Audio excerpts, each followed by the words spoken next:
celebration, I might have a toast with you. I'm feeling good, I'm feeling great, I'm terrific. We ain't taking no losses, we winning. Undefeated, check the percentage.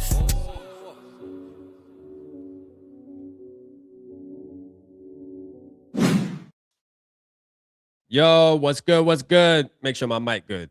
Let me see. Yeah, we good. Let's go. Hey, it's gonna be a good day today. Let's get it, man. Skull everybody in the building. Y'all already know what time it is. Y'all know what time it is, man. I'm just getting situated. Give me 1 second, baby. Hey, this is the type of day. Y'all know what it is. Make sure you hit the like button. Anthony said, question mark. Yeah, man, I started early, bro. I ain't gonna lie. I was gonna start at 1:30, but then I'm like, man, let me just go ahead and get it popping now. Why not? I was sitting around on my hands, so might as well get it popping now. Let's see if we see any moves get rolling, man. Hold on real quick. I got my boy Brev tapping in with me too in a minute.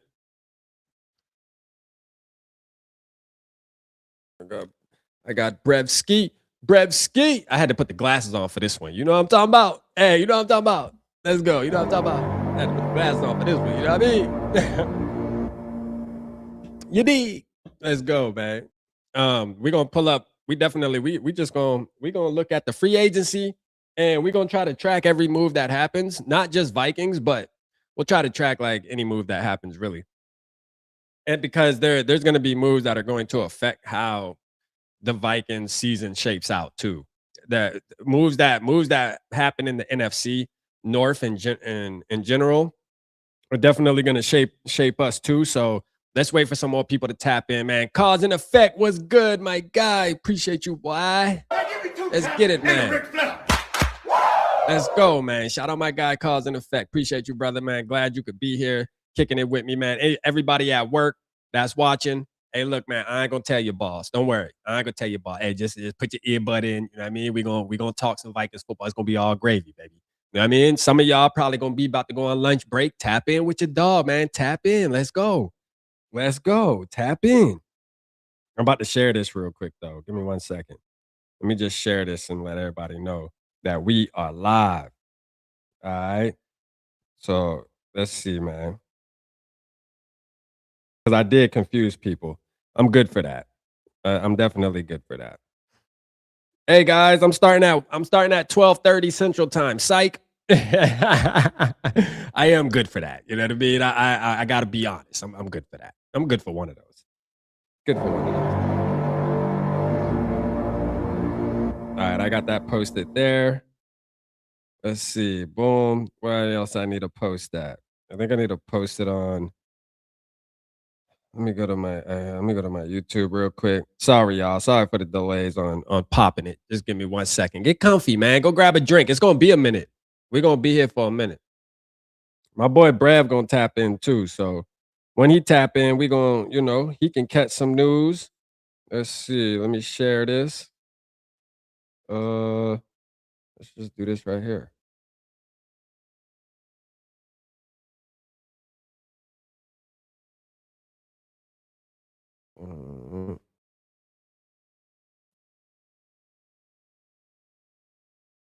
All right. Let's get it, man. All right. I'm ready, y'all. My bad. I'm ready. All right, I'm ready now, man. Barber Fade up. What's good? My skull broski. Queen Mary in the building. Let's go, Queen Mary. Vike now. That's my boy Brevski.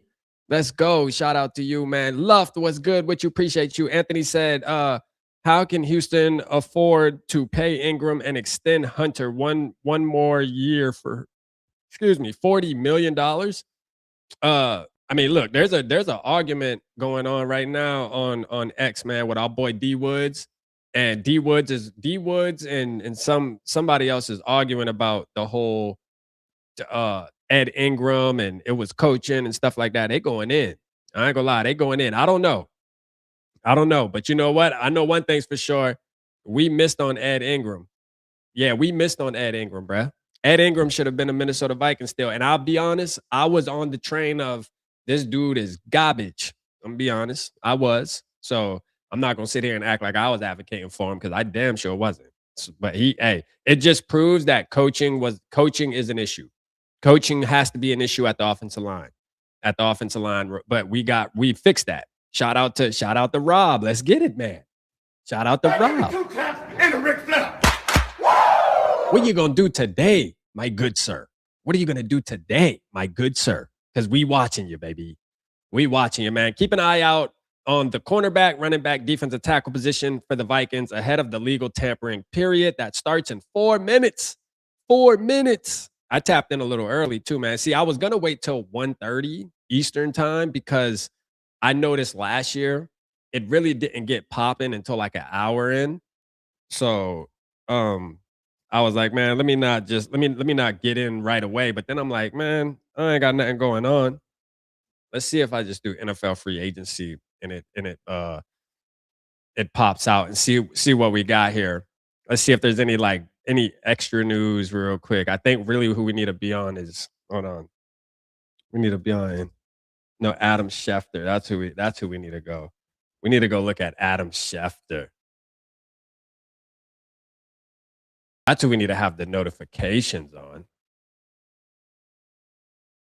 Yo. Oh, I'm not even following. Y'all ain't see that. Y'all ain't see that. I'm not even following Adam Schefter. Damn, I'm tripping. All right, Adam. All right, Shefty. What's good, man? Hold on, man. What's good? Like, where's Shefty at, bro? Like, what's up? Oh, was that the wrong one? Oh, that's the wrong one. That's why. I'm about to say, damn, I knew I was following Adam Schefter. I ain't tripping. All right, here we go. All right, 10 minutes. Let's see what's going on. Indy's top target free agent wide receiver, Alec Pierce, is returning to the Colts with a 4-year, $116 million deal. Shout out to Alec, man. Appreciate you. Let's go. Good for him. Good for him. All right. Let's go. Sir D, what's good? Appreciate you, Cody. So, Rap, do you think the Vikings are going after Kyler Murray? Absolutely. Absolutely, they're going after Kyler Murray. Yeah, that's a fact. This is the deal. We ain't going to be able to know that today, but it is what it is. I put him on a thumbnail just for Wednesday. I think Wednesday we'll get the confirmation. But today, I mean, technically the Cardinals they're gonna release him, but it has to be officially on the first day of the season, the new year, the new league year, which is on Wednesday at 4:00 Eastern time, I believe, if I'm not mistaken. So with that being said, the minute today is gonna be nothing on Kyler Murray.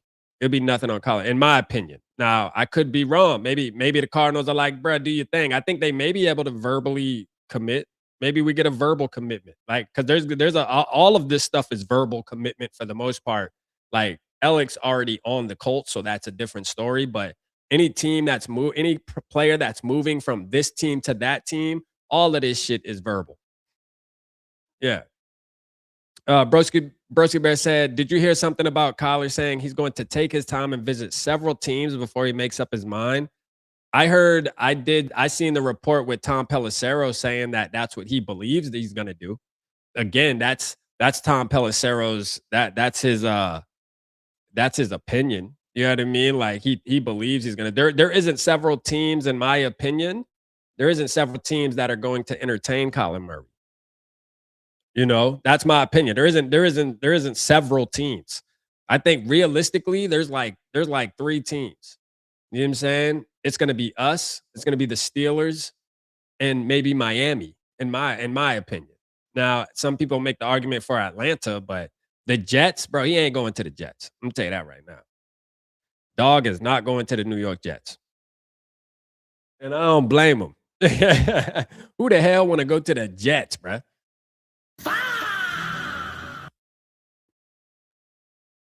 Who wants to go to the damn Jets?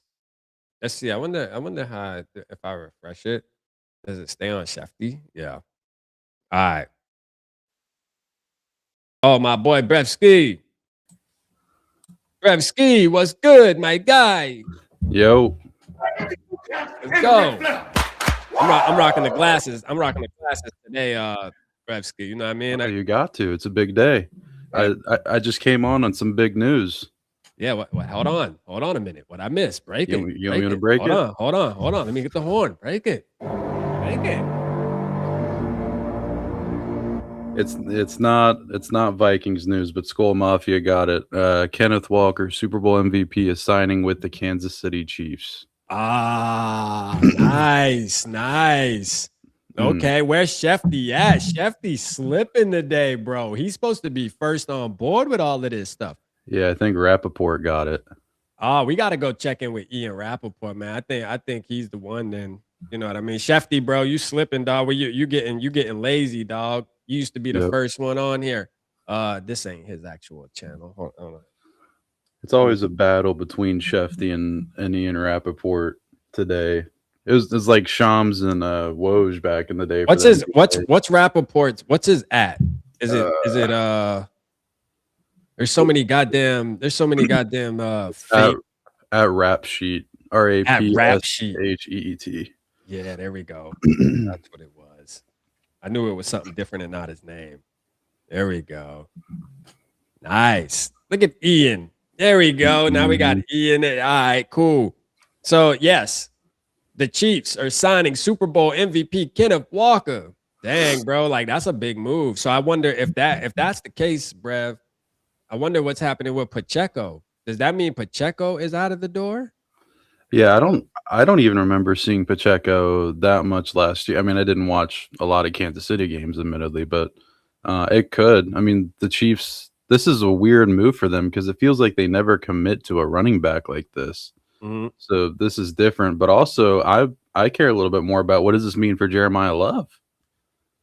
Because now I've kind of thought that Jeremiah Love is going to go 3 or 4 to Arizona or Tennessee, but you take Kansas City, if he makes it past 3 or 4, where does Love go? Yeah. Shout out Vikes Playbook. Appreciate my guy, man. My guy Steve over there, man. What's good? He said, I'm ready for some moves to be made and the tampering whispers. No, that's a fact, man. I'm definitely ready for it. Me and my guy Brevski. You know, we gonna be here following it, tracking it. You know, we're actually right on time. We're right on time, man. It just got popping. Shout out Anthony. I see you with the 199. He said Collar can start with the Jets and get paid in 2027. Yeah, he definitely could start for the Jets. You know what I'm saying? I'm gonna tell you right. Max Brosmer can fuck around and start for the Jets. That's not saying a lot. I'm just being honest with you. The Jets, this is the deal with Collar and that, Brev, and we could touch on this. I feel like if Kyler is trying to just make money and just be called the starting quarterback, then yes, the Jets make sense, right? If he's just more looking for the title and the financial wealth side of it, then okay, maybe the Jets make sense. If he's looking to actually win football games and be successful and leave a legacy, the Jets would be the worst mistake of this young man's life. I'm just being real. So he can think about it like that. Yeah, I mean, I agree. Going to the Jets is just a complete wasteland. Like I hated that trade that the Jets made earlier today. I don't hate what they gave up with the 7th round pick, but paying Minkah Fitzpatrick in 2026 that much money, just that's crazy. It was insane. Yeah, bro. Minkah Fitzpatrick, really, man. I like Minkah though, low-key. Yeah, I like him low-key. I like Minkah. He's just not who he used to be. Not who he used to be, though. No. Let's see if we missed any moves before. Okay, so the Patriots re-signing Draymond Jones. All right, so that was one. I think that's all we really. Eric Stokes has agreed to a 3-year deal with the Raiders. All right. Let's see. Did I miss anything here? No. F the Bears. Nothing crazy. Okay. They said the window has opened. Let's go, Ian, man. Hey, man, shout out real quick, man. Shout out to the NFL. You know what I'm saying? Shout out to the NFL, man. They make it super exciting, man. The anticipation. You know, I gotta be honest.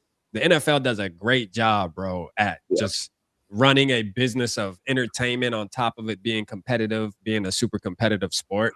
Not only just for the players, but for the fans and everything around it, man. So Shout out to the NFL for that. Yeah, NFL is king. That's what makes me so mad with the NHL. Like, the NHL doesn't know how to market. The NFL knows how to fucking do it. Yeah. Yeah. So Cause and Effect said, Rap, what does the Pierce news mean for Daniel Jones? So there was some interesting stuff came out about Daniel Jones earlier. I think it was on Shefty. I think Shefty at least broke that.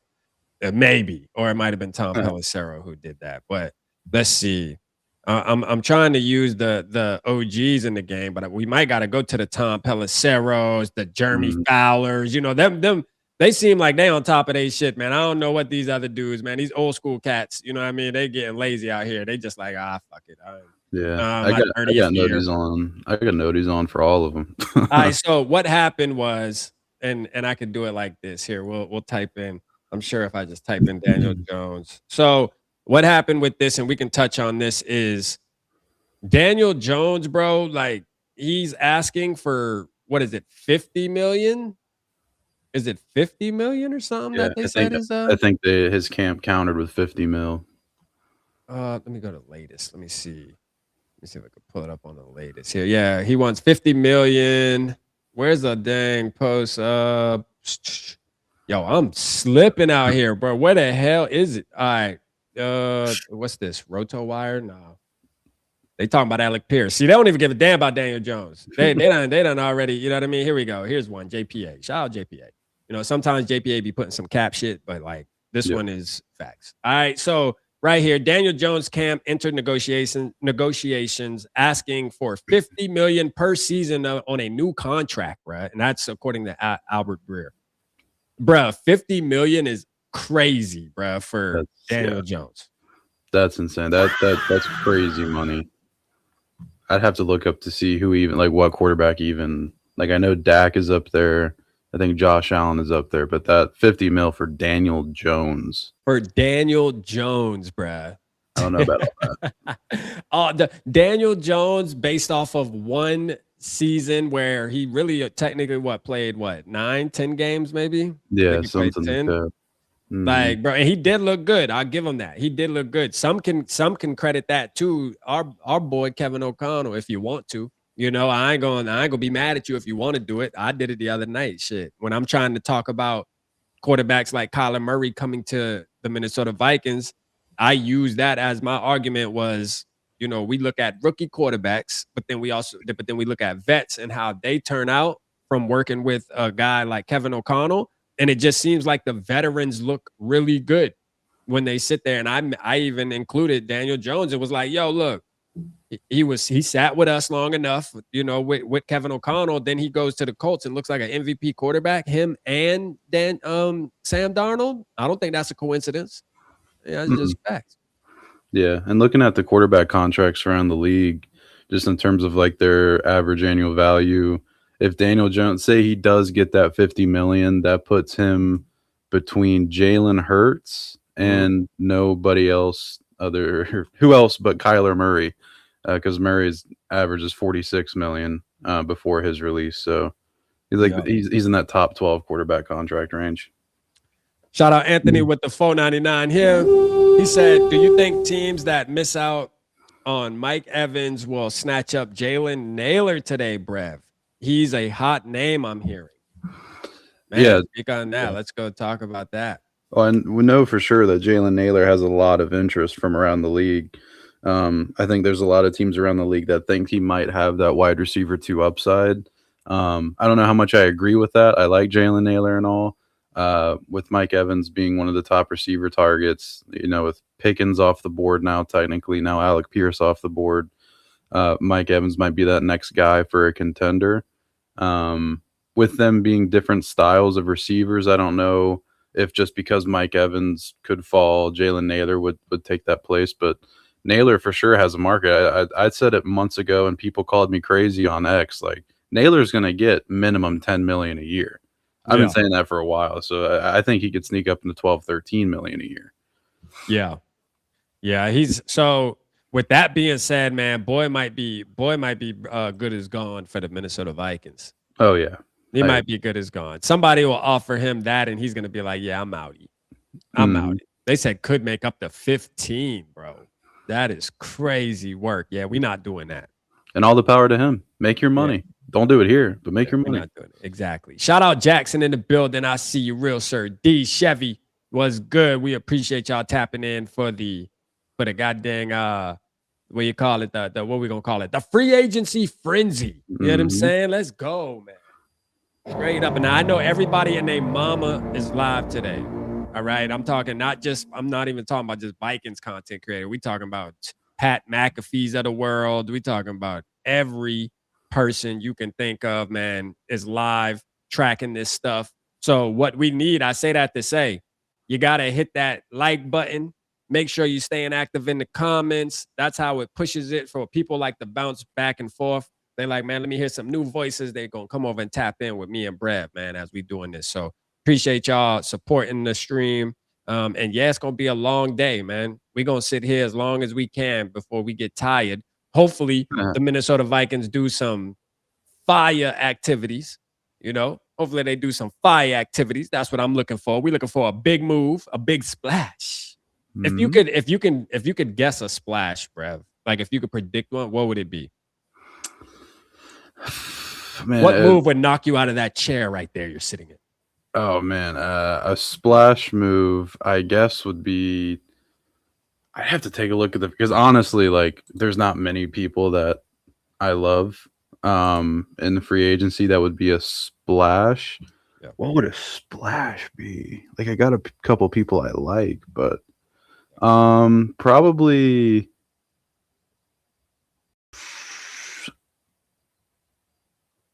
Can you imagine Tyreek Hill? Totally, bro. I think Tyreek Hill might knock me out of my chair. Yeah, but like the for the wrong reasons. Yeah, like straight up, I'm gonna be like, yeah.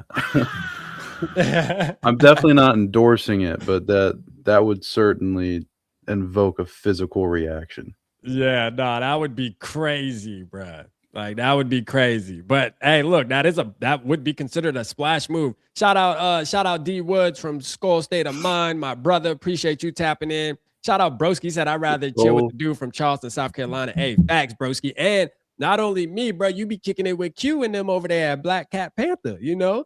Hey, Q, my dog from Charleston too, man. My boy, you know? Hey, shout out, bro, man. Broski, you might well move to the Chuck, man. You know what I'm saying? Let's go ahead and move to the Chuck. You know, we'll welcome you, man. You one of us. Shout out Broski, man. Let's see. Who else we got? Purple Jesus, what's good? Appreciate you with the 5. He said, sup, nerds, man. Let's go. We ready, man. We nerding out. Nerding out. You know, I had to invite my fellow nerd, my Brevin. You know, Brevin got to help me nerd out. You know what I'm saying? I'm working on my nerdism. Y'all. So bear with me here. Daniel, what's good? He said, I'll still be waiting on that apology. Hey, don't worry. I got you. I got that apology written, man. It's written. Trust me. I got you, brother.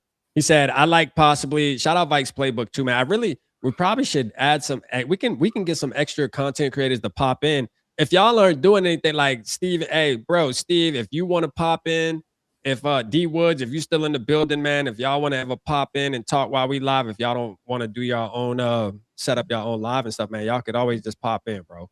So just let me know. Let's see. We got, let's see who we got. Oh, let me read his real quick, though. He said, I like possibly bringing in former Chiefs wide receiver Tyquan Thornton to replace Naylor on a 1-year prove-it deal. Chatter is he's looking for a short-term deal.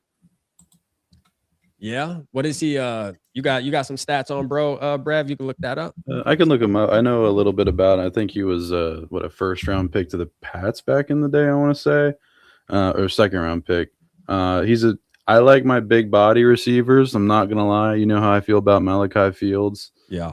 He's 6'2", so he's a little bit bigger. He's not huge. In terms of production, it's nothing crazy. I mean, he's definitely a bust by standards of the second round. Last year was his career year when he joined Kansas City, 438 yards, appeared in 14 games, had 3 touchdowns. I do know he had I'm pretty sure it was him that had a crazy ass touchdown catch in the end zone that was super acrobatic. Like before that, he had it was not even 400 yards combined, damn near in 3 years. So Yeah. I like it in terms of the value. He could still produce for you. Just like wide receiver 3, it's one of those things you don't need a super good receiver, especially when you have Addison and Jefferson. Yeah, no, for sure. Hold on, Vikings play, but I got you, my brother. Give me 1 second. Here, let me get this off of here real quick while I go in messages. Get on up in here, Steve. Get on up in here, man. Talk some damn football, man. Talk to us, man. Like shit, you know. Hold on, let me see where you at. There you go. All right, there we go. All right, cool. Yeah. I still, you know what I was looking at, Brev? I ain't gonna lie, that got me still got me tripping, bro. It's Kenneth Walker. I can't believe, like, bro, like, how does a guy win the MVP for you and just straight dominates and you figure out a way to let him walk? That should be illegal right there, in my opinion. God damn, what else you got to do, man? Yeah. They always treated Kenneth Walker so weird with like giving Charbonnet his touchdowns and everything after Walker got them down the field. But good for Walker, I guess. Super Bowl MVP. Then you go get a bag and you're going to go play with Patrick Mahomes. Yeah. But it's almost like, damn, if you play like that, right, and you win the MVP, bruh, yeah, like for the Super Bowl, and anybody who watched the Super Bowl saw how dominant he was. Yep. And yet you let that, I mean, bro, it just feels like there's nothing you can do to really stay on a team. And maybe it was him that wanted to be gone. You know, that could, because that is the case sometimes too, I guess, where players are like, yeah, I might have balled out. I give it my all. That's just my nature. But after the season, just know I ain't coming back for what y'all did 2 years ago to me, or whatever the case may be. There's always some backstory. But it just seems weird, though, because you would think like a guy like Kenneth Walker, who did what he did, you would think he's staying. He just won a ring. Yeah. Like, you try to go for the 2. I don't know. Weird. Yeah. So Brev, I see you like this pick right here, man. This pickup, returning Alec Pierce, man. Why Yeah. it's huge. A lot of people, I mean, Alec Pierce obviously isn't the top receiver in the league as it stands, but I think a lot of people, I saw people kind of overreacting on my timeline to be like, what? Why is he getting paid this much money? There's a reason. It's more of a, think of it how back in the day when the Vikings would give Daniil Hunter these contracts, like the one big contract we gave him at the beginning of his career was based on projection. This is what this is. Alec Pierce has all the talent in the world to be one of the best receivers in the NFL. So it's the Colts gambling on Alec Pierce. Bro, look at this right here. My skull bro just sent me this. So this man needs a front office job when his career is over. And what he say? Hold on. What did it say just now?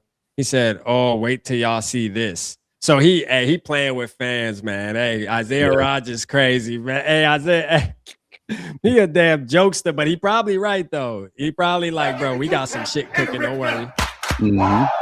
He said we're having too much fun today. Nah, facts, man. Shout out Isaiah Rodgers, bro. We about to comment, bro. We do have we have some moves going down right now. All right. Not for the Vikings, but It's of cool. course. We tracking it all. It all affects us. So yeah. We got Jalen Watson signing with the Rams. Okay, who's a corner. So the Rams are loading up the secondary. We got Laramie Tunsil, left tackle, reaching an agreement on an extension with Washington, 2 years, $60 million. And then Jalen Phillips to the Panthers. Jalen Phillips to the that's actually a good move. I like that. I like that move, Phillips. 4 years, $120 million. That's a good deal. Yeah, as far as the money goes, I'll let you touch on that. But as far as the player goes, I think that's an excellent move for the Panthers. Oh yeah, that's a good step for them, for sure. I need to get the X premium thing so we can go live on X, bro. Like, why? I don't know why I just never. Maybe it's because I can't. I just can't afford that. That shit is stupid. I don't think you need I don't think you need the premium. What, to go live? Yeah, I don't think you do. It's super confusing to do. It took me an hour to figure out. But, for real? But you can still go live on there without paying for it? Oh, okay. Maybe. I think. I'm not. I might be completely lying. Let's add our guy, man. Steve, what's good, brother?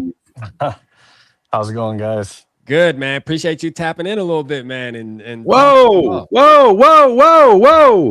What happened? Sorry, Michael Pittman. Colts are sending wide receiver Michael Pittman to Pittsburgh. Oh, Holy man. cows. What in the world, bro? What is that? Man, Damn, that's Sonny. crazy. Who posted that?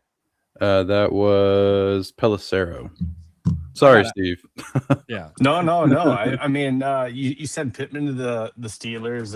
You pair him up with DK, and you just signed Alec Pierce to a monster deal. So, I mean, money wise, it makes sense. You're trying to figure out how to pay Daniel Jones now $50 million, which also doesn't make sense. But so they're in the market for somebody a little bit cheaper. So Yeah. trying to offload Michael Pittman made all the sense in the world to the Colts right now. Yeah, no, I agree 100%. What do you want to see, Steve? I know you did some predictions here. I'll actually go to you had a great post earlier, bro, about your your free agent predictions for the Vikings. Hold on, let me see. Isn't your at Viking? It's Vikes playbook, right? It is. I think I actually posted it on my personal, but okay. Steve Hoikala. But I think I reposted it on Vikings playbook as well. So here we go. Sorry, boys. I'm just at the gym right now. Oh no, I see you. You getting in your work. You're getting that work. You're getting that work in, bro. Getting that work in. I appreciate you tapping in. So here were your free agent predictions, man. And shout out to this post. I hit the like button on it. Make sure if you on next, you go hit the like button on it too. But you said Geno Smith has the better scheme fit, but Kyler Murray ends up in purple on a vet minimum, and his age and athleticism wins out the possible future starting beyond 26. Low risk move that could pay off. Touch on that, Steve. Like where was your thinking on that, man? You think Kyler Murray by Wednesday is a Viking? Yeah, I mean that's when he's going to get released by the Cardinals. So even though it's a tampering period, we might hear something, but anything won't be official until that happens. But as far as Kyler Murray and being a good fit, I mean, it's been talked about and kind of beaten to death for a lot of it. But yeah, I mean, the better fit is Geno Smith. He is more of a pocket passer than Kyler Murray. He's a more out of the pocket type guy. So yeah, I mean, he's a better fit. But longevity wise, if you want some type of a future at quarterback, you want to go with the younger guy that's also has the athletic tools, which is a little bit of a known. I talked to Dustin Baker a little bit on it last night on our pod. Sorry, on Saturday on our pod, and Dustin's been on him for like 4 months. And I don't think I wasn't on the Kyler Murray train, but the fact that we can sign him for a vet minimum now and we're not having to trade for him, he's only 1.3 million. Bring him into camp, and obviously if we bring him in, most likely he's gonna end up being our starter. That lets JJ sit for a year. But what do we have to lose for $1.3 million? We're not signing a big fat contract for him. We're not tied to him after 26, and if it pans out and there's something there, we're now in position to where we can sign him to a longer term deal, and maybe we have a solution. And if not, JJ got to sit a year, and we're kind of in the weird area again that like we are this year. Is JJ the guy? Yeah, no, that's a fact, man. But at 1.3, what risk are you taking? None. Everybody in the chat, none. There is no risk at 1.3. What we got, Brev? Any news, Brev? Oh no, that's just the thing. Steve said it beautifully. It's even if you're not a Kyler Murray fan, for a team that has to save money like they do, and I've been completely open, like you can get money free this offseason, and they've done that, but they still need to save money. How can you be against Kyler Murray at $1.3 million? It's just it doesn't make sense. Yeah, it really doesn't. I want to touch on Steve. I want to touch on the center one too. I won't touch on every single point here, but there's two more. This one and one more I want you to touch on, because the Linderbaum thing I think is actually interesting. I actually have him. I know you can't see him on my thumbnail because for some reason it cut half of his body off, but it's all good. That is Linderbaum. That is Linderbaum on my thumbnail. You hear me? So I got to touch on it. You said we tried for Linderbaum, but we have to settle for Cade Mays due to competition and price tag. Touch on that. Yeah, I Malik. mean, Linderbaum is, he's one of the top free agents that are out there, and it's also, and it's been mentioned out there that this is a position that's not a premium position that we can also fill through the draft. There are players out there that I also like in the draft, such as Pat Coogan, out of Indiana. I love Pat Coogan. Jake Slaughter's out there in the third round, but I mean, if we look at Pat Coogan around 5'6", there's also Logan Jones out of Iowa, who is another good option at center.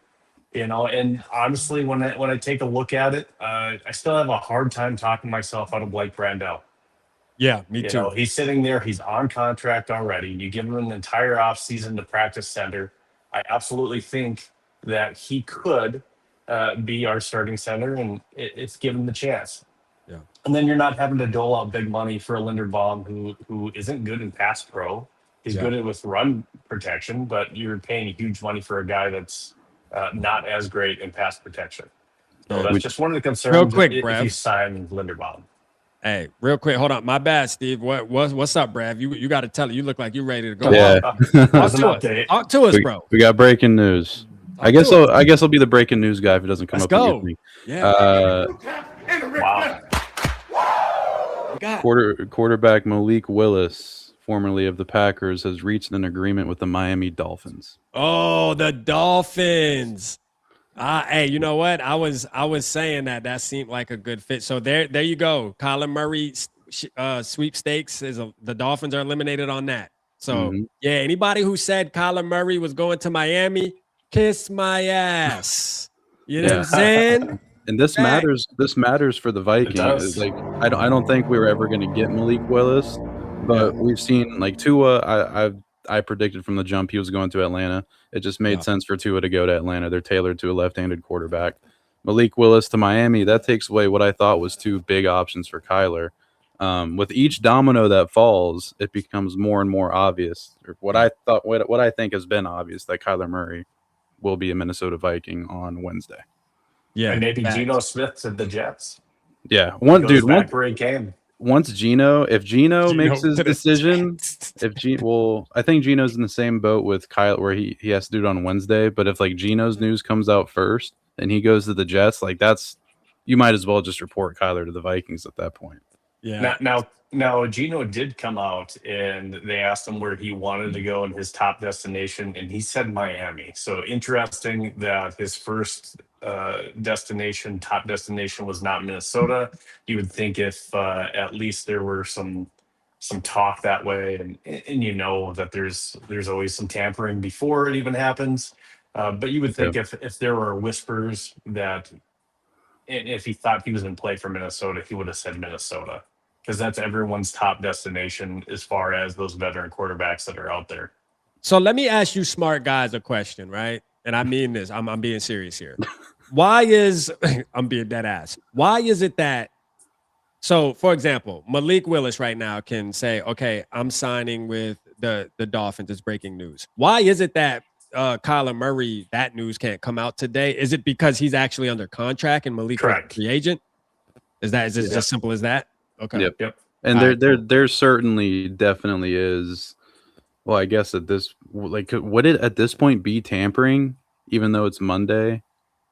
Because I guess the tampering window is now open. So I don't know if they'd even be tampering at this point.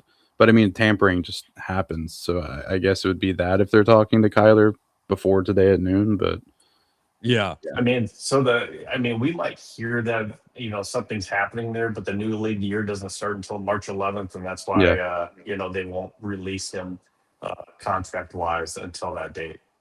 Yeah. Got you. And it's interesting too, because Tua, it got reported that Atlanta's making a push for Tua. Tua's getting released with the post June 1st. So like, that's an interesting kind of situation there to compare it to. Which I'm glad we don't got to wait like that for Kyler. That would have sucked. Yeah. Well, I think only reason why I say that, Brev and Steve, is because I couldn't do that many lives beating that horse to death. Like, I'm just ready for it to kind of just be done. I'm hoping that it happens sooner than later. Like, I'm hoping Wednesday, right when the door opens, I'm hoping it's kind of quick. just so that we can kind of put it behind us and start talking more about what we expect to see now that it's done, instead of is it going to happen? You know what I mean? Yeah. June's a minute. I want to get your guys' take on defensive tackle. So one of the other things I predicted as well too is, and you were talking about splash moves. I really like, and I hope see you that right we here. end up doing something like that. But if we could go after John Franklin Smith out of the Broncos, he had 8 sacks last year as a defensive tackle. So if you were going to make a move like that, and yes, we got LDR, we got TID, and we got Elijah Williams that we're excited to get on the field too. But just to plug one of those holes that was left by Hargrave and Allen with an individual like that, who's also good in the run. So not only is he a good pass rush guy, he's also good in the run. That would be nice to see. He's not going to break the bank. So I mean, he fits kind of what we're looking for, and he's sitting out there as a free agent. So I'm hoping that we hear some rumblings there. Now another name that's out there, and I did see it in the chat, and we talked about it on Saturday too. And Dustin Baker really liked him as well. Was Christian Wilkins is still hanging out there? Oh yeah. Mm-hmm. So wasn't there like some weird stuff that happened though last year with Christian Wilkins that came out? Wasn't it like what was there it?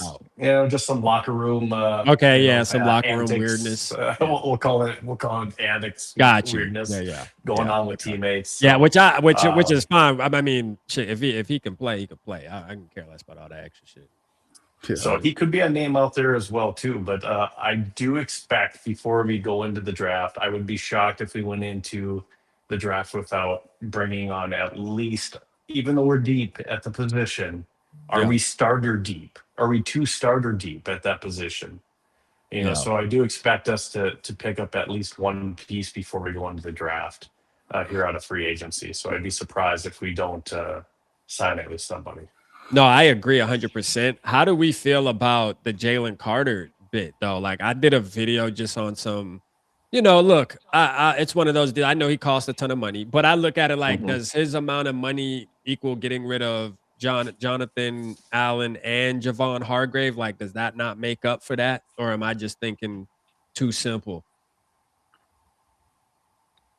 Brev, will let you take that one. I have no idea, to be honest with you. I don't know what the Jalen Carter money. I haven't. So I don't really look too deep. Maybe I think too much of myself and what I think about football, but I try not to look too deep in things I just don't think will happen. Right. And Jalen Carter is one of those. I just haven't looked into it to see. Just because it seems so far fetched. Yeah. I hope, Steve. I hope you didn't want Neville Gilmore at DT because he's going to the Bears. Going to the Bears. And then Isaiah Likely is going to the Giants. And yes, dude. Yeah, dude. I fucking called it. Joseph Osai. Just I called it. The Vikings just signed cornerback James Pierre. I called that shit this morning. Let's go. Shout out Brevsky, man. The damn wizard. Love that signing. Let's go. Who posted that? Ian or Tom? Cameron Wolf. I think Seifert retweeted it. All right, let's see. Let's see if does it say anything on the deal or it's a specifics. 2-year, $8.5 million deal with $3.7 million guaranteed, $2.5 million signing bonus. Okay. And I think that's a good signing. I mean, it's nothing too expensive breaking the bank. I mean, one of the things that I predicted was Fabian Moreau, and that was just because he was a piece that's Flores is familiar with, and he's been solid. And don't freak out. I still think that we're going to be in the quarterback market in the draft. For those of you that are wondering, but we had to pick up somebody before we went into the draft. You can't go throughout this free agent and then be left with nothing, and then hoping that the right corner falls to you. Yeah. So I like this for sure. Allow me to sell the chat here on James Pierre because I understand. Tell it. Let's go. He's not a. Hold on, Rick. Name. Before you do it, Brad. Yeah. Who'd you say posted it? Because for some reason nobody is talking about it. Schefter hasn't tweeted it yet. Nobody. Do they not give a fuck about it? If you want to check, if you want to go to my personal page, I retweeted it. I quote tweeted it. There we go. So on James Pierre, chat. If you haven't heard about James Pierre, understandably so, but He was on the Steelers. After, I'll just give you his 2025 numbers. The Panthers are re-signing a Caleb Evans to a 1-year deal. Jesus Christ. Oh my god. James Pierre in 2025, 88.9 PFF coverage grade, first in the NFL. 29% forced incompletion percentage, first in the NFL. 9 pass breakups, which was tied for 7th in the NFL, but he played half of the snap count as most of the people in front of him. 57.2 passer rating allowed, 5th in the NFL. 0 penalties, of course, that's first in the NFL. 45.7% completion percentage allowed in the NFL, allowed 3rd in the NFL. Damn. Let's go, man. Sound like a damn baller to me. What do you think about that, Steve? Well, I think he could be a similar. Hopefully, he's a similar type pickup to where Flores likes him, like he liked Isaiah when he brought him in. Now, how does this affect the draft? How do you think this affects us going into the draft? It shouldn't. We should still be focusing on our secondary safety. Obviously, maybe a little bit more than corner with this signing.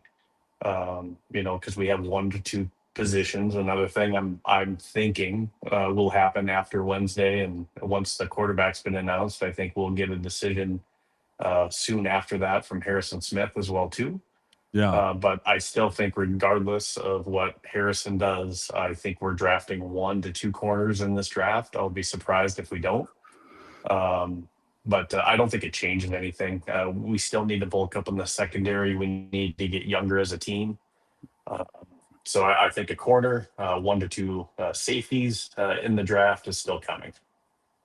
Nice. Yeah. How old is Pierce? Brev, is he considered like a seasoned vet? Yeah, he's 29. 29. Okay. He started his career with the Steelers. I think played a year with Washington, then went back to Pittsburgh last year.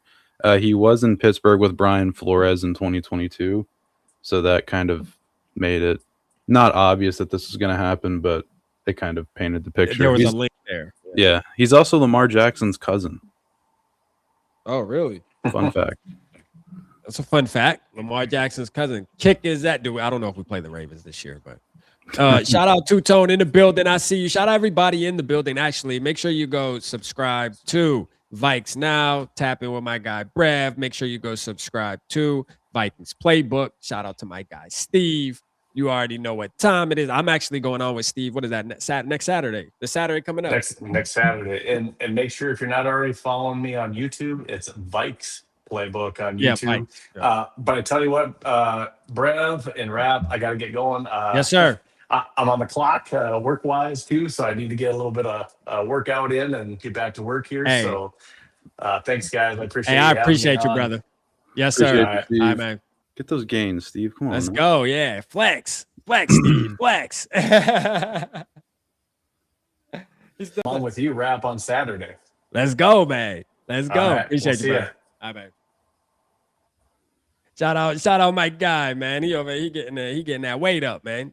Griff Skull, what's good? He said, I'm tired of signing these old vets, though. I mean, it does kind of feel like that when free agency window opens for the Minnesota Vikings. It does kind of seem like we tend to go after the first couple moves. At least the first move seems to be this type of move. But I will say Brev called the shot on this one, and Brev, he broke it down to where you got to be excited. You know, you got to be excited when you hear those type of statistics about a guy like him. Man. He's a sneaky good football player that's going to definitely make an impact for our team. And we need it there too. So I'm not saying this guy is going to be an all-pro corner, but this is a cornerback room that has Byron Murphy Jr., Isaiah Rodgers, and nobody else.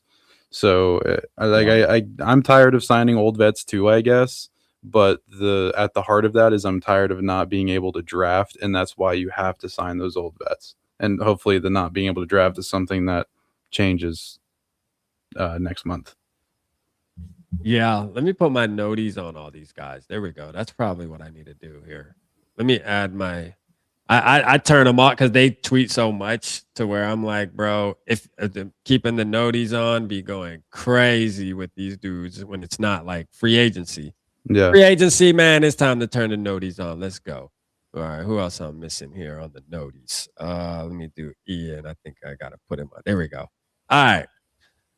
Yeah, man. I want to talk about how Ivan Pace is staying with the Vikings. Now, here's the deal. This is one of those things where if you like him, this is a good move for you. Shout out my boy Zoe. He kind of said it the best way. If you like him, this is a good move for you. If you don't like him, you kind of, it's just one of those, who cares? I look at it like, man, I feel like he's better on our team than somebody else's, and he doesn't cost not a motherfucking thing, right? So if you're tripping about money, like there's no reason to when it comes to a Ivan Pace. He's an undrafted free agent. He's gonna be in there. If anything, he's a special teams animal. He definitely gonna be a gunner. So you can best believe your ass he gonna try to knock a head off at least on punt special teams. You know, so hey, look, man, I think it's something to not jump up and down about, but also nothing to cry about. Yeah. And for anybody that doesn't know like how that Ivan Pace deal is working, so what they mean by the Vikings putting the low tender on him is it essentially gives Minnesota the right of refusal. So if another team comes to Pace with the contract, and Minnesota can either accept and pay that money that they offered Pace, or they can decline it. So that's where he becomes a restricted free agent versus an unrestricted free agent. If they are to decline that, Pace just walks, and since it's a low tender, Minnesota wouldn't get any draft compensation. And if Pace stays on the Vikings next year, nobody offers him anything. He's on the books for like $3.5 million, I think is the number. Yeah. So yeah, that's what I say. Like, it's nothing to trip out. Shout out my guy D Woods. He said, Pace is just depth. Can't complain about that. Somebody who has a little bit of experience in Brian Flores' system. And we talk about how we want depth on this football team. Like we want this team to start building some muscle is what I like to call it, right? Because right now it seems like when injuries do happen, it seems like we're selling ourselves short, man. We don't have players that are coming in and really making an impact. I mean, Ivan Pace at least has some experience starting, for the damn team. So to me, I'm not mad at it at all, man. Let's see. I think so. Tom just posted what he got right here. All right. So Demario Davis signing with the Jets. Boy, the Jets going in, boy. The Jets said, fuck y'all. We won for the Super Bowl. I mean, he's older, but he still can ball. Yeah. Anthony, I got you too, bro. My bad, bro. Sorry. Oh no, I was just saying that's an interesting one. That's all. Yeah. I got you, Anthony. I'll let you hop on shortly, bro. I got you, man. And let me see. Kinetic say he want to tap into. I got you, bro. Give us a second and we'll get you on. Me and Brev are gonna definitely invite the community to come on and talk if you want to talk. You know what I'm saying? So we're going to be here for a minute. Yeah, we'll be here for a minute. So we just had Steve on, so just kick it for a little second, and then I will drop the link for you guys to tap in and kick it with us and talk some ball, man, for sure. We definitely want to hear everybody's opinion on what our team is doing. Let's see. Oh, yeah, Tom Pelissero beating him to the punch. Nah, too late there. Too late there. Let's go. All right. What do we see? So do we see any other move happening at cornerback? Free agency, maybe nothing super notable. Like I said, I think cornerback is still completely in play. If I had to make a prediction, which I'm one of one today, so I'm batting 1,000. My other prediction, where I think they'll go next, is probably interior D-line. The guy named was Logan Paul from Tampa Bay. He's not a great pass rusher, but a good run stopper. So if I had to make a formal prediction, that's the next Viking signing. A corner, I don't know. A guy I kind of like is Benjamin St-Juste. But the corner market's a little weak. I don't see them after they made the decisions they made with the money, which was most of the right ones. The money still wasn't really where I wanted it to be. So I still don't know if I see a Tariq Woolen deal happening. And to be honest, I don't know if I want Tariq Woolen for $25 million a year. But yeah. So Ian Rappaport posted. Let's see what he just something about a tight end. Let's see. Yeah, Austin Hooper to Atlanta. All right, Austin Hooper. All right, and then free agency, the Dolphins have made a splash signing Malik Willis. Let's see what they say about it. Willis, formerly of the Green Bay Packers, now headed to Miami. He gets a 3-year, $67.5 million deal, $45 million fully guaranteed in a deal done by David Mulugeta of Athletes First. There's a lot to like in Miami for Malik Willis. So what I will say is the whole. Remember when the news came out about Malik Willis possibly getting $40 million a year? I guess that was flam because definitely ain't $40 million a year. What is that? That breaks down. I mean, 3 years, 67 were like 20 something. Yeah, right around 22, 23. Of Athletes First. There's a lot to like in Miami for I guess Malik that isn't Willis, horrible. including his former defensive coordinator, Jeff Hafley, including his former... I mean, my honest opinion, I think he's essentially the same quarterback as Tua, though, like straight up. Like, just play style, just a right-handed version, in my opinion. But we'll see. We'll see what happens. I'm rooting for him. I wouldn't mind seeing him do good. I like him. He went to Liberty. Yeah. Liberty University, like 2 hours away from me. People have their thoughts about Liberty University, understandably so, but Liberty Bibberty, you know what I mean? Man. I may or may not be related to the founders of Liberty University, so I have a little bias. There you go. So, which is not a good thing. Not a good thing. Tom Pelissero is going crazy with the post, bro. I keep notifications now. He's kicking their ass. The Titans have agreed to terms, 2-year deal with Mitchell Trubisky. Man, hey, see, and people was tripping, bro. Mitchell Trubisky was a quarterback that I, early on in our process, was talking about, hey, this would be a good veteran to bring in for the Vikings. Like, straight up. People was laughing at your boy. I was like, bro, he sat behind Josh Allen. And when he would come in for in the preseason, bro, he would look good, bro. Like, it looked like he was playing. It definitely looked like he was a level above the second stringers and shit. So I like him, man. Yeah, if JJ McCarthy was good, which would be optimal, then I think we'd be looking at Mitch Trubisky or like Jimmy Garoppolo as a signing. But now we kind of have to get the competition. It's going to be Kyler. Yeah. He said Rodgers. Shout out Griff. He said Rodgers was the best free agent signing last year. So TBA about James Pierre for me. Brev touched on. So would you compare those two pickup? Like, would you compare Isaiah Rodgers to the Pierre type guy? I mean, are they kind of essentially the same? Would you get that same feeling as you got when you found out we signed Rodgers? Hold on. I seen something with Tua Tagovailoa. Hold on. What happened? Was it? Who posted that? Fuck. It's like my notifications are on my phone, but then like. Yeah. Well, how do you feel about that, Brev? You think it's the same? Isaiah Rodgers and Pierre? I'm not really a huge Isaiah Rodgers fan. I think maybe I'm just harsh, but outside of that like miraculous game against the Bengals, he kind of sucked.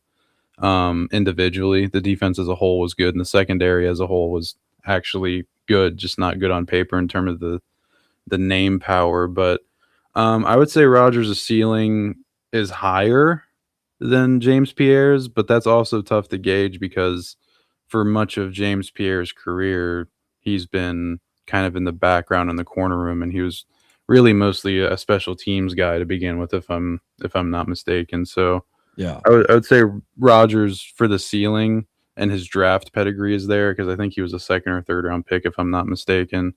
But I think James Pierre, from what he showed, it's a limited sample size. I think he's a better corner than Isaiah Rodgers. Nice.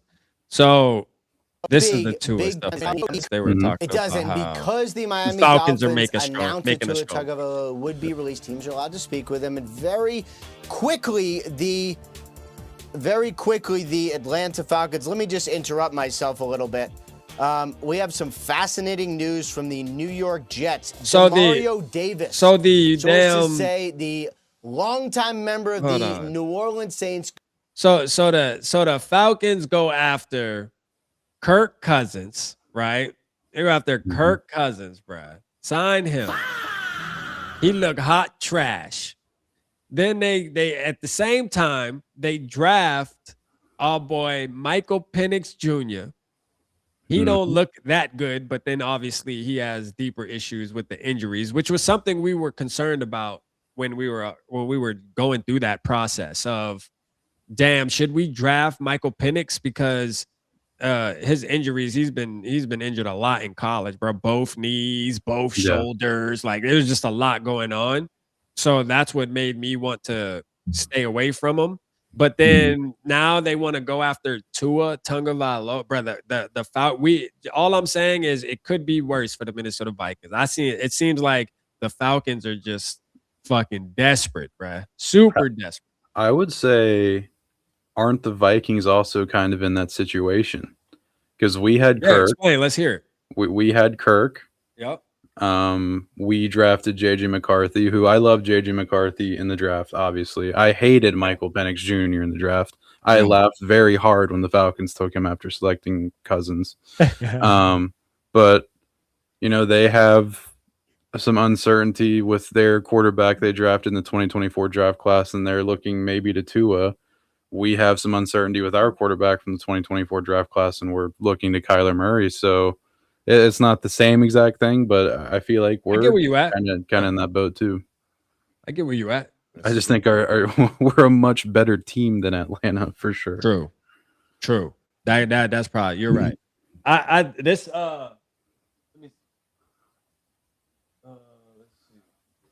whole quarterback carousel that we got going on, man, needs to end, and it needs to end now. And I'm gonna tell you, once Kyler Murray gets here, I think we're gonna be in good damn hands, man. Yeah. And again, what this has to do with Kyler is if the Falcons are making a push for Tua, that's another team that's off the books, because that was a team that was also obviously named for Kyler Murray. Yeah. Was Falcons. So there you go. Yeah. So now it's looking like it's only the Jets. If I had to like make a list of teams that I'd like most likely for Kyler to go to, Atlanta was 2 on that list for me. So now we're cooking with gas.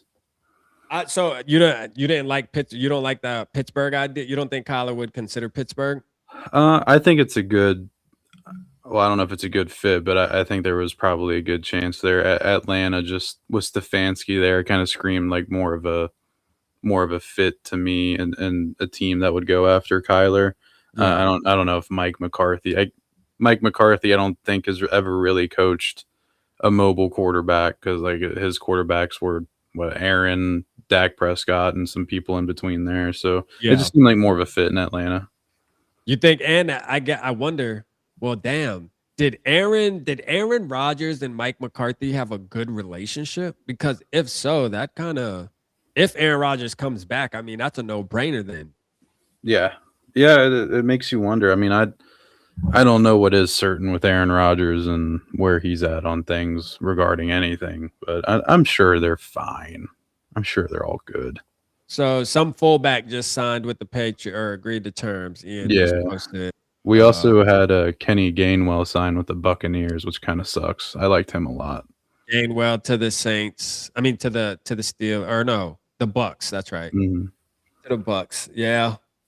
He kicked our ass too this past season when we played. Well, it was the Eagles, right? Steelers. Steelers. Yeah, he was on the Eagles. He went off. He had like over 100. I mean, he went crazy during that game, bro. Something like that, yeah. All right, so we got a fullback, Reggie Gilliam, on a 3-year deal. Damn, boy. Hey, look, man, fullback still getting a bag, man. Shout out to the fullbacks. Where's CJ Hamsky? Nope, we got Vikings. We got Vikings news. Yep. Oh man, where's he going? He's staying with the Vikings. Yeah, Adam Schefter reported it. He's staying with us. Yep, signing a 4-year, $14 million deal that includes $8 million. Oh no, he's going to the Saints. Oh shit. Oh, he's going to the Saints. Oh, I completely misread that. My bad. We lost our punter. Okay. My fault. Damn, that actually I didn't think that was going to happen. I thought Ryan Wright was staying here. Why we get rid of Ryan Wright? So are we getting a dude from are we getting a dude do we still got the Aussie on our team? I don't even know. I thought we were going to keep the special teams together till the cows came home. I really didn't even consider that Ryan Wright wouldn't resign here. We always throw the punter on the back burner. Let's put a wow. Yeah. I mean the Saints hopefully we don't need a punter this year. I mean the Saints might need one more, to be fair. Yeah. No, I don't. I mean, I think they like the dude from Auburn that we got. A new leader in Tampa. Who but Ian? Let's see what he's talking about. Mm-hmm. Ian Rappaport. Let's see, who is that? New leader in Tampa. Oh wow. Dang, bro. This is a big one right here. I ain't gonna lie. This one right here is nice. See, this I love this, man. I would have definitely took Anzalone. But it is what it is, man. The Buccaneers are making moves, boy. They're bullshitting right now. Yeah, they're making a lot of moves. They have agreed to terms, 2-year, $17 million deal. That's a bargain. That's a bargain for a player like him, too. I ain't gonna lie, bruh. That's good for us. Yeah. Let's go. I love that. That's good Vikings news right there, baby. That's top-notch Vikings news right there. See ya. That does he does seem like somebody that Minnesota would have been interested in if they didn't get a deal done for Eric Wilson, because he played that kind of similar role for Detroit. Yeah. Nah, facts. How'd you feel about that Eric Wilson? How's everybody feel about the Eric Wilson signing in the chat, man? I know there were some people that were a little upset on the price tag. For me, I think he earned it, you know. I mean, you gotta be able to earn it out here. Yeah, mine was a nitpick. I thought it was like a really slight overpay. Like I'm talking about like $1 million a year overpay. I saw him getting like mid $5 million a year. I think he deserved it, but you also kind of have to be careful with using your money to reward somebody for something they did for you in the past. And how sure are you that he's going to do that again? Pretty much. And I'm pretty confident that Eric Wilson's going to do it again. I'm not saying I'm not, but no, overall, I like the signing, but slight nitpick is it's a slight overpay, but it's no big deal. Yeah. I mean, who did I see post about the overpay? I think it was Tyler. I think I seen Tyler post about that. Me and Tyler agreed on it. Yeah, you guys were a little mad, not mad, but again, yeah, I see where you're at with it. Tyler said something like, you know, it's not about what he did for us. It's about what you believe he can do moving forward, especially being his age. You know, Panthers cornerback and special teamer Robert Rochelle. All right, I added another one to the list, y'all. We got damn, what's his name? Fucking what's his name? Damn it. Oh well, I lost him. Fuck, I thought it would have saved. Another insider. Here we go though. Let's see. Oh no, that's not it. Fuck, bro. Where's it at? Who's Jordan Stout? Free agent punter Jordan Stout reaching agreement with the Giant Dog. The punters are moving right now. Mm-hmm. Yeah, I don't even know who's out there for the punt, because that's another thing. I just didn't consider it. I didn't even look at punters or haven't looked at any in the draft or anything. All right, so the Commanders are signing. Dang, bro. Hey, the Lions are getting damn gutted, bro. Yeah. Good. The Lions are getting gutted. They about to be trash. They back in rebuild mode. The Lions back in rebuild mode.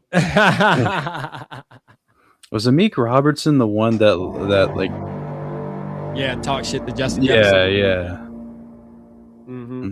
Have a good time in Washington, I guess. Acting like he can man to man Justin Jefferson. Yeah, that's him. Yeah. Dang. Good luck, Amik. He's with Durante Jones now. Yeah. The Bears are signing safety Kobe Bryant. Damn, bro. That's actually a big one. That sucks for us. That's a good signing for them. So is Brisker still staying there then? I think he's a free agent. I mean, I would assume he stays. Bro, if they got Um, Brisker and Kobe, bruh, Yeah. man, that's nasty work. Yeah. We got to do better, man. Come on. Do something, Vikings. Do something. I hate to Seahawks. admit. Oh, What's his name? Mike Garfalo. Yeah, that's who it was. Garofalo, yeah. Yeah, that's who I added. Okay, I need to search his page up and then he'll pop up on it. There we go. All right. I'm just adding these people to the list so that when the search bar, it'd be easy access. All right, there we go. Seahawks free agent head. All right, so he's just recycling what we already got here. Man, dang, boy, the Bears, one thing I'll say are the Bears are super aggressive, it seems like, the past couple off seasons, which Ryan Poles did say he was going to be. Now, we're getting a sense, Minnesota Vikings fans, of Rob thus far. And I hate to hear about, well, we don't got money to be kicking. Bruh, listen, dog. Everybody else making moves, man. Straight up. Make some moves, man. Let's go. I want to see something. I know there'll be a couple more, but it's like I hate seeing all the good players leave. Like, for example, like Kobe. Like, bro, I didn't even think about this, but we talk about a safety being a need. This is a name that didn't even pop in my brain, but if we were to add a player like Kobe Bryant, that would have been platinum. Yeah. Facts, bro. That would have been a great pickup. There's some safeties out there, like Kobe Bryant. Not somebody. I mean, I would have loved that signing for sure. Don't get me wrong, but there are some safeties left out there, like Brian Cook from Kansas City. Yeah. If you want on the older side, though, right? Who did I even just say? No, he's like 26, 27. Oh, okay. I believe. And then Kevin Byard is actually somebody that I kind of like, but he's pretty old. Yeah.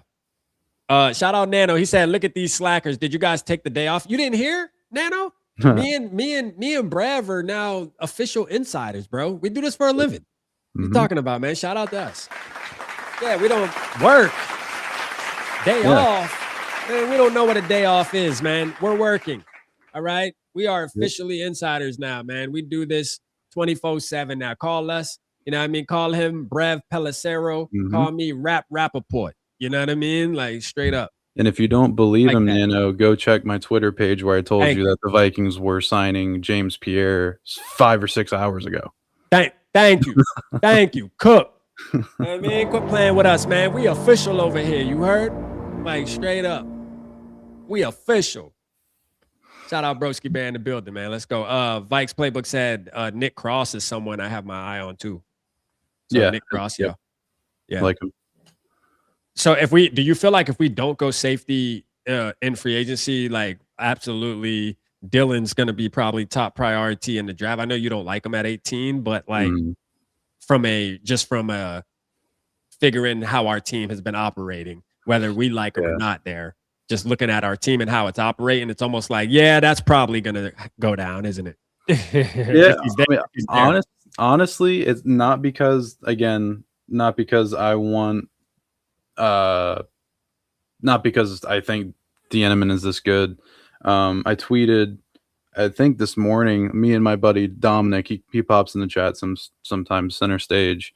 We did a 7-round mock draft yesterday, all 32 teams. It took like 4 hours total, and it was just completely insane. In that mock draft, I had Dieneman going 12th overall to Dallas. Okay. Just because that seems like a Cowboys thing to do, to make some wacky pick like that. Because the NFL draft, predicting it is a complete crapshoot. There's going to be wacky picks. Dylan Dieneman at 12th overall is one I can see for sure happening, because Dallas is an absolute wild card in the draft. Yeah. So I don't even know if Dylan's going to be there for Minnesota at 18. Hold on. Didn't a move happen for Dallas? Didn't Trey Hendrickson go to Dallas? So Ricky, the dog dude insider on X. Or no, it's Trey Hendrickson, damn it. Yeah, he reported that Hendrickson and Dallas were talking, but then Dallas traded for Rashawn Gary. That's right. So, Gary. Okay. Okay, yeah. We'll join the Dallas Cowboys per Ricky Scoops. Yeah, no. Who is Ricky Scoops? Bro, matter of fact, because I seen somebody, this Oh, account he doesn't exist. deactivated. That's Okay, because I crazy. was about to say, bro, I seen somebody the other day say, I think they were talking to Crack Rock or something Mhm. and saying, bro, forget you, Ricky Scoops is back or something like that. So is there like some, I don't know. I guess there's like some back and forth who can be the best fakest insider or something. I don't Yeah. know. Ricky, it's crazy because Ricky, like those guys, so like Ricky, Crack Rock, like if you remember Shredder from a couple years ago, like No, I just joined Vikings Twitter in 2022, I believe, when I started my YouTube actually, right? When I created my YouTube channel and because I knew I had to do both. So I was like, I yeah. literally created that at the same damn time. Yeah. So if it was before then, no. Yeah, No, 2022. this was like 2024, actually. Oh, He was damn. kind of going around. It was around the time when we drafted McCarthy. Like Oh, these kind of fake insiders, I guess, for lack of a better term, they do get things right to the point where it is kind of obvious that they do have some information. Mhm. So I guess Ricky just went wrong. Yeah. And now he's deactivated because of it, which is really funny. Like, But forget that. yeah. Staying on business, man. Yeah. Pat McAfee show, another deal. Dolphins punter. Yeah, I know the Pat McAfee show is probably lit right now. I would Mm, play it, but they're gonna they would end our live. yeah. Them boys don't play. Nope. I ain't gonna lie. You mess around and play they stream, boy. They gonna get you up out of there quick. You can't You fuck with Disney. Yeah, you can't fuck with Disney. YouTube will be like, no, sir. You can play any other one and listen. And I learned too, like if you play it like this, it doesn't matter. Announce it to a Like if you just keep it like small screen and play it. with them and very quickly. You play a video like that, bro, they will. I'm learning, bro. They will get you up out of there, boy. Yep. People, like blow it up and make it big. If you just play it like on the timeline, it seems to do something. Now YouTube may fix that here soon because they always looking ways. Hey, there's Dominic in the chat. I know he's happy. Shout out Dominic, man. Let's go. Let's go give the chat some shout outs real quick. Hold on. Before I do that, let's just pull up somebody. We'll just pull up Ian. How about that? No moves are being made right now, man. I guess the Bears that's the last one right now for right now. So while we do that, let's talk to some people in the chat, man. Shout out everybody, man. Y'all drop y'all thoughts so far. We appreciate you guys. Hit the like button. Hit that like button. Go subscribe to Vikes Now. Also, if you're not subscribed to Vocal Vike, hit that subscribe button. I know sometimes it's easy to forget, man. You know, you'll be surprised if I pull up the analytics and the stats on the channel and it's like over 50% of you guys aren't even subscribed to the channel, but be tapped in. And that shit blows my mind every single time. It's like, bro, at least hit subscribe. Shout out Mamba, like, boy, I miss you, bro. What's good with you, gang? I ain't seen you in a minute, my dog. Hey, let's go. My dog, man, he back. Let's go. You know it's football season, my guy back in the building. Jealous, rapping Brev, living my dream. I will get there one day. Hey, just by the way, Steve, now Brev actually does it for a living. Me, bro, I still got to go to work, bro. Hey, look, bro. Hey, my work phone over here blowing up. Y'all think I'm playing? This is my work cell phone right here. You know what I mean? I'm looking on this is my actual personal. This is my work one, and my work one been vibrating over there while I'm sitting here, and I'm like, yo, dang, bro. Like, I gotta go to work. So I definitely want to get there one day. You just got to turn that phone off. Yeah. I gotta turn it off for now. I took PTO today though. Yep. And it wasn't even because of this. It happened to fall on this day. I took PTO just because I needed like a mental health day, bro. You know, sometimes you just need that day. What better day than a Monday? And then I realized, like, wait a minute. The window's about to open. I'm like, it just works out perfectly. Yeah.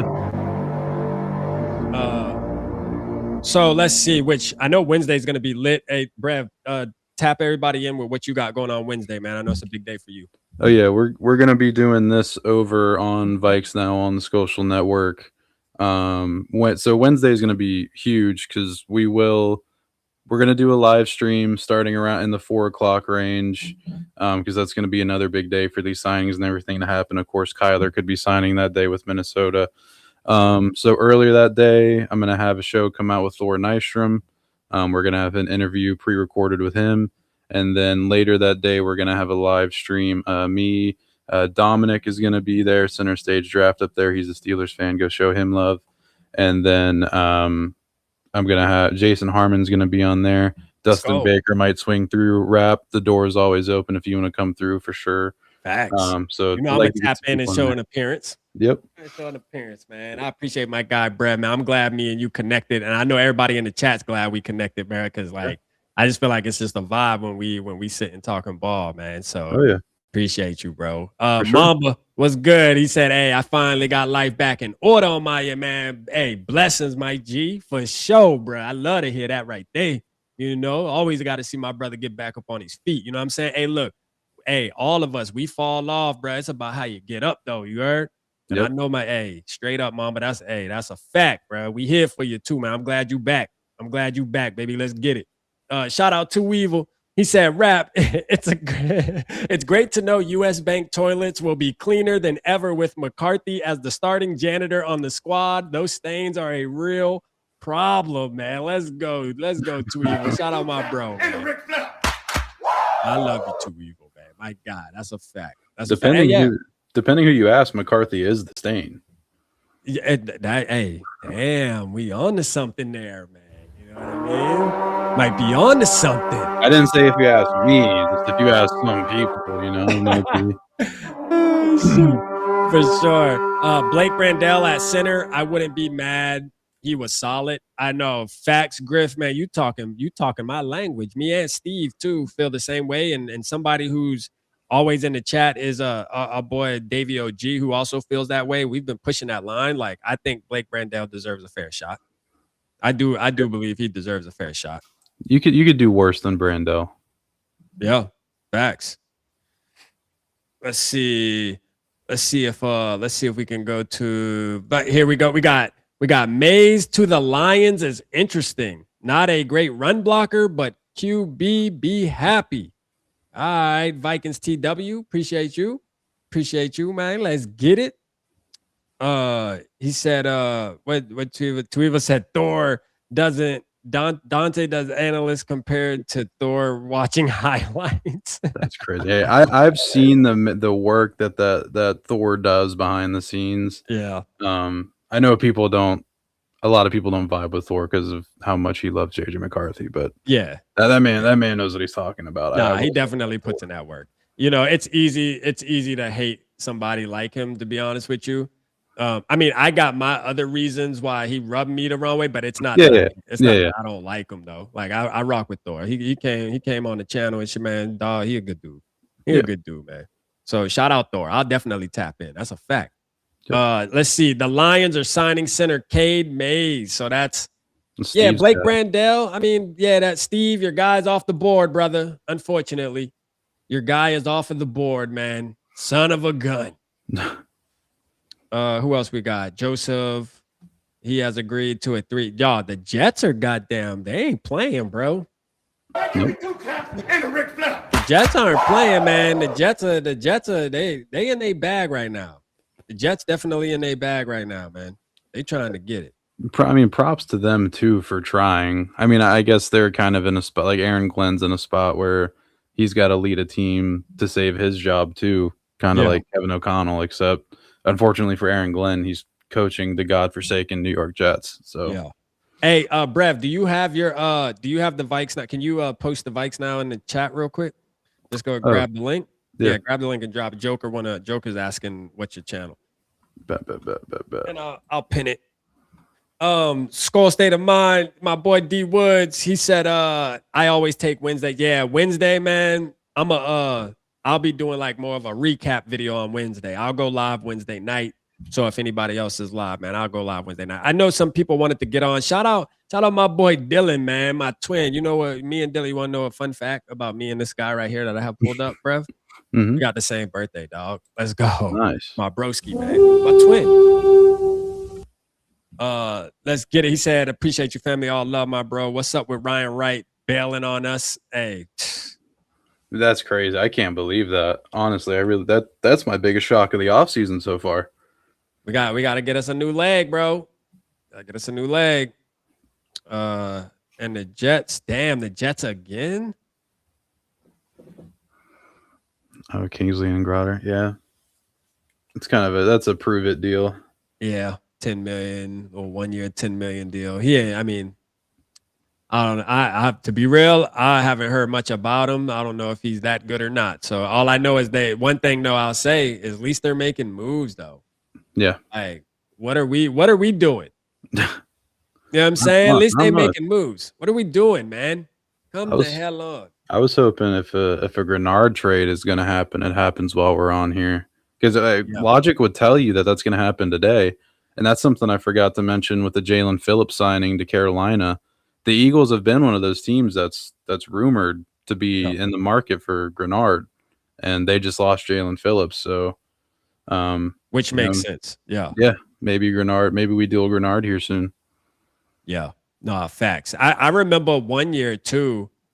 We made a big move around like 10 at night and shit too. Like, so that's the thing. Like, today is a day and tomorrow and the next day where it opens at 12 Eastern, but then like usually you'll see a move happen at fucking 9:30 tonight. You know what I mean? It's like the Vikings did this. I think that's how the TJ Hawkinson one went down, or Byron Murphy one went down. Cause I remember being live late with me and SK, and then all of a sudden I had to swap the live. Like, oh shit, it happened, and it was definitely like nighttime. I think that was Byron Murphy. I remember it being nighttime when that news hit. Yeah, for sure. So, hey, the day just getting popping, man. We just bringing it on here. We starting early.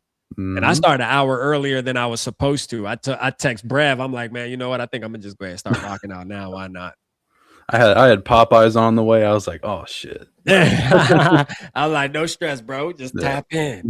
Just tap in. It's all good. It's all good, man. This shit is fun. Shout out Boba Fajub. What happened? I just gotta grab my. I thought I grabbed my charger from my phone. I just gotta grab my charger real quick. Do you think, bro? Mamba said, don't expect much. We broke.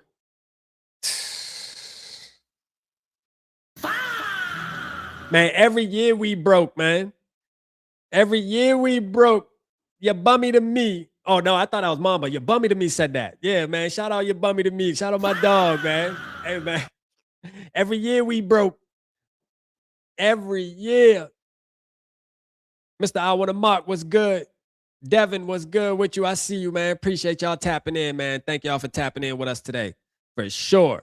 We trying to catch this news, man. Hopefully something big happens. But like your bummy to me said, motherfuckers broke around here, man. Motherfuckers ain't got no paper, man. Two-tone. Tua should resign. Tua should resign. Too many concussions. No, hey, facts. He definitely should. Get Jalen Carter and I'll be happy. CBs don't matter if you can, bruh, Nano, you talking my language, bro. So I did a video, obviously, on Jalen Carter. I did ask Brev what he thought. He said he kind of just didn't look into it because it just seems so far-fetched. It's just something he's not going to waste his brain capacity thinking about. But for somebody like me, I'm like, shit, I see somebody like Jalen Carter available, especially now. I will say this, Brev, there are certain players that become available. And I'm like, I'm not going to do a video just because it's like, I know that's a little bit far-fetched. But I also look at it like when you release Jonathan Allen and Javon Hargrave, I look at our room and I see Tid, I see Jalen Redmond, and I see LDR.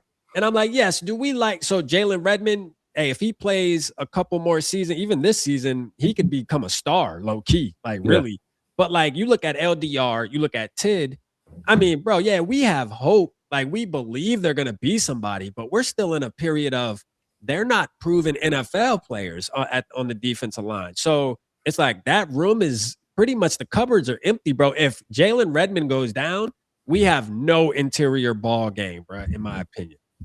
Yeah. And I guess the reason that I don't buy in too much to the Carter thing is because you don't really see a team invest so heavily into a position, have it fail, and then see them immediately go right back in on that position. Yeah. And then also just maybe it's a little bit of an overreaction. I'm reading too much into the Javon Hargrave thing and the Harrison Phillips with being like very open that defensive tackles don't really produce sack numbers in the Brian Flores defense. I take that into account too, because with corners, I think it's true. Like your corners only need to be so good in a Flores defense for it to play well. But apparently the same could be the same for the DTs, because we all agree about how much like Hargrave and Allen basically sucked and were non-factors last year, but the defense was really, really good. And that's just how good your pass rush off the edge is and how good the scheme is. Yeah. No, facts. Anthony said Niners and Texans have talked to Mike Evans, rapping Brev. Hey, to me, Mike Evans leaving Tampa Bay would be whack as hell, in my opinion, bro. Like, let's see what Malik Willis said. Appreciate you. How are you, man? I love that the hair. My boy first of all, my boy just got that bag. So I do want to say shout out to Malik Willis for getting that money. I'm never mad at seeing my brother get to that money, man. So, you know what I'm saying? Shout out to bro. First of all, let's start there. I'm glad he ain't a Viking. But shit, let's go. Let's hear what he got to say about it. That going, especially for Miami. Obviously, we're all involved in that. How do you feel knowing that you're the next quarterback for the Miami Dolphins, Malik? Yeah, I'm great. Just got off the field. Super excited to be down there. I mean, guys I know, Halfley and Sully. I'm real familiar with those guys and excited to go to work and try to do something special, bro. It's a blessing. We all assumed that you would be there because of what you just said there with Halfley and Sully. Schrager reported earlier that he talked to Halfley and he was like, so he had coaching links to Miami every single day. In practice, literally every single day. So people were talking about reps, lack of reps, what's good, what's not good. Felt like they had a good feel for how great of a quarterback you could be in the NFL and wanted you in Miami. How many different teams were talking to you? Was it a wild time for you to experience this because of how good you played last year in this free agency period? And when did you kind of know that this was probably going to be home for you? I'm just trying to take advantage of every opportunity I can get, and we're gonna leave all that in the past. It's over with now. I'm just trying to go down there and do what I can. Linderbaum's gone. Do some special things, and that's taking it one day at a time. Yeah, he was another one I didn't ever really consider the Vikings signing. I think he was going to be too rich. Yeah, Linderbaum has reached an agreement today on a record deal with the Raiders. I didn't see that coming. Who are awarding him a 3-year, $81 million deal that includes $60 million guaranteed and makes him the highest paid interior offensive lineman in NFL history, bro. Holy shit. So that is kind of what I saw. That's around the contract I saw happening for Linderbaum, just because the hype around him. And you got to think with these contracts too, like, I can sit here for months leading up to free agents and be like, all right, this is how much this guy should make. This is how much this guy should make. These contracts are always going to seem shocking when you first hear them. Like, whoa, that's way more than they should have gone for. So like Linderbaum here, like this isn't that surprising to me. The team is surprising.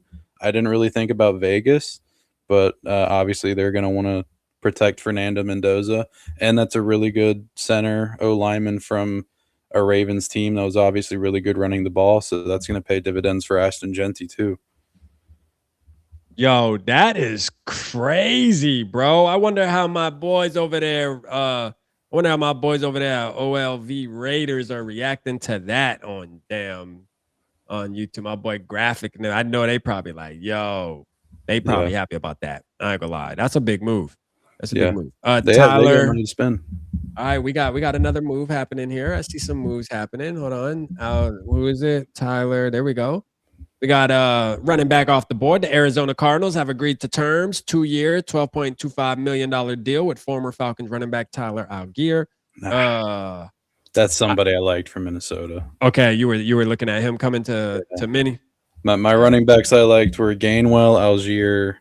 I do like Sean Tucker. He's a kind of unsung one, but those are my 3 main guys I really liked for the Vikings.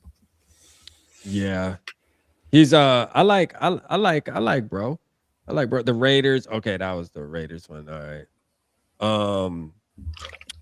Let's see. All right. Let's see here.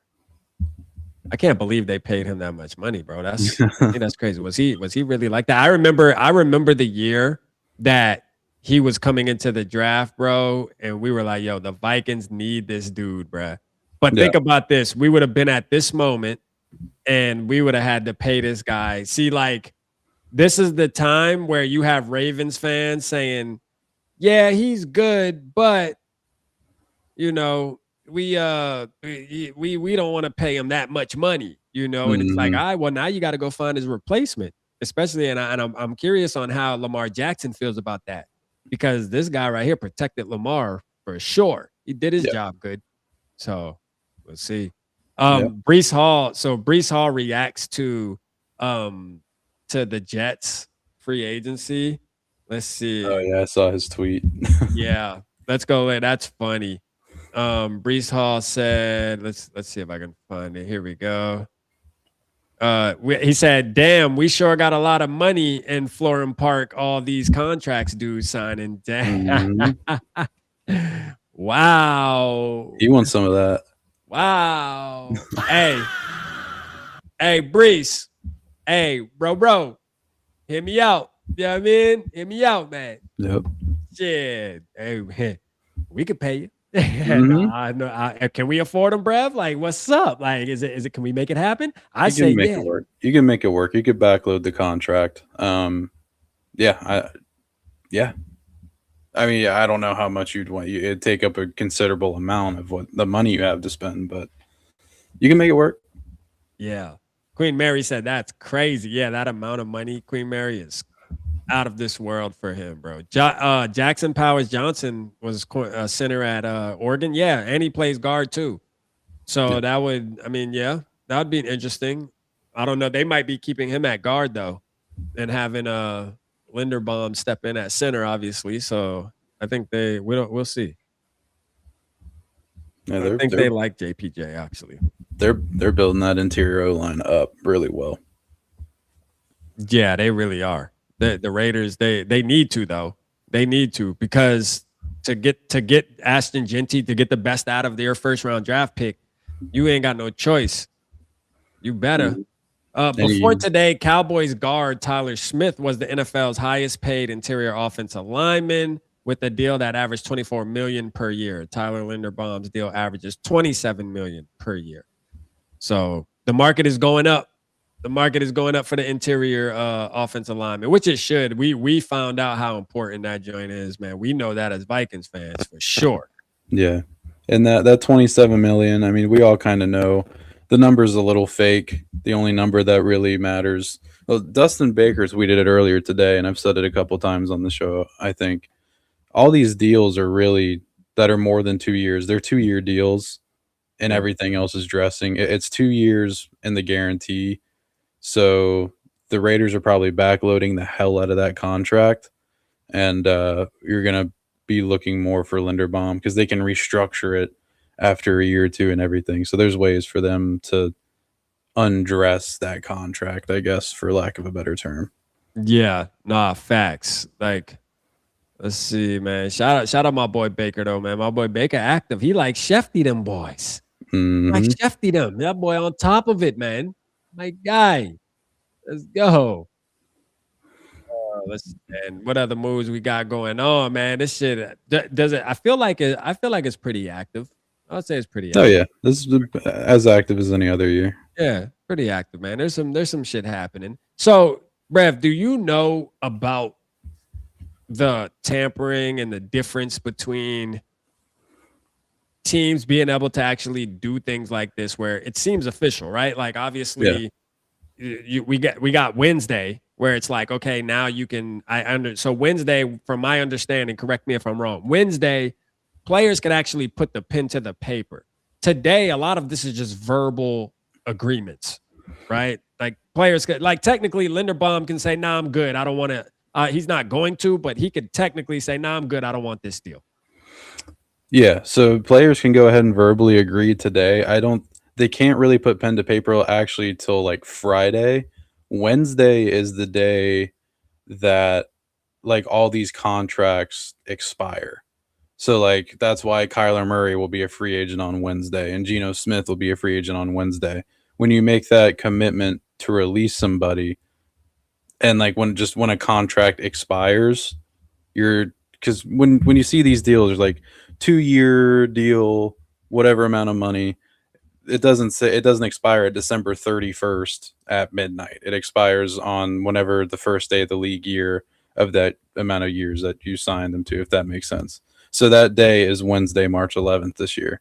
So that's when Kyler becomes a free agent. That's when Geno Smith becomes a free agent. Kirk Cousins becomes a free agent.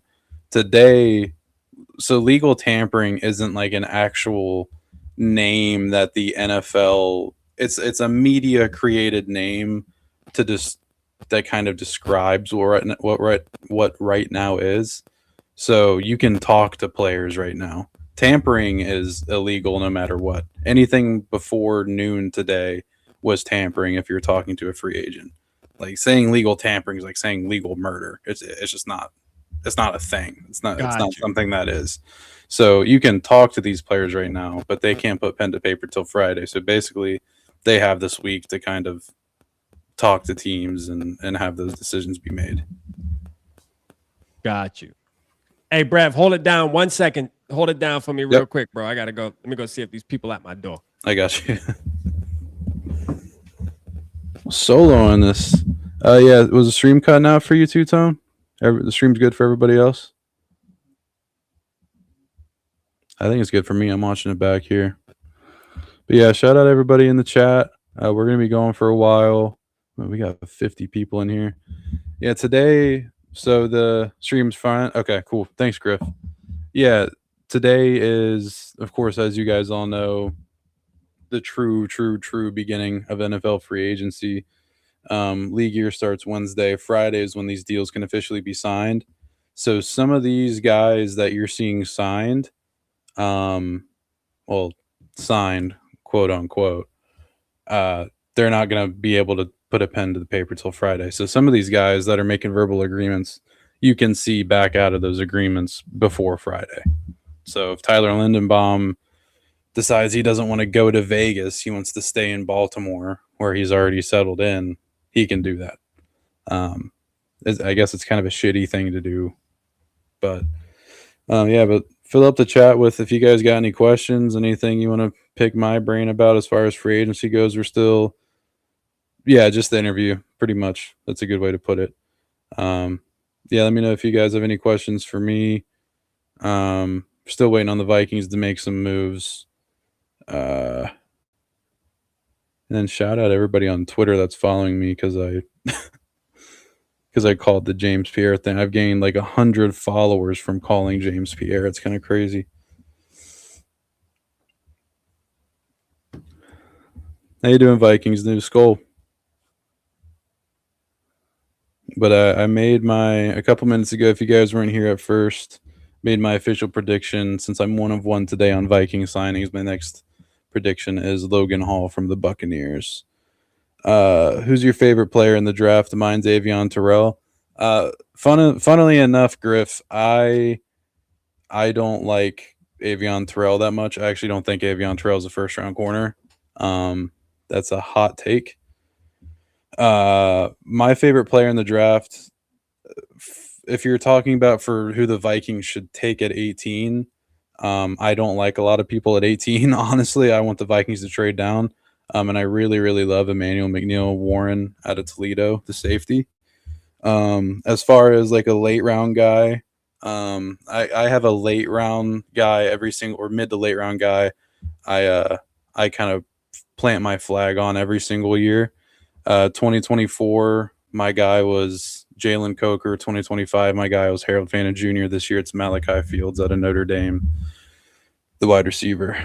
Anthony, tell Rap to get me on. Yeah, I'll tell Rap, dude. I think he's mentioned that before getting you on here. Viking, why is it that Murray and Geno can have the vet minimum contracts but not Kirk? It's just the language in their contracts. So I think Kirk, if I'm not mistaken, if I understand it correctly, Kirk Cousins, unless he gets like considerably more, he has to sign for $10 million. But that could also not be true. So Kirk might make in the neighborhood of low to mid 20s, in the 20 millions. But yeah, Murray and Geno can have the vet minimum because there's offset language in their contracts to where if they get released by that certain date, it's $1.3 million, which is good for the Vikings. Terrell isn't a good cornerback. Sorry. Yeah, I tend to. I don't like Avion Terrell. I mean, I'm sure he could be a good cornerback.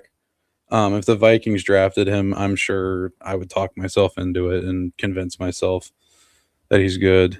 Round one, DT TBD. Round two, D'Angelo Pons. Okay, so you're saying draft the DT round one, D'Angelo Pons round two, linebacker round three. I'm a big secondary first and second round guy. So I think the Vikings should double up on secondary first and second rounds. What about Tre'Davious White? No. We're way past his prime. Too injured. Tre'Davious White is not who he used to be at all. Do you like that linebacker Rodriguez? Yeah. His stock is climbing a bit. He's looking to be a second round pick. Saints signed Travis Etienne. Oh no. That sucks. Yeah, I liked him. All right, here we I go. liked Etienne.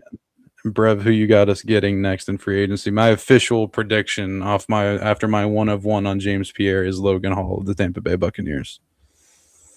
Logan Hall. Yeah, I shouted him out first before I shouted James Pierre on Twitter. Oh, they said Alvin Kamara watch is officially on, bruh. I'm good. I'm good on that. I don't want Kamara. Decent on that. Yeah, I don't want Kamara. I mean, it'd be interesting, but Kamara's not who he used to be.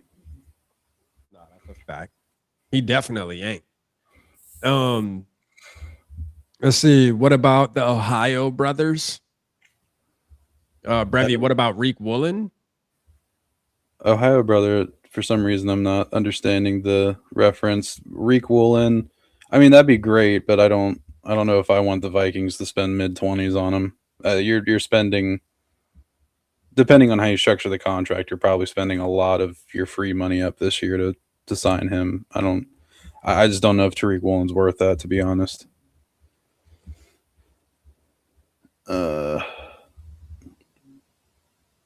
We don't need to waste shots on running back. Oh, okay, so he doesn't know. Yeah, Kevin O'Connell is kind of put into situations where the quarterback doesn't help him stay on script sometimes, if we're being honest. The Vikings actually run the ball like the 12th best rate in the NFL, but they definitely need to work on when they actually can run the ball, they run it well. But you're not far off. My bad, y'all. If you saw me talk, You're good. I got these technicians supposed to be pulling up here in a minute.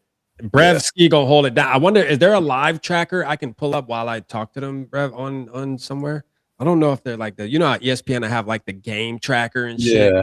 I wonder if ESPN has one. There should be one. I don't know. I've never seen one, but there has to be one. I can pull one up. Let's see if I can search one real quick. Let's see. NFL.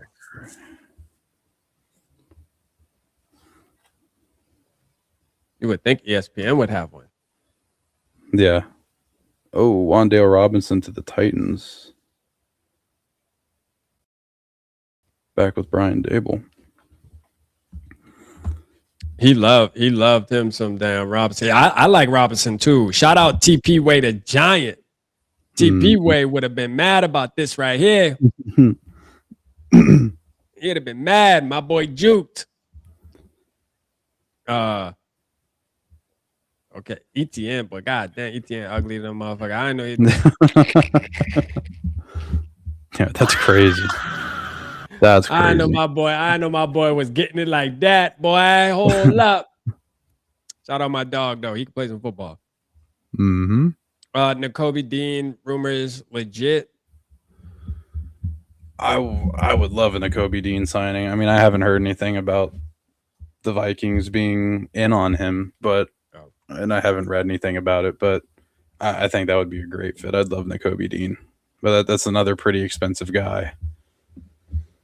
The Chiefs. Oh, one of our former Vikings, man, Tunga. The Chiefs, man. Oh yeah, got our boy Tunga, man.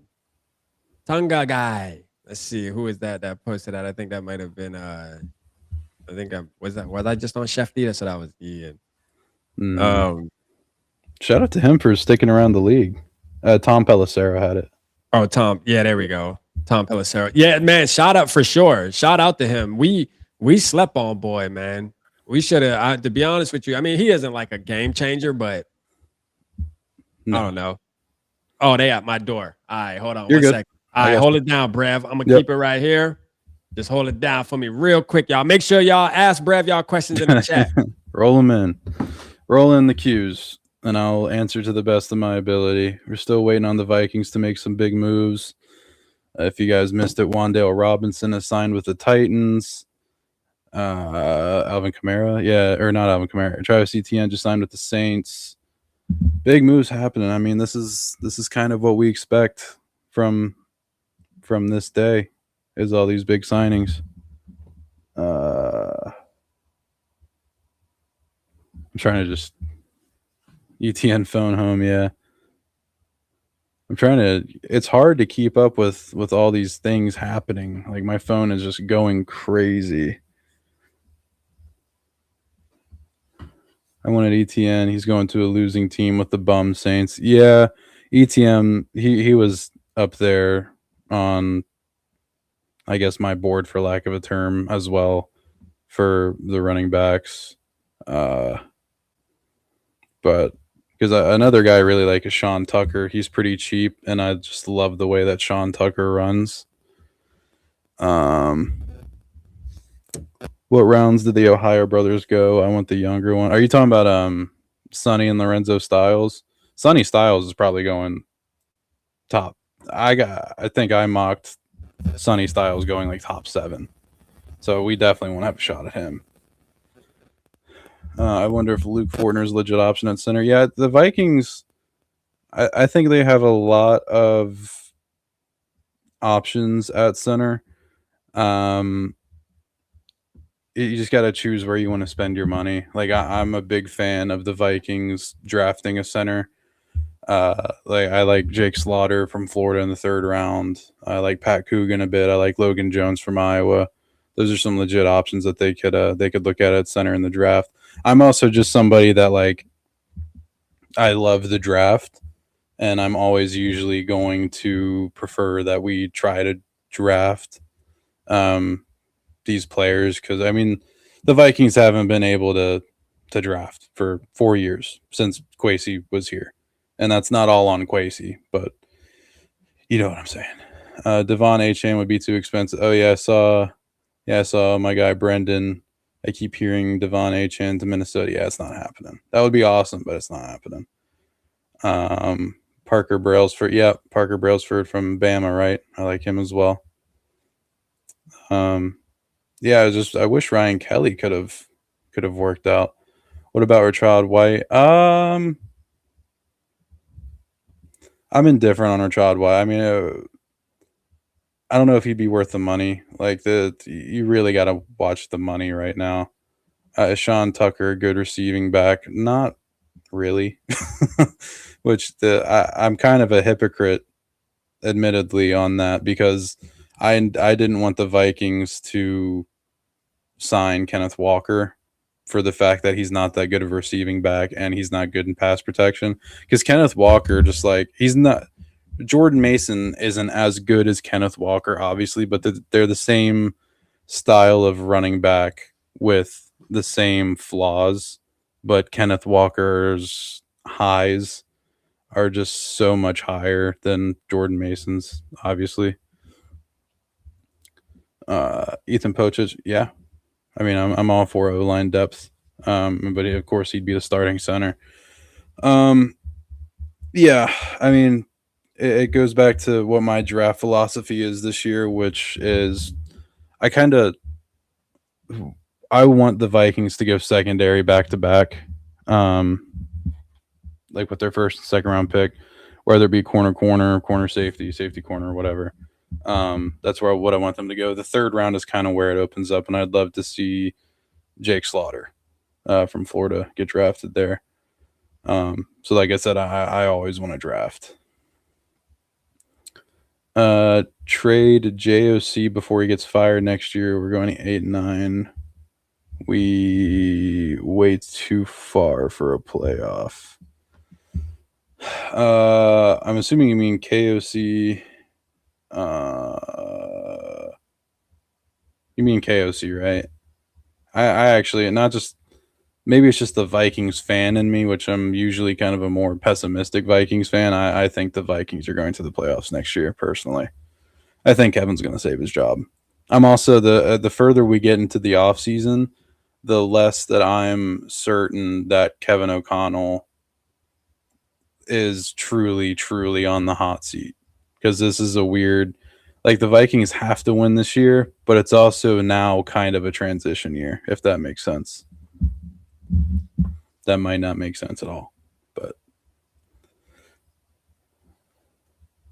round one exit, if anything, KOC. Yeah, I mean, I can see that too for sure. But even with that, I don't know if that's I don't know if that gets him fired. I think the ownership really likes Kevin O'Connell, and they proved that a little bit with sticking with him, obviously. Jalen Kilgore slept on for safety. Yeah, he's is he the South Carolina? Yeah, South Carolina safety, right? Yeah, I like Kilgore. We just got numbers on the freaking Travis Etienne contract. Who's ready for that? Oh, let me pull it back up. If you haven't seen it yet, Travis Etienne was like, what does it say? 4 years, $52 million, which that's insane. Well, let me make 1,000,000% sure on the Travis Etienne thing.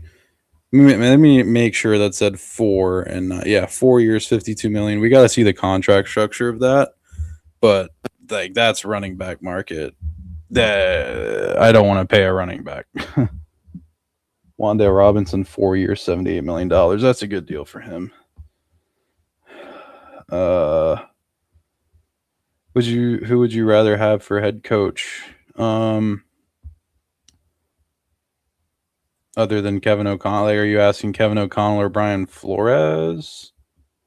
Or, because I mean, I'd rather have Kevin O'Connell right now. Okay, save KOC as motivational speaker. He's only good thing. His playbook's trash. His playbook is definitely not trash, but I understand not being the happiest with his situational play calling for sure. What are we talking about? The oil for the hair? What they got going on, Brev? I don't know. Hey, this hair is natural. I don't put anything in this hair other than shampoo. I wake up with it like this. Tight inside, Wan'Dale Robinson. Okay, so let me hear. We got some contract details while you're away, Rap, on Wan'Dale and Travis Etienne. Wan'Dale was, I think, 4 years, 78, and Etienne was 4 years, 52. Which Etienne getting that contract paints a picture of the running back market and makes me really skeptical or really hesitating to want to sign a running back at all. Yeah, so that means somebody like Breece Hall is gonna go for a lot, right? Yeah, that's not looking good. Is Breece Hall, did he get tagged? Oh yeah, that's right. They did tag I think he got tagged. Yeah, they did tag him. So he's just so he's pretty much just talking smack. Yeah, right now he's got nothing to lose now. Yeah, he's like, F it. Y'all want to tag me? I would too. What are the New York Jets going to do? Send me to another team? Like the Jets aren't the worst team in the league. Exactly. Wow, bruh. They doing my boy dirty.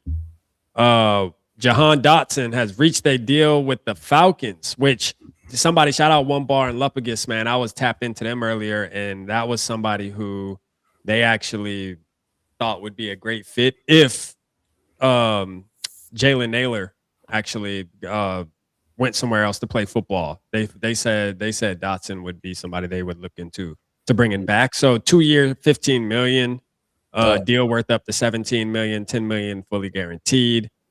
So I'm not a Dotson guy.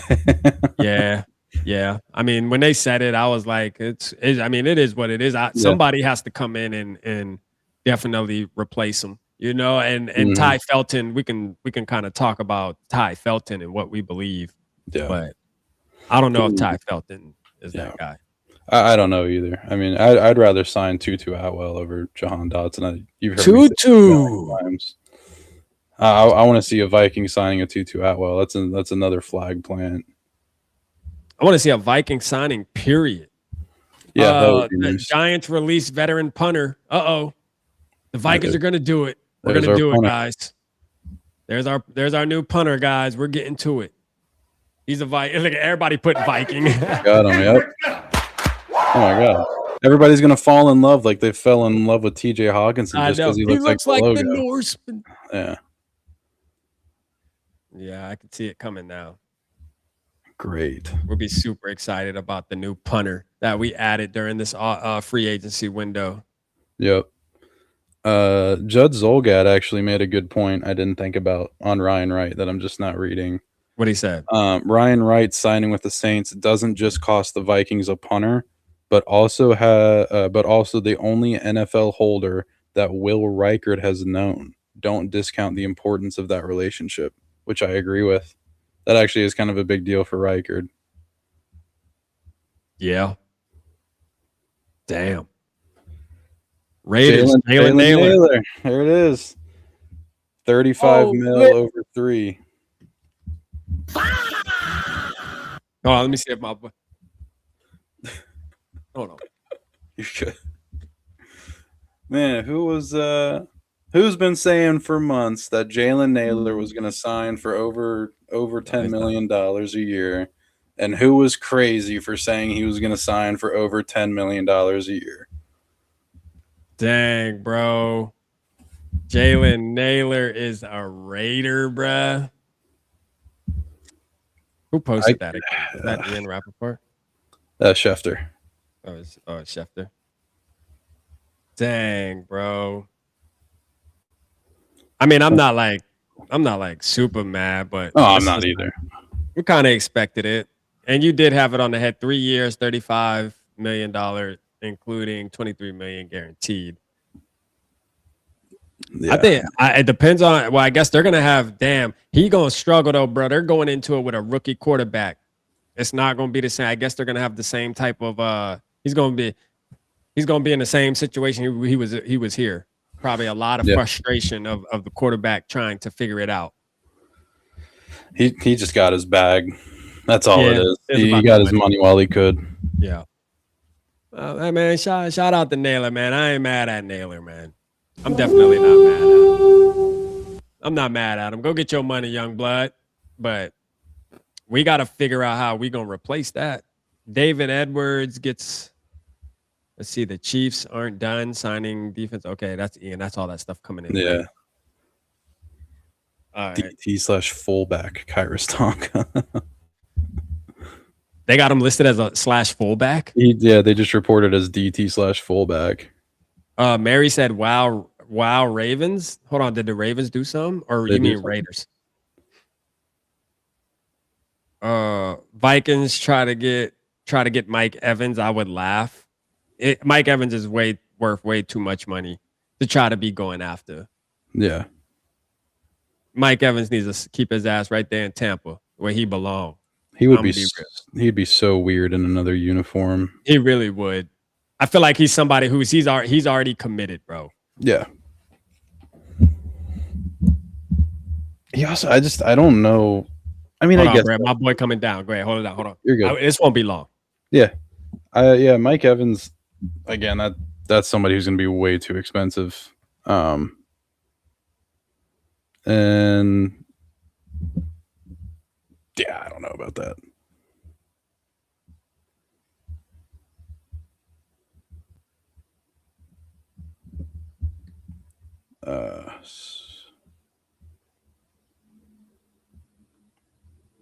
Sorry, my phone is blowing up like crazy with all this stuff going on. Naylor's overrated. Good luck in Vegas. Addison will be staying. Yeah, I don't think Addison's going to get traded. I thought maybe kind of like the emotional aftermath of the third Addison arrest, maybe we'd trade him. But now that we've kind of come down from that, Kevin O'Connell's got to win games this year. I don't think he wants to move off Addison, although they do have to make a decision on his 5th-year option. Naylor to the Raiders. Yeah, that's right, Sir D. Damn man, Speedy gone. Jalen Naylor. Love Jalen Naylor and everything, but he's not worth that money. I've been saying for months he was going to get that payday, and the Vikings, no way they were gonna do that. Bills guard signs with the Saints, 61 mil. Who's that? I must have missed that one. Yeah, that Brees Hall tweet is so crazy. Oh, David Edwards, yeah. Ty Felton getting a chance. Yeah, sir. Yeah, 35 mil for now. I think it was 23 mil in guarantees. So it's that contract's a little dressed up, but still. Ty Felton getting a chance. I don't know. I mean, he should. He was your only day 2 pick last year, so I mean, it's something to where I think the Vikings are going to draft receiver in the mid rounds. If I had to make a formal prediction, I think they might also sign a depth guy. I'm all about a Tutu Atwell signing today. I've been pumping that one for months. So, but yeah, if it's anybody, I want it to be Atwell today. And then of course you guys know I'm a big Malachi Fields guy. Draft Malachi. Yep, that's right, Anthony. Big Malachi Fields guy. Why is everyone so down on Felton? Was camp brutal? Yeah, he didn't have a good camp last year. Although when he was on the field and they actually threw him the ball, he seemed fine. The thing, a wide receiver 3, is just so replaceable that I felt like Ty Felton. Maybe I'm not even that big of a Ty Felton fan, but just thinking of a wide receiver 3. Ty Felton could put up what Jalen Naylor did. Maybe he can't recreate the chemistry he had with J.J. McCarthy, but it's not like Jalen Naylor had exceptional production. So everyone's so down on Felton just because you get excited. He was your only day 2 pick last year, 3rd rounder. You want somebody like that needs to play. With these running backs going off the board, I believe the Vikings are drafting Mike Washington or Emmett Johnson. Yeah, Emmett Johnson, kind of like Kyler Murray, group of Vikings fan. Emmett Johnson is from Minnesota, I believe. So I wouldn't be mad at that. I also love Mike Washington. He's big and fast, as we saw at the Combine. I love Nick Singleton. I love Jadarian Price. I wouldn't be mad at all at the Vikings spending 49th overall. If they don't go corner, I wouldn't be mad at the Vikings spending 49th on Jadarian Price. And then with Nick Singleton out of Penn State, he broke his foot, I think, at the Senior Bowl. Was it right before or at the Senior Bowl? So his draft stock may have gone down where you can get him a little bit early. Deshaun Jones for wide receiver 3. I mean, we've seen crazier things happen at the wide receiver position in Minnesota. I don't think Deshaun Jones is going to be it, but if you did get a running back or a one price, yeah. I mean, I think that's a realistic option. Obviously, we all want Jeremiah Love, but that's probably not going to happen. I really like Mike Washington Jr. Yep. And then shout out my buddy Jason Harmon, former co-host on the School Show Network. He got to interview Mike Washington Jr. At the Super Bowl, so go check out his Twitter page for his interview with him. That was really cool to see. Watch them trade up for Love. Yeah, I mean, that it would be hard to be mad for long. I mean, the logical part of me would be kind of pissed that they did that. But just because you got to think of the value, and it's a deep running back class. We'd have to trade Grenard and 18 for Love. Yeah, I mean, it depends who you're trading up with. You definitely have to package 18 in there and a trade up. I just don't know. Honestly, to be honest with you, if I had to make a prediction of where Jeremiah Love is going today, it's at 3 or 4 to Arizona or Tennessee. And Arizona did just sign James Conner to an extension, but I'm just getting that feeling. What about Juwan Jennings? I love Juwan Jennings. Always been a big Juwan Jennings guy. I think he's incredibly underrated. Well, not anymore. He's getting love now, and he's going to get a big contract. So, like, I'd love to have Juwan Jennings on the Vikings, but he's somebody that I think is going to make. He's going to make in the $20 million a year range, and we don't have that to pay. Kendrick Bourne. I also do like Kendrick Bourne a lot. I like Kendrick Bourne's talent. He's somebody that would be much more attainable for the Vikings, but I'm much more a Tutu Atwell guy for sure.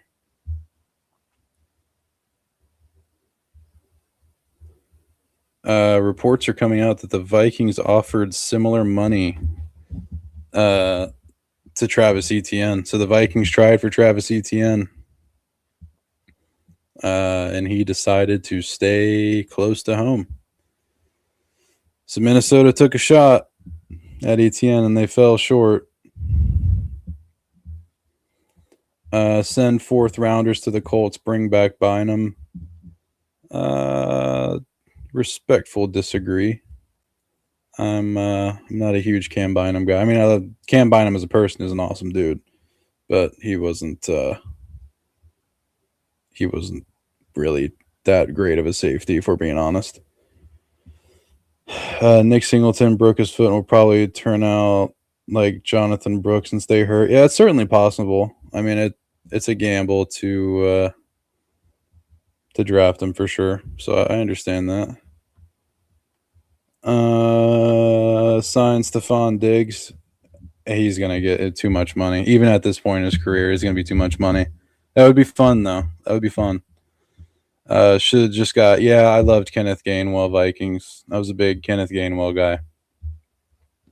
I hope they draft a tight end because Hawk is out of here next year. Yeah, so going along with. Shout out Barber, by the way. Going along with, because I've said a million times, even just today, I'm a big double up on secondary guy in the 1st and 2nd round. But if they aren't to double up in the 2nd round, or like if they aren't to spend a 2nd round pick on there, I would want them to draft Jadarian Price or Eli Stowers at a Vanderbilt for sure. I love Stowers. How about Grenard to get H.N.? I just don't think Miami wants to come off H.N.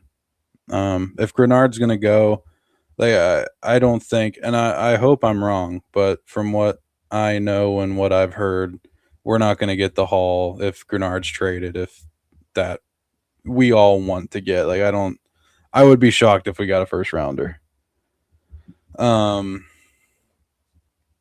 I think at best for Grenard, you're getting a 2nd round pick.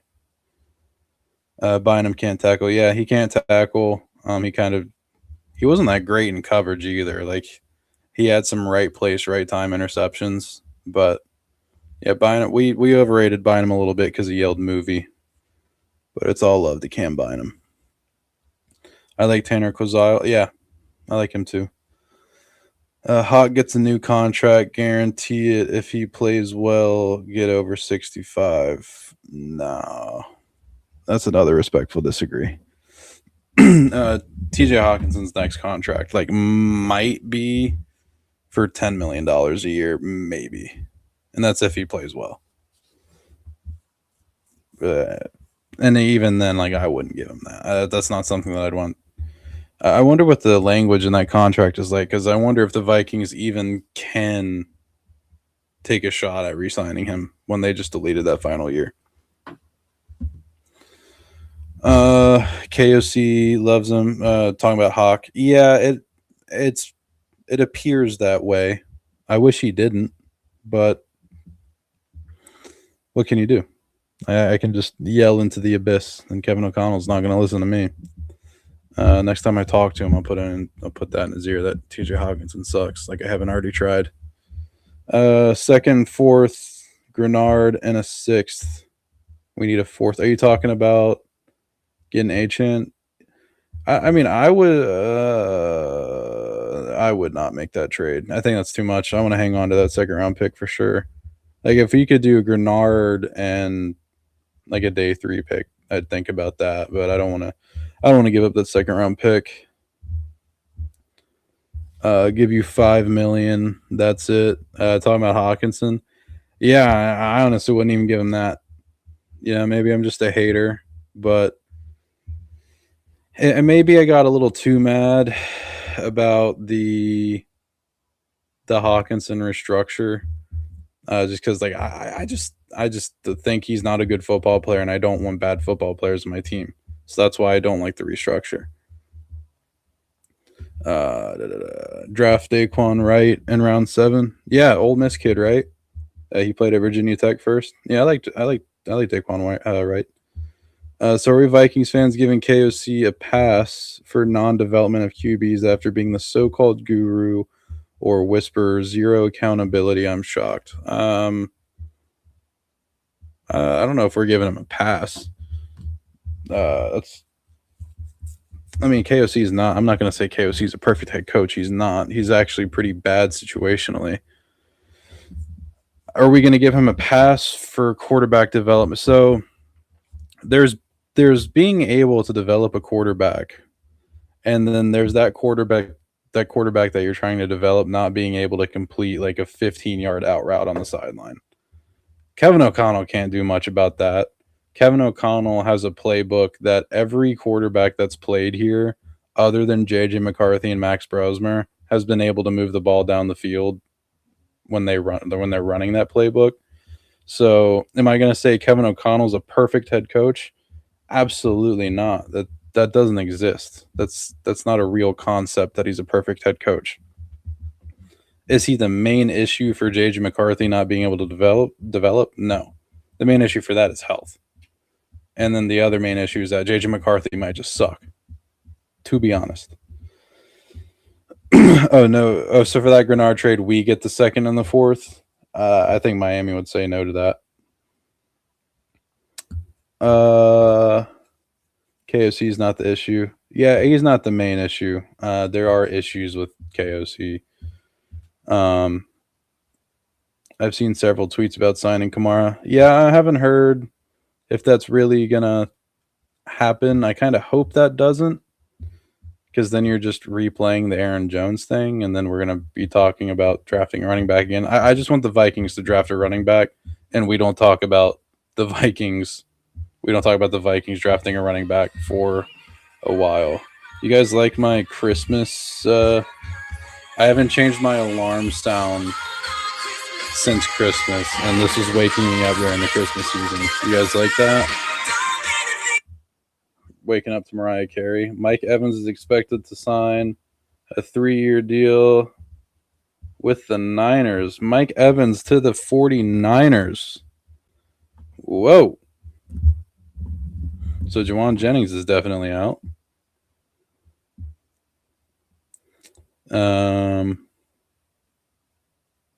Wow. That's an interesting one.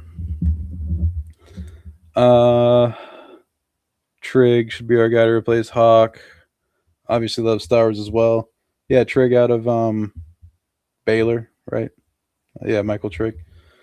How mad would Skull Nation be if J.J. McCarthy beats out Kyler, Kirk, or Gino? Not mad in the slightest. I would not be mad at that. Would be a very good thing. Not mad at all. I love JJ. Just wish he'd stay healthy. I mean, yeah, we all do. I was a day one JJ McCarthy guy, and I am wrong. Like when I'm saying that he might just suck and all these things that he can't do, I'm admitting I'm wrong long term because I love JJ McCarthy coming out of college. It's the only way I see McCarthy and Murray on the same Vikings roster. I think they could. I think it's within the realm of possibility that they'd both be on the roster, even if Murray win. Because like that Murray would win that competition if we're being honest with ourselves. If there's even a competition, JJ McCarthy will win out.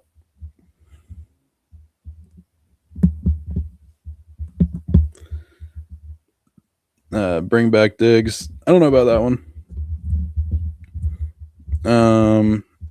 Evans to the 49ers. Yeah, Broski Bear. Yeah, that's crazy. Didn't think Evans would leave. Yeah, I mean, I never saw Mike Evans leaving Tampa Bay, but the last couple weeks it started to become apparent he was probably out of there. JJ would beat out Kirk and Geno. There would be no point in starting Kirk and Geno. So this is the thing with the JJ McCarthy quarterback competition. And by the way, shout out everybody still in here. Rap's he's got a technician at his house, so I'm holding it down for him. Shout out to everybody for bearing with me and sticking in here. Keep putting your questions in the chat. The thing about a JJ McCarthy quarterback competition is I don't think he would beat anybody that that would compete with him. And maybe I'm just saying what I see. I'm just saying what I see and what I believe. Again, day one McCarthy guy. What quarterback would he beat? Like, he wouldn't beat Kirk in a competition. He wouldn't beat Geno in a competition unless there's some miraculous leap that we haven't seen that he's going to take between now and training camp. I don't see JJ McCarthy beating anybody in a competition because right now I don't think JJ McCarthy is like a top 32 quarterback in the NFL. Unfortunately, and that's I don't like saying that. That's what I see. There won't be a competition for McCarthy and Murray. I don't think it would be. Oh, there he is. You missed it. You missed it. Big Mike Evans. He's on the move. 49ers. Yep. So Juwan Jennings is out of there.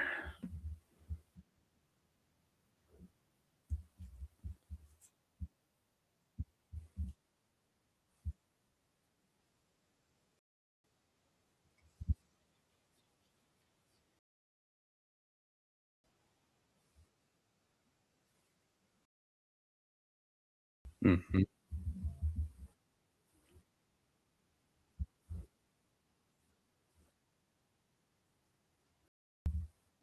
Oh, my bad. I'm muted. My bad. Shout out to Brev. You could hear me, Brev. I could hear you. Oh, okay. But shout out to y'all, man. I got HVAC people here, man. My bad. So if you know where I live at, you can't go without no AC where I'm at. You will literally die down here. You hear me? So That's what I got going on, man. So thank you, Brev, for holding it down for me while I had to step out. $1,600, bro. $1,600. So look, yeah, we gotta play a five for that. So listen, all super chats are welcome. All I don't know, goddamn. Hey, right now I need Zelles, Cash Apps, all that shit. You hear me? Super chats, donations. I mean, we'll put a Venmo. We'll put a Venmo in the chat. No more lives. Yeah, Rap gonna sweat to death. Yep. All right, shout out everybody, man. There's also a report. I think Rossini tweeted it. The Vikings tried for ETN. They offered similar money, but ETN chose New Orleans. Oh, he chose New Orleans over, man. F him. Yep. That's crazy. No, that is crazy, bro. Like he chose New Orleans over Minnie. But that's also another team off the Jeremiah Love board. True. I would think. True. That is true. Yep. Damn, I can't believe he's going to. That's crazy, bro. Like I can't believe Mike Evans is going to the 49ers, bro. What the world? Weirdly enough, like that makes sense. If you know what I mean. Like Mike Evans in a 49ers uniform just kind of makes sense to me. If it's not going to be Buccaneers one obviously makes sense. But like if it's not the Buccaneers, the Niners, like I see it. It's almost going to look the same. Yeah, like you can vision it. Yeah. Yeah. He said, get a towel wrap. Hey, facts. I'm gonna need it. Since we missed out on top running backs, you think we shift and spin for a wide receiver? Jennings is a beast when he's on. Yeah. The draft class is lit though. Yeah, I touched on Jennings because I think Anthony asked about Jennings while you were gone. Jennings is just going to cost too much money. I think he's getting 20 mil in the 20 mil a year range. I think the NFL is high on him. But yeah, you're right. The draft class, like Malachi Fields, please, Malachi Fields. You like Malachi from Notre Dame, right? That's my guy. Okay. All right. Shout out our boy Malachi. I feel like somebody else was high on Malachi, man. Somebody else was talking about Malachi Fields that they really wanted him, other than you, Brev. And I'm like, dang, this name keeps popping up. He must be a beast. But he's like a deep ball threat, right? He's like 6'4", crazy big frame. So he's Mike Evans. That would be a decent comp, yeah. So cornerback Jamel Dean, okay, got dealt while I was gone too. Huh? I didn't see that. Yeah, Jamel Dean goes to the Steelers. So all right, Steelers making some move, bro. What are the Vikings, bro? Like seriously, what are we doing, man? Are we in it to win it or not? I mean, yeah. I mean, I guess I shouldn't be shocked just with the money situation, but I mean, you always want to see your team. Oh shit! You always want to see your team do more. I don't know if we're in it. I don't know if we're in it to win it, Brev. I don't know, man. I want to see this Grenard trade happen because I want to see the trade capital and I want to see the money that you free up from it because that would be huge. Yeah, nah, facts, bro. Let's see who else is available here. Let's see who else going to post. Tom Pelissero, Ian Rappaport, due to a day at Tampa Bay Buccaneers never thought would come. Yeah, nah, facts. Why is Tom Pelissero key? Why is he jocking Kobe Bryant? I feel like this Kobe Bryant's been at the top of his shit for a minute. He keep talking about Kobe Bryant, bro. Like, stop. Yeah. Get your engagement, Tom. Yeah, I know, right? Mike Evans' decision to leave Tampa Bay was not about money. The Bucs were aggressive in their pursuit. Ooh, with that being said, in their pursuit, what was said to be a very strong offer. It came down to the desire for a new challenge as Evans enters his last years of his career. Yeah, he probably just wants an opportunity to actually win a Super Bowl, in my opinion. Yeah. I mean, I like Baker Mayfield. I like what I like what they did with him as far as winning a playoff game early on, bringing him to Tampa. But I think the reality is they're not really built to win no Super Bowl in the NFC. I just don't see it. You know, no, Tampa Bay fans will tell you different. They're kind of like us. They'll say, "Yeah, bullshit, we're ready," Yeah. but I don't think it's happening, bro. I just don't. No. And just when you get to that age, like Mike Evans, if there's a list of people or a short list of people that deserve a ring in the NFL, like Mike Evans is near the top of that list. Facts. So more power Facts. to him. Hey, Brev, if you need to take a break or anything, bro, you already know, bro. Yeah. Facts. I can hold it down for you if you do. Whenever. You just pop out, bro. I got you. I'll hold it down POP, man. Just like me. I'm good. I don't have anything to do till like 5:30, 6 o'clock. So as long as we need to go. Oh, nice. I'm about to be here while this guy fixes my HVAC up there. You had to pay him before he started working on it. Nah, I gotta pay him after, but he told me what it's gonna be, and I'm gonna tell you, boy. Yeah. God. My brother owns my brother owns a commercial HVAC company, so he works with the corporations. I see the bills he's making them pay. So yeah. So if I'm not live, you know what I mean, here coming up, man, y'all know why. I'm working overtime, bro. Yep. Like facts. I'm trying to pay for this damn AC unit replacement. So let's see. The Bears continue to add on defense, agreeing to terms with free agent linebacker Devin Bush. 3 years, $30 million deal done. All right. Devin Bush is now. Chicago got Devin Bush? Yeah. Damn. Did you like him? Yeah. I like him in general. And I didn't think we would get him, but him going to Chicago sucks for us. I like Devin Bush. I feel like Chicago's making moves. Everybody else is making moves, man. Yeah. Everybody else is making moves. I haven't really seen the Lions do anything, I don't think, other than lose people.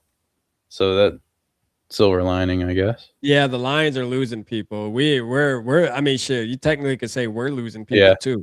Jalen Naylor, Wright. Mm-hmm. I mean, God. The Ryan Wright thing is still so crazy. Like that shocked me. I still can't believe he's gone. We got Oscar Chapman, though. We're good. We got the Aussie. We got the Aussie in the building. Let's go. Fuck it. Yeah, shout out James Pierre, because this motherfucker signing with the Vikings. Like, I've had over 100 people follow me on Twitter because I tweeted about James Pierre. Let's go before it, and like people are catching on to it. They're like, damn, this guy might know what he's talking about. He knows his shit. Brevski, let's go, man. Let's get a round of applause for Brevski out here. Tom Pella, who? Knock it the hell off, man.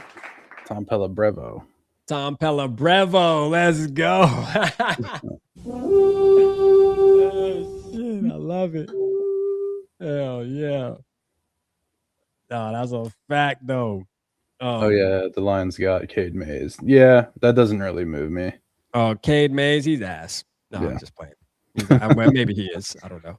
Kurt coming back, LOL, man. Hell no. Shout out my boy Mont, man. Our QB coming. They saving the best for last. No, that's what it is. They know there's going to be a big move. There's going to be a big move happening for the Vikings. Obviously, I think everybody knows Kyler Murray will be a Minnesota Viking on Wednesday, March, 11th? Yeah. Mm-hmm. Let's get it. Let's see. Jeremiah Love officially not going to the Chiefs. Nope. He ain't going to the Chiefs. Let's see what our community's talking about. Let me see some tweets here. Patrick, here we go. There's a strong chance the Vikings can draft Jeremiah Love at pick 18. I don't know about that. I don't know about strong chance. Yeah.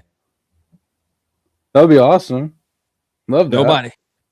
Nobody signing with the Vikings. The JJ McCarthy effect. Shout out my skull, bro. Damn. My skull, bro, cooking JJ McCarthy right now, putting him under the bus. I might have some insider information here from a source. Okay, hold on. That we can break on here. All right, let's break it. And this isn't me. Hold on, I'm putting you on center stage, Brev. I'm putting you on center. The pressure's on. This isn't me saying I think it's going to happen, but per inside source, Jonathan Grenard is expected to be traded in the next 48 hours. Mm-hmm.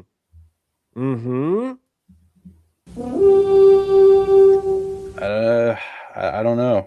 I hope so. I mean, I want it to happen today because they need money. Yeah. And I wonder what I mean, look, there's definitely teams excited about damn Jonathan Grenard. So there's gonna be teams in the fight for sure. I'm gonna throw so let's pick one team, bro. Let's both pick a team. Let's see who gets it right. Let's see who gets it right. I'm gonna tweet it right now. Matter of fact, on my page. I'm going on right now, y'all. I'm tweeting right now. Hold on. Let's see if I can pull a Brev. Let's see if I can call my fucking shot. I'm going for it. I'm gonna put Jonathan Grenard. Hold on. Let's see if we can hit it. Fuck it. Why not? You know, you miss every shot that you don't take. You know what I'm saying? Like, that's a fact, man. Let's go. Jonathan Grenard will be traded to the help me out, chat. What shot we calling? Let's see it. Let's see it in the chat. Let's see. Let's get our shot right, bro. We do it now. And if it happens tomorrow, we look like fucking Ian Rappaport's out here. You know what I mean? They're going to call me Rappaport. Mm-hmm. JG traded to the Bears. Okay, we got Bears. All right. I think the Bears are making some moves. I'll take the name. Let's hear some more. You know, I think I want to go somewhere else. I'm leaning more. Vince said Eagles. All right, I like that. I like the Eagles. No H. Oh, there is no H in his first name? He doesn't have an H in his first name? Oh, yeah. Okay. Yeah, it's J-O-N. All right. Appreciate that. Thanks for damn. How many videos I got with Jonathan Grenard? Holy shit. Is that why them shits flop? Probably. Oh well. Gotta go back. All right, we got Pats. Oh, I like the Pats. I ain't gonna lie. I like the Patriots. Anthony says Seattle. I like Seattle too. Seattle's a good shout. Ooh, let's see. I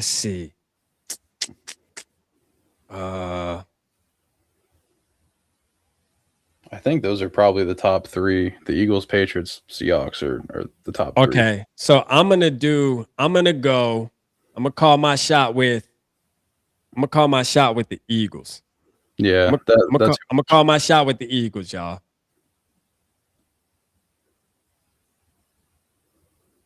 I'm gonna call my shot with the Eagles. All right, I'm posting that. Posting that. Jonathan Grenard I'm confident, will be. You know what I'm saying? Like, that will be traded to the Eagles. Not I think he's going to be. No, he will be. God damn it. Yep. That's how you call a shot, ladies and gentlemen, just in case y'all trying to figure out how to do it. That's how you do it. You go on there and you speak. You don't use the words think, maybe, should be. You use words like will. You put it out on the table. Exactly. All right, let's see what other moves we got here. Let's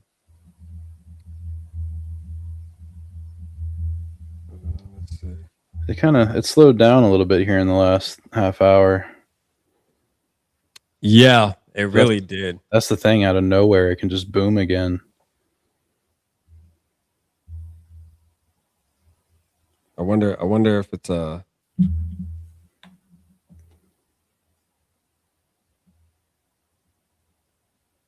let's see. NFL memes tweeted Wendy's and former Raiders quarterback Geno Smith have agreed to terms on a 4-year, $15 per hour deal. That's crazy.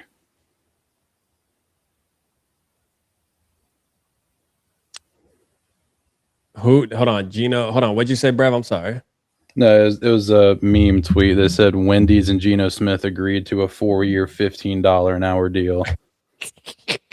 I so hope we don't get no damn Geno Smith. But you know what's crazy is based off of the Minnesota Vikings history, man, that would be the shit that happens, bro. Yeah, there's a question earlier in the chat. It was like, if you don't want Kyler Murray, who do you want if the Vikings are going to sign a cornerback or a quarterback? And I had to really think about that. I was like, it might be Geno just for the fit. It would be Geno or Tua. Yeah. Yeah. Tua, I figured I was kind of happy to know that Tua wasn't going to be a Viking just because of the Brian Flores piece. I just feel like Brian Flores wouldn't do that. You know what I mean? Yeah. Yeah, that makes sense. I didn't even think about that. Tua would come to work so scared. Oh, Brian's going to be mean to me today. Mike Evans, 3 years, $60.4 million. That's a dressed up contract for sure. Cody said McDonald's couldn't afford Geno Smith. Yeah, but Wendy's could, I guess.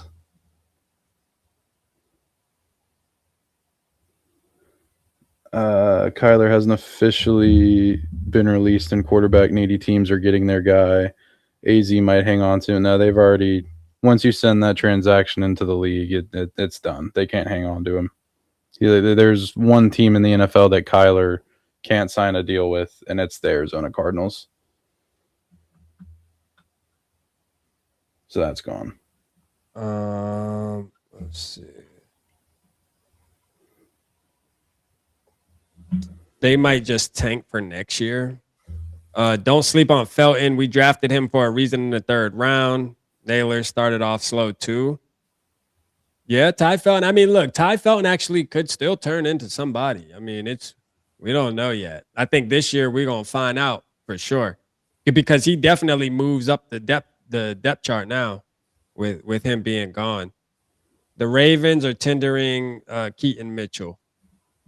Or no, they aren't tendering. Sorry. That'd be. I don't know if I want the Vikings on that one, but that's an interesting. The running back market is just weird. They aren't tendering him, which is I actually like Keaton. I like Keaton Mitchell, especially in Madden. He be going off, but like real life, I don't know. He's pretty fast. He's the type of back that I typically like, but needs a little more ability, man. Just a little bit more. I do like him though. I do like him. I wouldn't be upset all the way if the Vikings were to be in on somebody like Keaton Mitchell. Yeah. With Jordan Mason, I think they would be a good duo, honestly. They could make it work. Yeah, and somebody said Viking. Yeah. Viking, please. Yeah, nah. Why not? Why not? Why not at this point? Why not? Give me everybody, man. Just give me somebody. Just sign. I just want to see the Vikings appear in a headline. Just like just sign a motherfucker. At this point, sign Kirk. No. Whoa. I'm playing. Hell nah. No, sir. We never will do that. I don't give a damn. I'd rather start Max Brosmer. You know what I'm saying? For real. Give me Max Brosmer so we can just get the first overall pick in 2027. I'm down to wait. Shit, waited this long. Draft Arch. Grade on James Pierre, A-damn plus. Let's see. Who else we got here? Nobody's put. Yeah, slow down, bro. Yeah. Ian Rappaport, them ain't even posting no more, bro. They posted 13 minutes ago. Let's see. We got Adam Schefter posted 6 minutes ago, but it's the same bullshit. I mean, he posted about Michael Evans 3 times. He's jocking him right now. Golly, like get off the guy's sack. You know what I'm saying? Like talk some Vikings. Tom Pelissero too. He's the only one active. The other two ain't even post about Keaton. Yeah. Yeah, it might be dead, ladies and gentlemen. I don't think much more is going to be happening. But if we review what happened, I guess Linderbaum was one of the bigger moves, right? And then you would have to put Mike Evans there. How would you rank them? What would you think would be from 1 to let's do 5 moves? In terms of like the best moves, and type of like the biggest moves, the biggest moves. I would probably say Mike Evans to me probably would be number 1, just because to me Mike Evans is a superstar player. Yeah, at least a star. I mean, right? Yeah, that move is just crazy. And then I would probably have to say Linderbaum, maybe after that. Yeah, and I would probably rank Malik Willis, just because it's a quarterback thing. And you know that they're actually buying into him being the future, or at least trying. Let me I forgot. We said we was gonna let Kinetic and them on. Yeah. Hold on. Let's let Kinetic. Let's get Kinetic up in here. Hold on. Let me here. I'm gonna share this link. We will let whoever wants to tap in and talk really quick. We'll let y'all come in and talk some how you feel about free agency and stuff. I'm gonna put this link in the comments. There you go. Y'all join us. Ask Brev any type of questions. Ask me any type of questions. We talk about it. It's been popping at the beginning, but it's kind of slowing down now. So now we can kind of get a break and talk about what we believe the Vikings need to do. Because you know what? They ain't doing shit. Say that right now. If you got questions, get in here quick, because this shit can just pop off again out of nowhere. So if you got them, get in here quick. Man, that's a cool ass. Oh yeah. All right, so we got Anthony on. We got Anthony on first. Shout out Anthony. What's good, bro? We can't hear you. I don't think he selected his mic. We can't hear you, brother. We can't hear you. You might got to get out and get back in. Make sure you select your mic. Get out and get back in. Yeah. Shout out Anthony, man. I know Anthony's been wanting to get in here. There you go. Say something. You hear me? Yeah, there we Yep. go. Now we cooking with some damn chicken grease. Hey, it ain't me. You ran to the kitchen or somewhere when you had to leave. Yeah, that is Yep. a fact. That is a fact. I'm sweating here, man. Getting the AC fix. How you feeling about the Minnesota Vikings and just the free agency in general? Well, I mean, it's early. I mean, I guess we're gonna just wait till the last second. It feels like. Typical Vikings, huh? Yeah, I mean, we could go trade Gennard right now, but there must be some really good deals between two different teams that Brzezinski's thinking over right now. Yeah, man. It must be like I think Seattle, Philadelphia, and Dallas are the top three. Yeah. Jerry Jones So the wants an only edge reason rusher. the only reason why I didn't say Dallas is because I know they're going after they agreed to a trade with Gary, right? Brev? Yeah, for Green Bay Well, for if you're Sean wanting Trey Hendrickson, you're probably also wanting Grenard. Yeah. You could see what's the better deal. True. Because they do have two picks in the top in the first round, right? Yeah. Yeah. So we could probably get one of those. The way that I Grenard. see it, I don't think I truthfully, if I had to bet money on it, I don't know if Grenard's going to get you a first round pick. If it's just a first round pick, maybe. Maybe, but I think because with You Dallas have trading 18 and 20. with Dallas trading for Gary, that kind of then pulls down the value that you want to trade for another edge rusher. So I feel like their offer just might not be as good as somebody like Philadelphia or like Seattle. Like if Seattle comes have a fourth round pick, so we need to get one of those. Yeah, that would be good. Like if we can get Seattle off 32, that would be awesome. Yeah, that would probably be ideal, right? 32 from Seattle. That makes sense too. I would try Seattle or Philly and say second and a fourth. Yeah, I'd accept that all day long. I'll accept that. Yeah, I like that. And what I want, what I posted in the chat earlier, but I doubt we could do it. It'd be nice is if you go to Seattle and tell them to give us Boye Mafe, Drew Lock, and like a third round pick. Holy shit, my boy Anthony cooking. Let's go, man. We need a backup got quarterback. him. I mean, just stick the knife in and twist it. Why don't you? We got a backup. We got a backup already got quarterback. Jalen Milroe, so they like. You're right. Yeah, you're right though. We got a backup quarterback named JJ McCarthy, though. Yeah, JJ McCarthy's going to be the backup quarterback. Anthony, come on, you know that. Come on now, you know that, brother. And Drew Lock is pretty good in the preseason the past few years. Yeah, So, no, hey. I like Drew. I actually like Drew Lock as a. I mean, I don't think he's a starting quarterback. I'll say that. I think he had his as a chance, backup. but I do like him as a backup. Yeah, And I love Boye Mafe. I wanted to draft him, but we didn't. Where's he Boye from? Mafe Where was is he? good. What is he about? Where's he from? He's an edge from the Gophers. Okay, yeah. Oh no, we had the other guy. That's right. That we got rid of. Yeah, we got Mayo. Yeah. Mayo or something like That's that. what I was thinking of. Yeah. Yeah, but Mafe is good. It'd be hard to So, get him, but I mean, former you try. Chargers guard Zion Johnson reached an agreement today with the Cleveland Browns. Don't know too much about him. Zion Johnson. Shout out Zion Johnson. See, that's one of the few things about the Browns. Their offensive line's good, but their quarterbacks, they're garbage. Yeah, they got quarterback. They're definitely in quarterback hell. Let Kyler go to Cleveland. No, Kyler's coming here, Anthony. You're gonna have to deal with it. He's coming here. The thing about Kyler Murray, if you got a chance to start somewhere, why won't you do that? So Anthony, let's talk about got this. money. Hold on, Anthony. Let's talk about this. Here, we're gonna pull it up here. So tell us why. What is your thing with Kyler? Where are you thinking with the Vikings? Like realistically, where are you at with the Vikings quarterback situation? You know, let's have a serious conversation here. I'm just curious. Because that's what most of the quarterbacks that are getting released are thinking, man. If you got somewhere to start, why not do it? The Jets want two quarterbacks anyways. Yeah. So do you not think he can start here? He shouldn't. Oh, okay. Right. It's because if you got JJ McCarthy, I feel like that's just like a slap in the face to him. JJ McCarthy would be fucking hurting. Yeah, no, I agree with you on that, but I think, Anthony, as fans, right? And this is my take. We shouldn't be worried about JJ's feelings. JJ's feelings means nothing to us at this point. We trying to win as a community. He's gonna do good this year. I got a good feeling JJ McCarthy will do good this year, and he won't have to worry about it. But I'm just saying, I mean, how many quarterbacks are we gonna have to go through till we get it right? JJ should be the guy.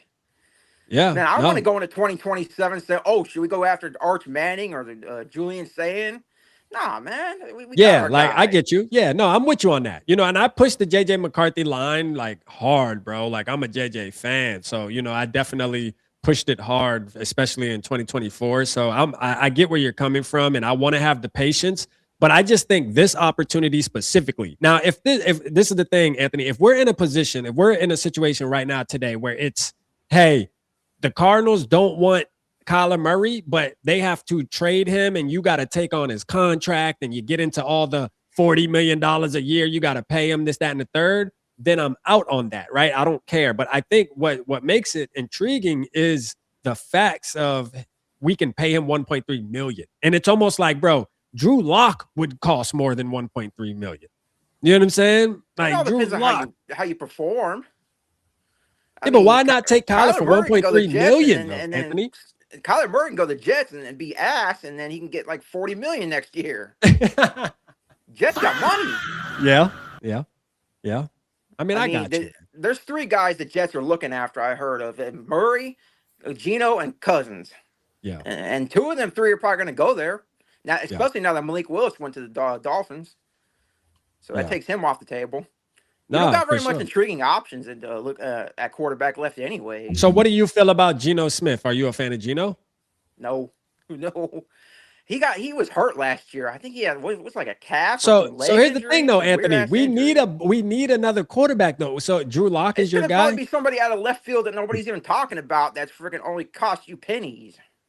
Hey, first of all, I appreciate you, Daniel, for the sub. Appreciate you, brother. Thank you. Some guy that nobody's even talking about that won't have no threat whatsoever to JJ McCarthy. Andy Dalton. Nah, watch it be Andy Minshew. Dalton. Gardner Minshew. Someone like him. Oh, former Bears defensive end Dominique Robinson is heading to Houston. That's what we just got there. Dominique Robinson. Who's that? That's Dollar Tree player there. That's league changing. We posted that. No, I wouldn't mind a guy like Gardner Minshew though, man, because Gardner Minshew's friggin' I mean, well, you know what you sound like, Anthony. You sound like me last year, where I was more concerned about another quarterback coming in and taking JJ's job than I was actually like trying to win football games, brother. And like this year, I mean, there's people out there that we don't want though, man. You really want a guy like Kirk Cousins back? No, hell no. No, Kirk Cousins. Hey, that name is banned from this live. Don't ever mention that name again. It's the name. Well, who's gonna pay Kirk Cousins? Nobody. We better not. And I heard his agent is trying to get $25 million. What the hell is he? I got a good feeling that the guy Tua is gonna go to Atlanta. Yeah, Tua's ass. They said they were, and I just heard the Bills are looking at Rashid Shaheed, so he might go there. So what move? Tell me and Brev what move you want the Vikings to do before the day ends. Well, we need some more secondary. Yeah. So do you got any names? Logan Hall would be really good, like Brev said. Logan Hall. Okay. I was thinking this guy that he's been around for a while. He plays for the Ravens last year. Chidobe Awuzie, corner. Yeah, get him cheap. He played for Dallas too at one point. You can get him for cheap. Oh. I mean, you just got to look and see who's out there. But I don't know. Maybe if we have to get like a free agent running back, I was thinking either Rashad White or Isaiah Pacheco. Because Pacheco's not going to be doing anything at KC now. Pacheco. Yeah, Pacheco's way down there on the free. Adam said Gardner Minshew sucks. No, Gardner Minshew is ass, bruh. But I will say I'm on record saying that I would take a quarterback like Gardner Minshew just because I need a back. Because this is the thing when I'm talking. So the conversation shifted, Anthony and Brev. Like first it was Gardner Minshew's of the world. This is us going into early off season where I'm just figuring, hey, the Vikings are invested in JJ McCarthy. We need a veteran backup to come in that can hold it down for 1 or 2 games. That's my thinking at that point. I mean, I really don't care who we get as backup, actually. There's just guys I don't like in general because I already know J.J. McCarthy's going to be fine this year. Oh, you know that? Yeah. Well, we putting you on center stage. Tell us. Tell everybody. Go ahead. You're on center stage. J.J. McCarthy's going to ball out this year and shut up all the haters. Let's go. Hey, I'm with you. Let's go. I like it. And if he don't, then there's something crazy happening. Brev's like, bro. I mean, come on. This has got to, man. Come on, man. Hold on. We got another fan in the building. Hey, Anthony, I'm going to put you backstage and add on somebody. You can stay backstage, though. You'll still be able to hear it. Yeah, you'll still be able to hear us and stuff. So hold on real quick. Let's go, man. What's good, Sicilian? Sicilian, can you hear us? What's good? Hey, what's good, man? Appreciate you tapping in. First of all, man, talk to us. I just want to tap in. I appreciate you guys. You guys got positivity. You guys got insight. It's love. It's respectful. And, there's not a lot of that on Vikings discourse. I just want to shout you guys out. Hey, thank you, man. We appreciate it, man, for sure. Thank you for the love. That's a fact. Here's my question, though. With Kirk Cousins, I don't like Kirk either, but he's better than JJ McCarthy. So why is he absolutely not, but we want JJ?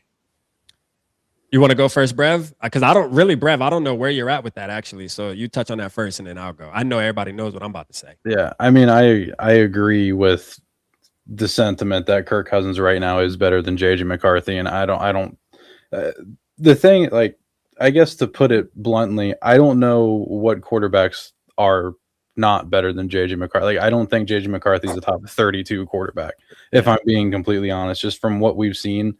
And again, day one McCarthy guy, me saying all this about JJ McCarthy is really, really just me admitting that I was wrong about JJ McCarthy to this point. Yeah. Kirk is better than JJ McCarthy, but I've said a couple times, I wouldn't lose sleep over signing Kirk, but now that Kyler Murray is in the ring, I released a whole video on Vikes now about why Kirk Cousins makes sense for the Vikings. But now that we're talking about the Kyler Murrays of the world and the upside that brings to opening up the offense, that's where I don't want Kirk. And also, I don't give a fuck about JJ McCarthy's feelings. I wanted to put that out there.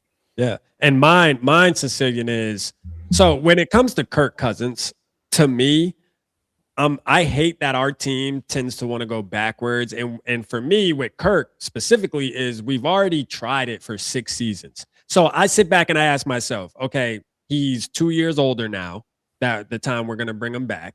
He's or at least a year, right? And then coming off an Achilles. And then I ask myself, if he couldn't win with the roster we had for, 2018 to 2023, do I believe he can step in now and win a Super Bowl? I think I'm so stuck on, I want our team to win a Super Bowl, to where anytime I'm talking about adding a player to our team, I'm thinking, hey, will this player actually give us a shot to do so? I just don't believe Kirk gives us a shot starting all 17 games for the Minnesota Vikings in 2026. To me, and and it's opinion based, but I just don't see it, only because we've had 6 years already with it when he would be more considered in his prime.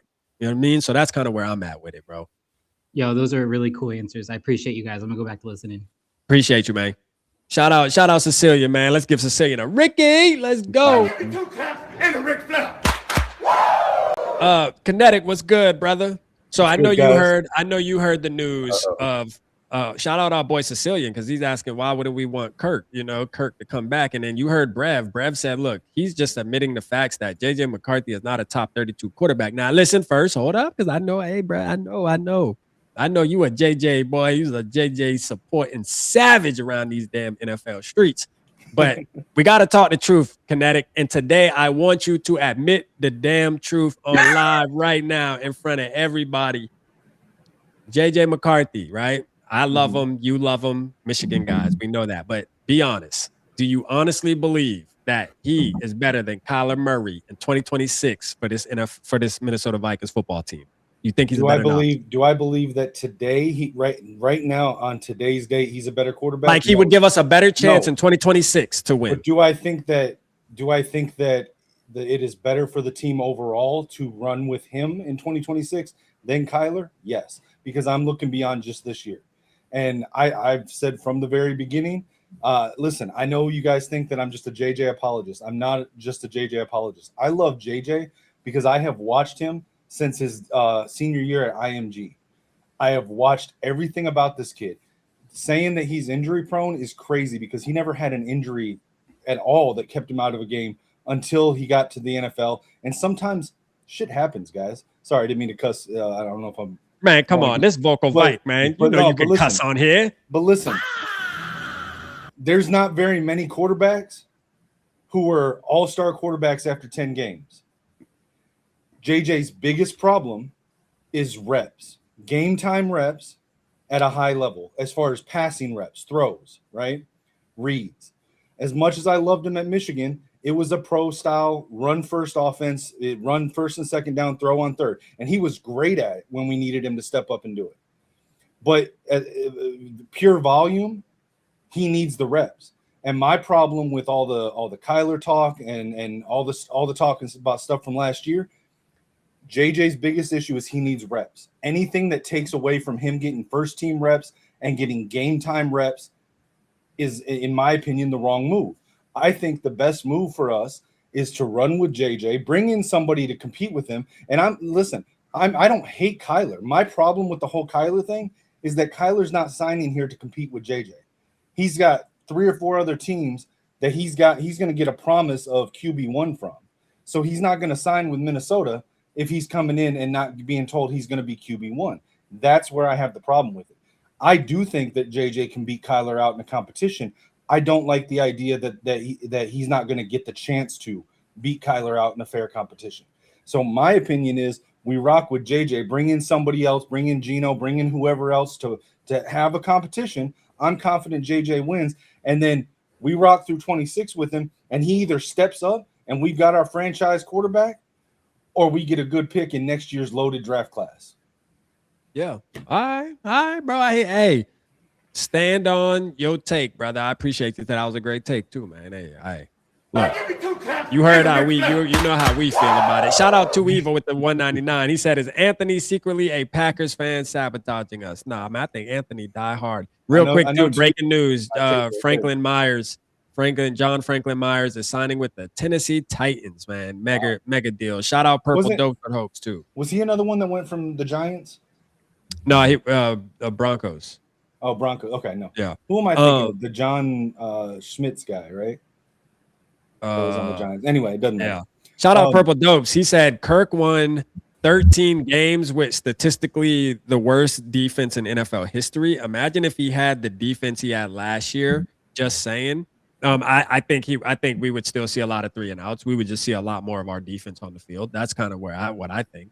Like, if you want me to be honest, that's what I think. I just think he because it isn't about the defense, but he can't score, man. In my opinion, that boy be stalling too damn much. I don't know. I'm just a Kirk hater. But I think JJ has a higher ceiling than any other option we have right now. He just needs the reps, and it's like if he never reaches it because he doesn't have the opportunity, that's where I have the problem. Yeah. Well, you could also make the argument that he's been given an opportunity though. He's been given 10 opportunities, and half of those he was playing injured. And half of those, the receivers were dropping balls they shouldn't.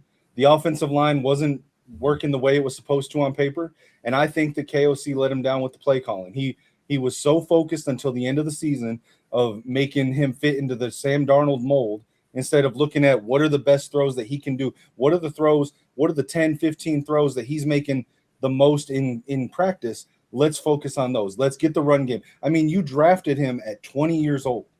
You knew what offense he came from in Michigan. When you draft a 20-year-old, whether it's J.J. McCarthy or Dallas Turner, you have to know, you have to be in it for the long haul on developing him, right? Yeah. And you don't develop a player by saying, hey, I don't care what you do well. You're going to do what the last guy did well. Yeah. FJB said Kirk would have won a Super Bowl with Seattle last year. Hey.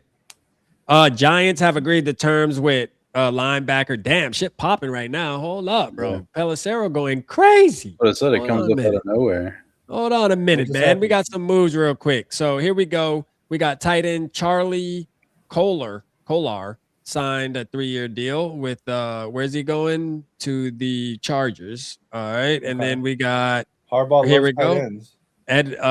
Tremaine Edmonds. He is going to the Giants. Let's go. So there you go, man. There's 2 moves that happened back to back. That makes sense. Yeah. I like that move for the Giants. That's pretty good. What do you think of the Evans to where'd he go? Now I'm mind blanking. San Fran. Yeah. What do you think of that? Brev can touch on that. Brev, what you tell him how you feeling about that? Yeah, I mean, it's just weird to think of Mike Evans not as a Buccaneer, so that's going to take adjustment just in that. But I mean, I like it for San Francisco. I'm a really big Jawan Jennings guy, but now it seems kind of obvious that Jawan Jennings isn't going to be there anymore. And then with Brandon Ayuk, like who knows what the hell is going on with him. So to have a receiving core of Mike Evans and Ricky Pearsall, that's not too bad. And the Niners are still well within their window to go get a ring. They got to go through the Rams and the Seahawks, but and I guess I kind of wanted to touch on that because like as fans we kind of get like, well, why did this team do this and why did Mike Evans do this? They have to go through the Rams and the Seahawks as a player for the 49ers. Like teams do not look at it that way. These players do not look at it as, oh man, I'm not going to sign this deal because we have to play the Rams and the Seahawks twice a year. Like, these players and these teams are betting on themselves. And when they sign these contracts, especially for Mike Evans, who we said earlier, he deserves a ring. He's not going to San Fran to sign that contract being like, oh my, fuck, I'm so scared to play Sam Darnold twice a year. And I'm so scared to play Sean McVay and Matt Stafford. Like, no, motherfucker wants to go get a ring. So, yeah. Now, hey, I agree with you on Jawan Jennings. Funny thing, I don't know him, but I live in Michigan now, and I'm from here. But I grew up in Tennessee. My daughter actually goes to the same high school that he went to in Murfreesboro right now. I played against their team when I played football. Obviously, this is way before he was there, but so I've always kind of had that affinity towards Jawan Jennings just because it was like from where I grew up. Yeah. So I kind of like the idea. But do you like? I saw someone in the chat saying that he's talking that Jawan Jennings might be talking with the Bears. Is he coming back to San Fran too, or is it just the Mike Evans show? I don't know if Jawan Jennings is going to go back to. I think Jawan Jennings is going to get around $20 million a year. So I don't know if San Fran's going to want to pay that on top of what they're paying Evans now. Yeah. Do you think he can be a legit wide receiver too, or is he kind of that complimentary 3 role? I think he can be wide because when I think of wide receiver 3, I think of Jalen Naylor is that kind of archetype receiver, and I think Jawan Jennings is a far better receiver than Jalen Naylor. So that's just I guess that's the easiest way for me to put it. But yeah. I think Jawan Jennings is a high quality wide receiver too. And it was funny. I should mention this to you because you would appreciate it. Because your story about Jawan Jennings made me remember last year I was wearing my Vikings hat, and I live in Virginia, so like not a ton of Vikings fans out here. This guy was wearing a Rams hat, and we were checking out at Food Lion self-checkout, like across from each other. And I was like, Rams fan? He was like, no, I'm an Eagles fan, but my cousin's on the Rams. I was like, oh, who's that? And he was like, oh, it's Blake Corum. Because damn. Hey, I love Blake, man. I met him one time. I want to meet him again. I have this championship belt from the 23 year that I've gotten signatures on the back, and I've been wanting to meet Blake again to get his signature on that. But Blake is such a great dude, man. Yeah, he deserves every bit of his success. If you ever get a chance to meet him, he's just a good dude. I live in a different part of the state now. But like when because me and Blake Corum, I think I'm like maybe a year or two older than him. But when we were the same age, when we were in school, I lived like the county over from him and had mutual friends with him because he's from Marshall, Virginia. Yeah. So like I know people. I've never met him. Obviously, I'm not saying I know him, but like I have mutual friends with him. So like running into I think it was his cousin at Food Lion. I was like, oh. Do you follow prep football at all in your area? Mm-mm. No? Okay. I was about to say, because we just signed a highly touted at Michigan running back that might be better than Corum from Virginia, I believe, as well. 5-star Savion Hyder. I wasn't sure if you'd heard anything from him. No, I've thought about looking more into like the high school game and putting more attention on that because like that could be good reporting ops for me, I guess. No, absolutely. Hey, I'm all about college. You want to do something? Let me know. Yeah. Hey, Kyle got an answer. Kyle got a question, or not a question, a statement. Kinetic that we got hit on. He said, no, go for it. Yeah, because he said, well, if JJ has to, he said, well, JJ has to stay on the field. If he can't stay healthy, then his upside doesn't really matter. Absolutely. Here's the thing, though. I don't know how many people here watch Collar. I know some people like him, some people don't. But he's said before something that I really agree with. calling somebody injury prone is most of the time is not like a real thing. Injuries happen in sports, and it's like you're injury prone up until you're not. Like sometimes stuff just happens, and sometimes it happens back to back. In JJ's case, unfortunately, it happened at the very beginning of his NFL career. But if you go back and look back as far as his football career goes, he is literally, I don't think he ever missed time from an injury. Like when he was at Michigan, when he had like an ankle sprain, he played through it. Dude is tough as nails, right? He was playing hurt in at least half of his games this year. And like sometimes injuries just happen. So like calling him injury prone, like I get it because that's all we've seen from him at the pro level to this point. Yeah. But that doesn't necessarily mean that injuries are going to be a thing for him going forward. Now, if it keeps my boy. I got you. maybe, Go ahead. but You heard? What's up? What's good? My Just guy, listening, man. you You're know. bummy to me. What's happening? How y'all feeling? Man, What's up, good, man? man. We touching on it. We touching on this JJ McCarthy being injury prone. Where you at with it, you bummy, man? Where you at? No, that's why I had to join. You know, y'all talking quarterback, so I feel like I got to get my perspective. With JJ McCarthy, I feel you, Eric, but I disagree. I feel like they did give JJ McCarthy opportunities, and he just didn't stay healthy with it. Like bro said in the comments, like the first year he tore his meniscus. That's the entire season. Regardless, that was supposed to be his year. Yeah. Supposedly he was balling out in training camp. He was going to be a starter. He actually played well in the preseason game versus the Raiders before he got injured. Came back. You know, like, I agree with you. Receivers was dropping passes. Justin Jefferson missed most of training camp with hamstrings. Jordan Addison was suspended. All of that is true. The offensive line was shaky. But what's also true is he hasn't stayed healthy. And the GM got fired. Also, Kevin O'Connell's job is on the line. So for him to just assume JJ McCarthy is going to be healthy again and not bring in proper competition, and we've seen how that played out last year, it wouldn't be fair to the team as a whole, like Justin Jefferson. Now, I do agree with Rap. You got Kyler Murray or somebody like that for $1.3 million, a caliber of that, and he wants to play for the team. If JJ McCarthy is as good as he is, he can outplay Kyler Murray. I agree. That's my problem, though, is I don't think he's signing here unless he gets the guarantee of QB1. And that's where I have the problem. If it was going to be we bring in Kyler and him and JJ are going to duke it out in camp and he beats out JJ, I'm totally cool with it. And I'll throw my full support behind Kyler. My problem is if he comes here under the promise that he's going to be QB1 and that no matter how good JJ plays in camp, if JJ outperforms him in camp, that he can't take that job, that's where I have a problem with. Yeah, and I agree. Like, I don't think the Vikings should just give him the job. If we bring any quarterback in, it should be a competition for any position, except for like obviously Justin Jefferson and Jordan Addison. Other than that, it should be a comp. And that's my whole problem with the Kyler thing. That's why I've been saying I'd rather than bring in Geno or somebody else, because I feel like somebody like Geno is going to be. It's a competition. I don't think they're going to promise him the starting role.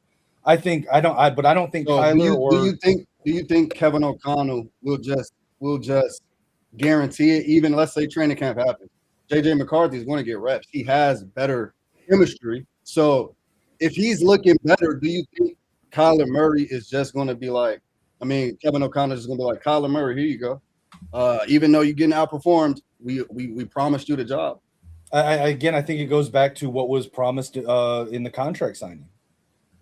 Yeah, that's why I agree with you. I don't feel like we should bring in any quarterback if we just guarantee him the job. I feel like it should be a competition. That's 100% my stance. We're saying that Kyler Murray is the best of the bunch, the youngest, and has the highest upside. So if it is a true competition, even if it's not, even if you have to just guarantee Kyler the job, hey, JJ, you lost it. Like you had 3 years or 2 years and you was injured. So I wouldn't be opposed to it. That's what I'm saying. My problem with taking away the job from JJ because of injury is that I understand the injury sucked, but I can't count that against him because again, none of that changes that he needs reps. Like I firmly believe, having watched JJ since IMG Academy, that he has all of the mental traits that you would want in a quarterback: the leadership, the mental fortitude, the toughness, the ability to elevate the team around him. He has all of that.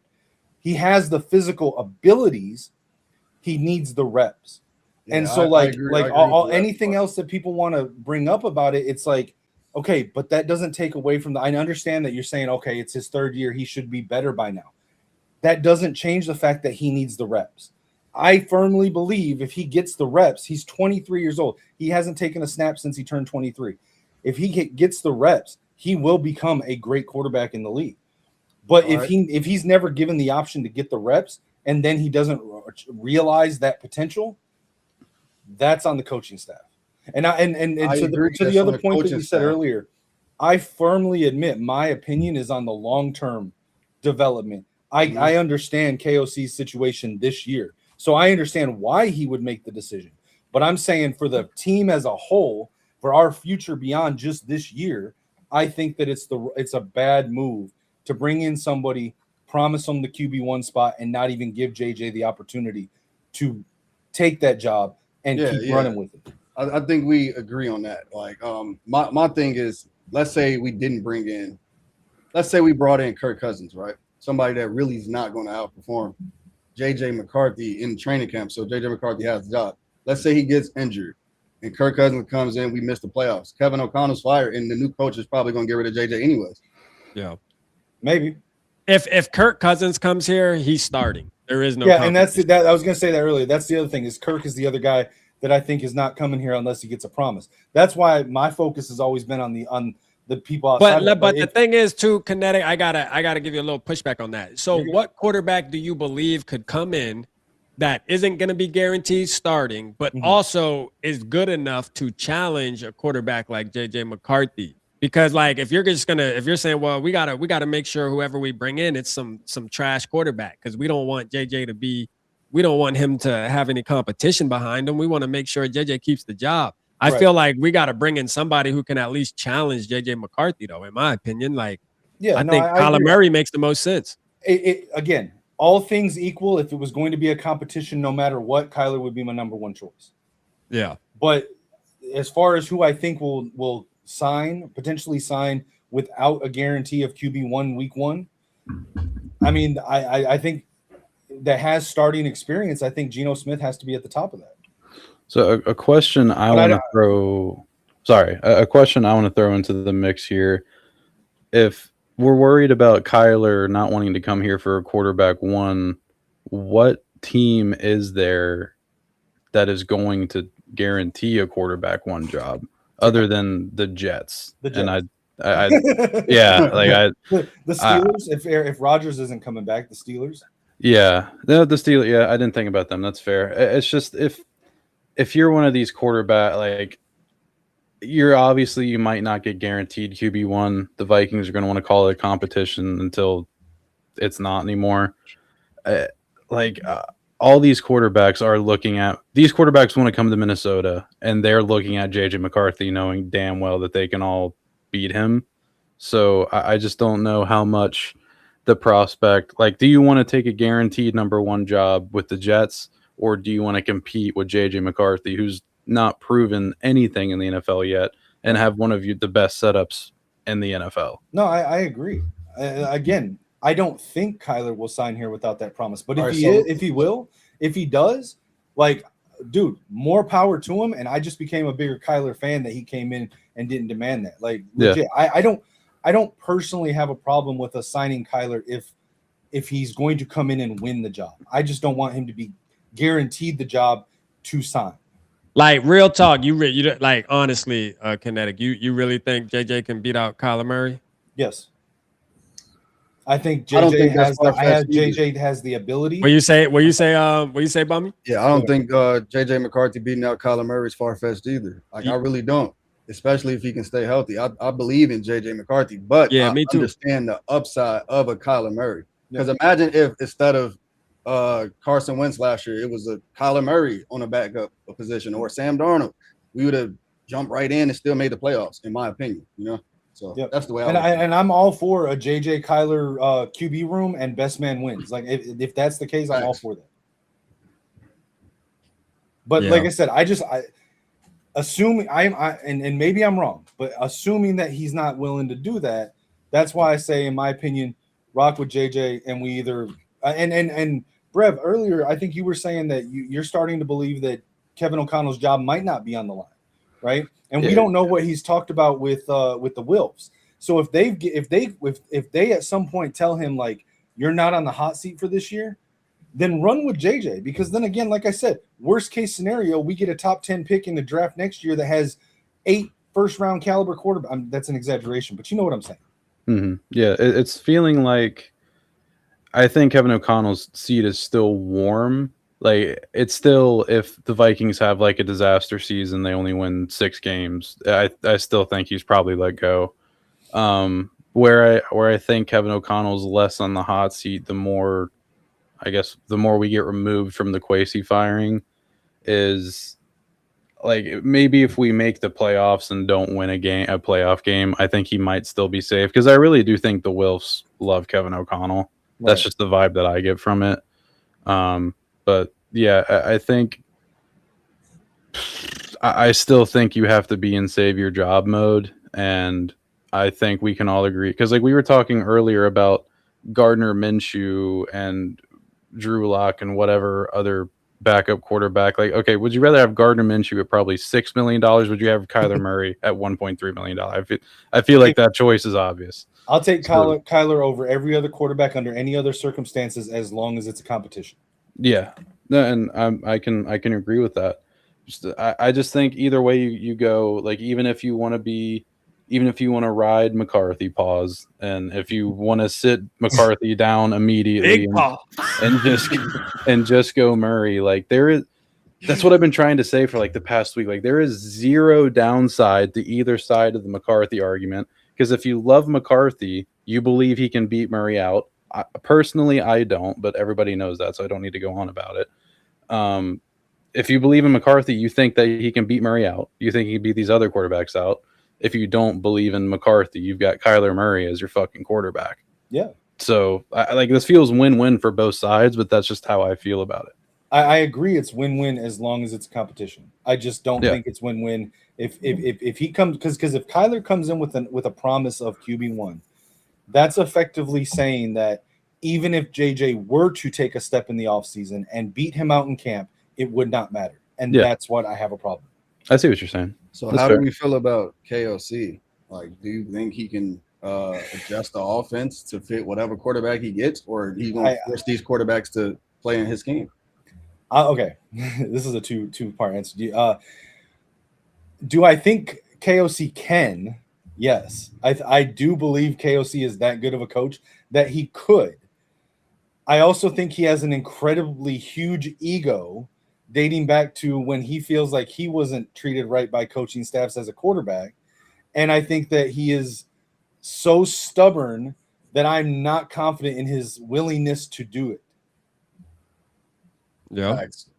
Facts. I agree with that. Like, we seen him willingly do it the last, 4 or 5 games, and he was reluctant with that. So that's my biggest question with KOC. It's like, bro, you got to adjust your scheme at times. Yeah. Personnel. Yeah, he's hard-headed, bro. It's like with Kirk Cousins, like, are we going to assume that let's say, what was Kirk Cousins last year before he tore his Achilles? He was like 17 touchdowns, 3 interceptions. He was like the leader in passing. He was doing his thing. Yeah, we were losing. So you put that Kirk Cousins on last year's Seattle team, you telling me they don't win a Super Bowl? My point with saying that is I don't think that Kevin O'Connell's scheme can win a Super Bowl. Like, I just don't think so, unless you have a Joe Burrow or Tom Brady. But that's impossible to get at this point. I guess a pushback to that would be, when has Kevin O'Connell's scheme and play calling been in question to the amount that it has right now? When JJ McCarthy wasn't the quarterback, I would say it's been people, not a lot of people, but it's been people that called out Kevin O'Connell in the playoffs. Like, it's good in the regular season, the scheme, you can throw a lot of passing yards, but in the playoffs, people know what you're going to do, and you're one-dimensional, so you don't have a running game. That's almost impossible unless you have a top 5 quarterback in order to complete a Super Bowl run with that scheme. That's what I'm saying. No, I agree with that. Top teams, KOC's offense doesn't work because there's no threat of the run. Like, the threat of an effective run is what would open up KOC's offense against teams that can cover. Yeah. Right? Yes. Like, that's the problem. And he doesn't seem to be willing to run in situations where where traditionally, like traditional football theory, you would, right? Mhm. Yeah. And Like so Ben Johnson, for example.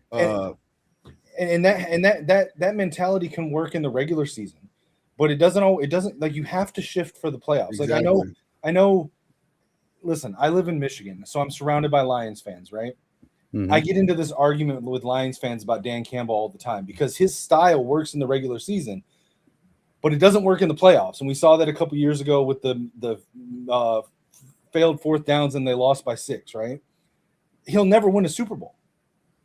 I don't think Dan Campbell will ever win a Super Bowl because he doesn't adjust his play calling once you get to the playoffs. And I'm starting to see that with KOC. I like KOC. He's probably my favorite pro head coach.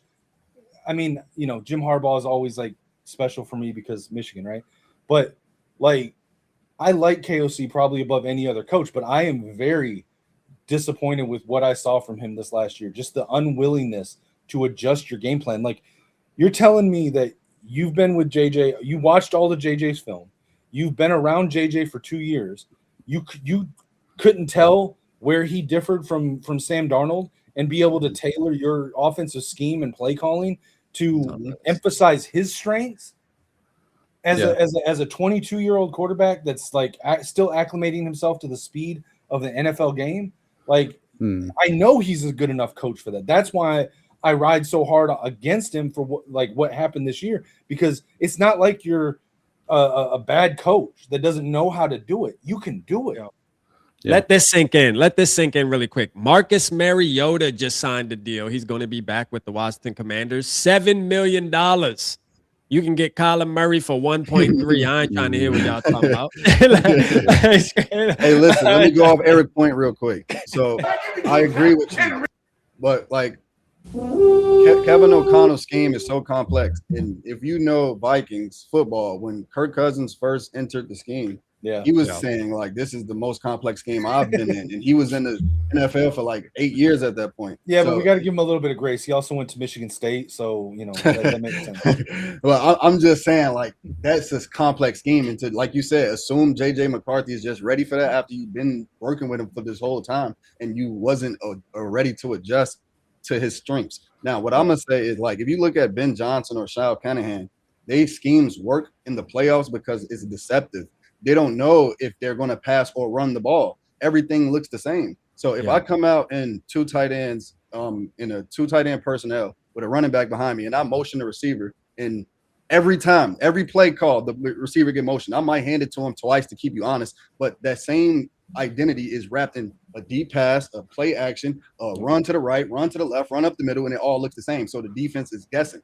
Our offense right now in Minnesota is not like that. We line up. They know we're going to pass. If we don't do it, guess what? When we run up in when we line up in a run scheme, they know we're going to run. If we don't do it, it's rare. You know what I'm saying? So it's no deceptiveness. That's why I feel like it's not going to work. Especially can I? Oh, go ahead, Brev. Go ahead, Brev. Oh no, I was gonna say I would agree that we can be very one-dimensional at times, and yeah, for years there's like I've been skeptical of his situational play calling ever, like since 2022, since he got here. But like where I tend to disagree is saying that Kevin O'Connell needs to adjust for JJ McCarthy's strengths, because he doesn't need to do that. We're not asking him to make up for the strengths of JJ McCarthy. We're asking him to hide the deficiencies of JJ McCarthy. And maybe that's not JJ McCarthy's fault right now, because again, we all agree reps, he needs them, whatever that argument is. Every quarterback that has played in this offense other than JJ McCarthy and Max Brosmer has proven to be able to move the ball down the field at the least decently, consistently, maybe outside of Josh Dobbs. Carson Wentz did it. Nick Mullins did it. These bums did it. And again, that could go back to the reps of JJ McCarthy that he needs. But even then, if you want to go with the reps, because, yeah, I know, I understand what you're saying about the injury prone, but you also said the fact of the matter is that McCarthy has been injured, and you accept that Kevin O'Connell, can he really trust JJ McCarthy to do that? I don't know. I don't think Kevin O'Connell needs to change his entire offense because JJ McCarthy can't run it right now, and maybe just might not be able to. It's too early to tell, to be fair, but I guess my main respectful pushback was on going for McCarthy's strengths, because I think really you're just trying to hide. Well, let me what he can't do. elaborate what I mean by that. I'm not saying change the scheme like outside of what the scheme is. I'm saying when you bring somebody in, especially when you've got a very complex offense, right? You don't take somebody, especially again, they drafted him at 20 years old with fewer reps than most quarterbacks come out of college with, right? So you know that when you draft him. So assess him in practice. What is he good at that fits within your scheme? Start him out with that and help him perfect those things and adjust your play calling to those areas of your scheme. And then as he masters those, open up more of it. You know what I'm saying? You don't just throw him in and say, hey, a 7-year vet was able to do this last year. Go do what he did. See, my thing is this. I agree with both of y'all to some extent. Like I'm not saying that Kevin O'Connell's scheme is a problem. I'm not saying JJ McCarthy in the scheme is a problem. I'm saying the scheme as a whole, can it win in the playoffs? Like, for example, you just had Sam Darnold. Sam Darnold had a better year statistically on Minnesota Vikings passing, but that didn't win. So it's like Sam Darnold, was he that much better the year after? No, it's the scheme that he was in, the players around him, the team, the way it's operated. Matter of fact, he was asked to do less. So you telling me that a quarterback that's playing better in your scheme statistically went to a different team, played had a worse year statistically, but won a Super Bowl? What is it? Is it their better scheme or just team, or is it they played to his strengths? It's funny too, because like, okay, so a couple things. So real quick, like I'm sitting here thinking about it. I feel like KOC's scheme feels almost like an incomplete scheme. Like it's very pass heavy and it's not complete on the other side to balance it out. Sam Darnold fit very well into that deep passing, side of it. And so that's why it looked like it ran so well in 2024. But to your point with Darnold in Seattle, so Mike McDonald, the head coach of Seattle, I know him very well because he was the defensive coordinator at Michigan while JJ was there.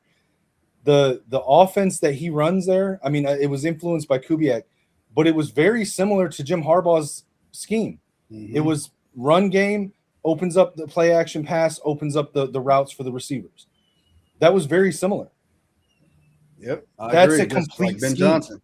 That's a complete scheme. To the point that you made earlier with Shanahan and McVay. And shout out to one of the guys over on Purple Daily. I think I heard them make this point, so I don't want to steal it from them. But they basically were pointing out with McVay, he's such a good coach because he adapts to what his team, what he has on roster, the strengths of the roster and the strengths of the players that are starting. And so like if they need to run 11 personnel heavy one year because that's what they do well in practice with their personnel, they do that. If they need to switch it to 12 personnel and run 2 tight ends more because that's what they can do, he adjusts his play calling and the scheme to fit the players. That's what I'm talking about, and that's what I haven't seen from KOC at all. And I don't, and it bugs me so much because I feel like Kevin is a good enough coach that he can do that. So why is he not? I guess I just get confused because I don't know what JJ McCarthy is good at at the pro level. I like, what are the strengths that we need to adjust him for? Yeah.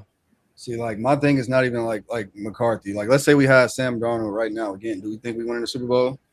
I don't think we win with Sam Darnold, not with the scheme, because again, it's not a complete scheme. Like I agree. That's what Mike McDonald runs. That's what McVay runs. It's a complete scheme. To JJ's strengths, if you go back and watch his film from high school, from college, what he can do, he has a strong arm. Yeah, he is able to read defenses pretty well.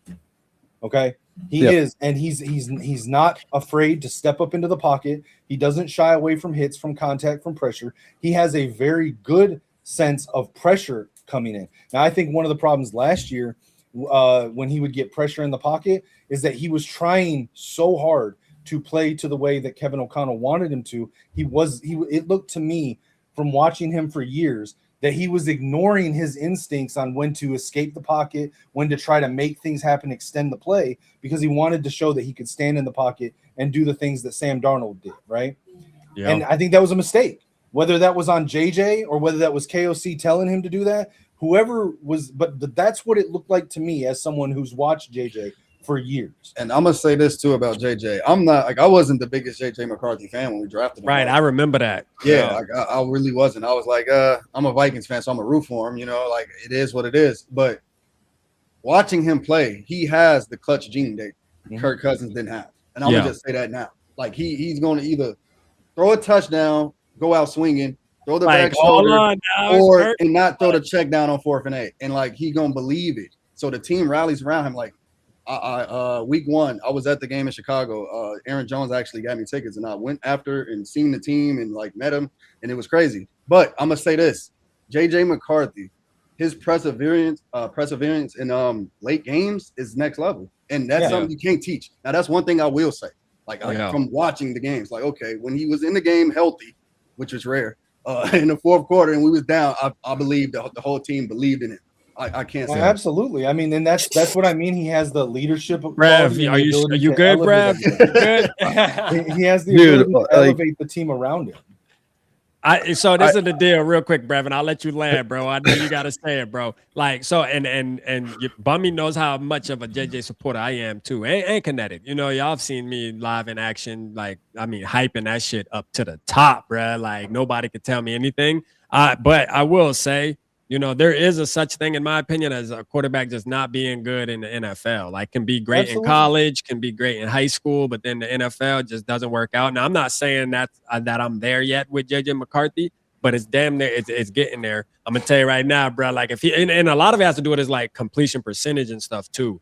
You know, because I look at other quarterbacks, like even let's just use Kyler Murray for example, just because he's obviously on the topic too for the Vikings. You look at his rookie year. I mean, shit, he didn't have a great situation, but look what he did. You know what I mean? Well, like he went off, bro. And that's my point. If you want an accurate comparison, take any quarterback you want, look at what they did through their first 10 games. Compare those stats with McCarthy, and then factor in McCarthy probably still has fewer reps than they had at that time. And then you look at what was just pointed out, that clutch gene, that ability to elevate in clutch moments in the game. He did it all the time at every level, high school, college, and he's shown it in the NFL in flashes. Yeah. The injuries have stunted the ability to show it consistently. And I'm not saying that he's like you said, sometimes you can be great in college and it just doesn't translate to the NFL. Sometimes circumstances and things happen. Maybe he does become injury prone once he got to the NFL. What I'm saying is, to say that after 10 games is insane. If you give him this next year, if he can't stay healthy this year, okay, then the injury prone label it fits. If he doesn't, if he's not able to take a step and show that improvement by the end of the year, fine. I'll be the first to admit, okay, maybe he's not cut out to be a starting quarterback in the league. I'm gonna say this too. I feel like I haven't heard anyone say this. Kyler Murray has only completed a full NFL season one time. So even if we do bring him in and it's not a competition, guess what? He has semi-injury JJ McCarthy is going to play at some point this season. I mean, Kyler does have some injury history. There were people calling Joe Burrow injury prone his first 2 seasons. He is injury prone. He's been in the league for like 8 years. I think he tore ACL. He missed but my point is that he was injury prone up until he wasn't, and now he is again. But but you also, and then Brev, I'll let Brev go real quick. I know Brev want to touch on, but when it comes to Burrow, there's really no comparison, though, bro. Like Burrow, you knew early on Burrow was. No, I'm not saying they're really on the same level as Burrow. The argument was a lot different. Talking about Burrow. I would argue that if JJ had gotten the volume of reps in college that Burrow did with the receiving core, like what Burrow had, I don't think the gap is as wide as some people think it is. Yeah, go ahead, Brad. What were you gonna say? If Burrow played in college in Jim Harbaugh's system with Cornelius Johnson and Roman Wilson as his top receivers, would he have come out of college and people thought he was a great quarterback? Go ahead, Brad. What were you gonna say, Brad? I like the Kirk Cousins thing. I was just gonna say, because we were ragging on Kirk for not having the clutch gene, but applying it to JJ. Like I'm not gonna sit here and stump for Kirk Cousins. That's not what I'm gonna do. Right. But Kirk Cousins certainly, like, because in the NFL, we're giving JJ McCarthy the clutch gene because he beat the Bears on Monday Night Football in Week 1 and the Lions in like a Week 9 game. Like Kirk Cousins in 2022 broke the NFL record for game-winning drives in the single season. So there's nothing that JJ McCarthy has done at this point in the NFL. Again, I know lack of reps, whatever, that Kirk Cousins didn't do better. And with JJ McCarthy rising to the occasion, like Which he's done at every level. Yeah, I guess. Like he didn't really have to rise to the occasion that much in the national championship when he threw for like 140 yards and threw 55% completion. No, but he did in the Rose Bowl against Alabama. He did in the Rose Ohio Bowl. State game that Ohio year. State game. He did in the Yep. Ohio State game the year before.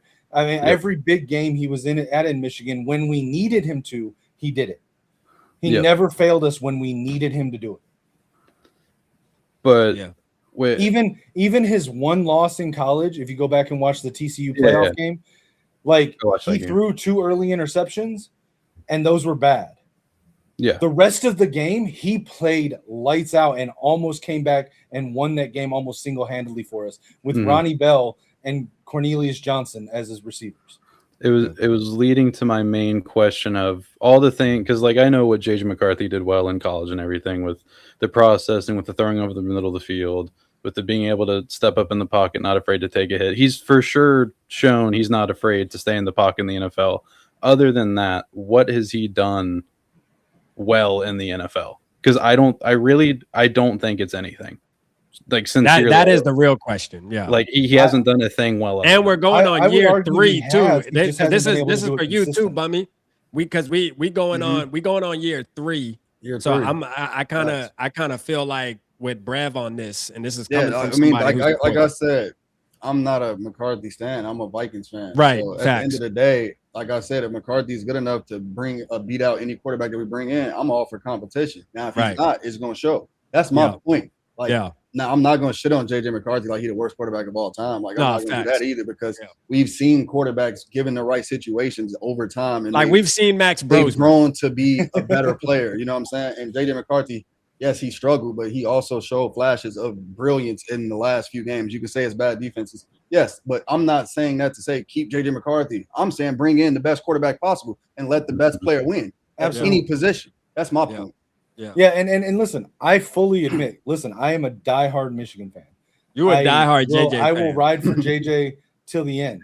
But I also don't think that the points that I'm making are without credence. You know what I'm saying? Like, I'll say this. I your feel like your points aren't based off evidence, though. I think they are, but again, I've watched him a lot more than most Vikings fans. I've been watching him for 6 years now. You know, I've watched every game he's played. So it's more of a Rap was a big JJ fan, and he already seen it writing on the wall. Would you say that evidence came on like the best team in college football, though? Like, in I feel 2023, yes. Yeah. Past that, we haven't seen any of that evidence for 3 years now. Right. No, and like I said, if we were to go into 26 with him, if he's the starter week 1 and we ride through him, let's assume for a second he stays healthy.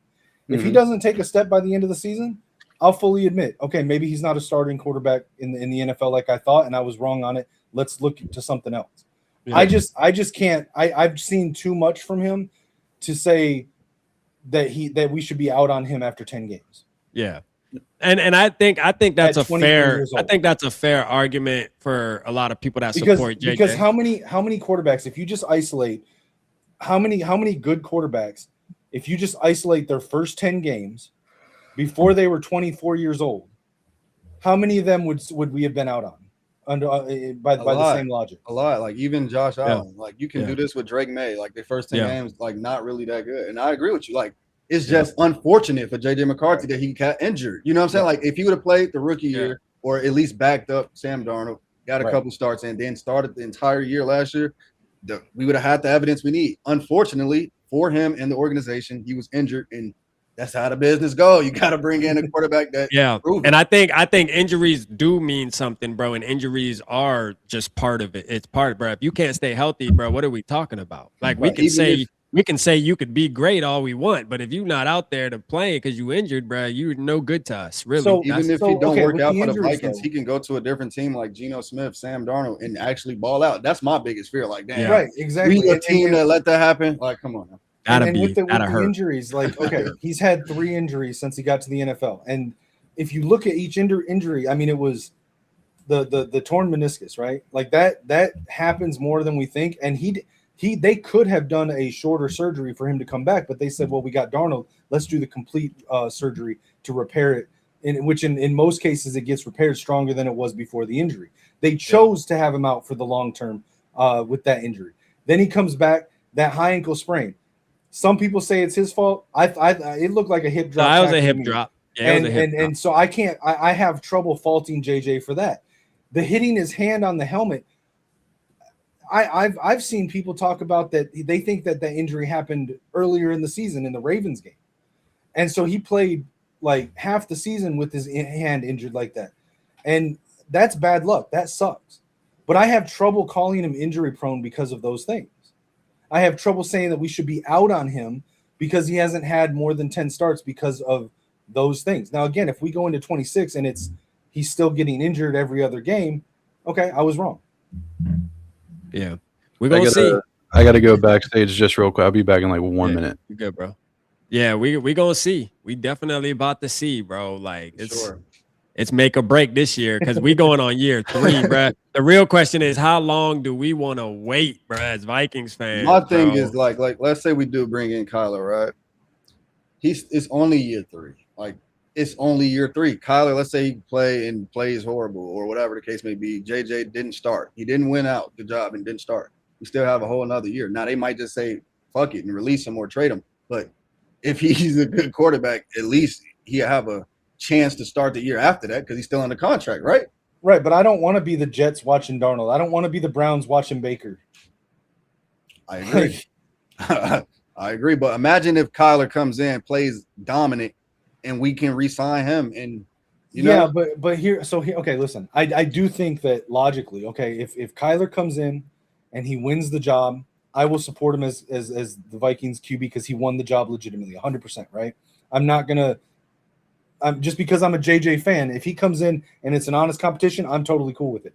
If he balls out and has a great year, which he absolutely could with the receivers he's got, I still think it comes down to KOC adjusting his offense. Then I'm going to be kind of a little upset. Like, why couldn't you adjust it for JJ? Why you adjust it for Kyler, but you won't adjust it for JJ? That's another issue. But if he does that, then they probably do trade JJ at the end of the year because it makes sense. But I would push back on that a little bit in the sense that, again, we're sitting here talking about Baker. We're sitting here talking about Darnold, all this stuff, right? JJ's 23 years old. Kyler's 29 going on 30. And if he has a good year this year, he's got, 1.5 really good years on tape? And we're gonna jettison JJ out because of that? I mean, then you're back to the same argument you had with Darnold. And then the problem is that now you still don't know what you have in JJ because he sat on the bench for another year. Yeah, and that's the unfortunate part of the NFL. Like, if he would have stayed healthy, we would have had it. But I'm all for if Kyler balls out or whoever we bring. Like, it's like if we bring in Geno Smith and he ball out, we can't re-sign him. You know what I'm saying? So I feel you, JJ. I also feel like a veteran he also has to be the best quarterback to get those reps. I also feel like if we're just literally talking about like if you think JJ it can become the guy. I kind of feel like Geno's a better sort of like mentor to push / help teach JJ than Kyler, just because of the style of play and his experience. Okay, so let's say we don't sign Kyler because of that. Like, we want a mentor. And let's say JJ Justin is a bad quarterback and we missed out on a Kyler. Right.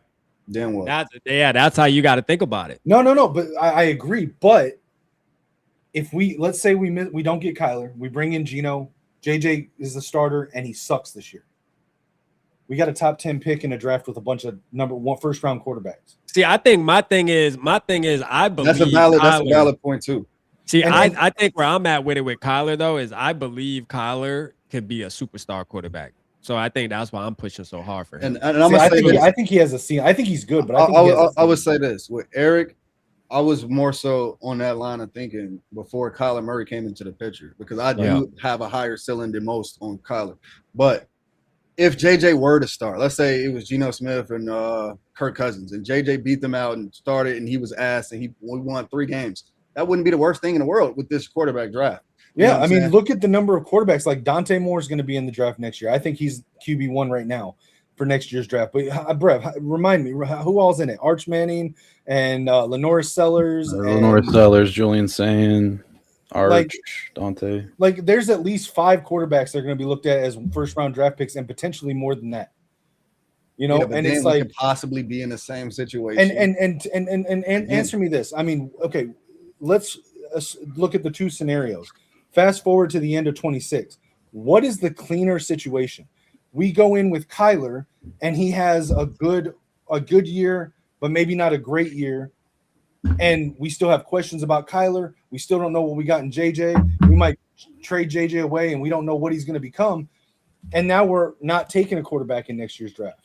Yeah. Or to me, it feels like a cleaner sort of understanding of what we have and where to go from there. Okay, if let me JJ crashes and then or takes a step, and we've either got our franchise or we're going in the draft. Let me ask y'all this. Do y'all believe, this question for all 3 of y'all, do y'all believe Kyler Murray, if he was healthy all year and he played for the Seattle Seahawks, that they would have won a Super Bowl?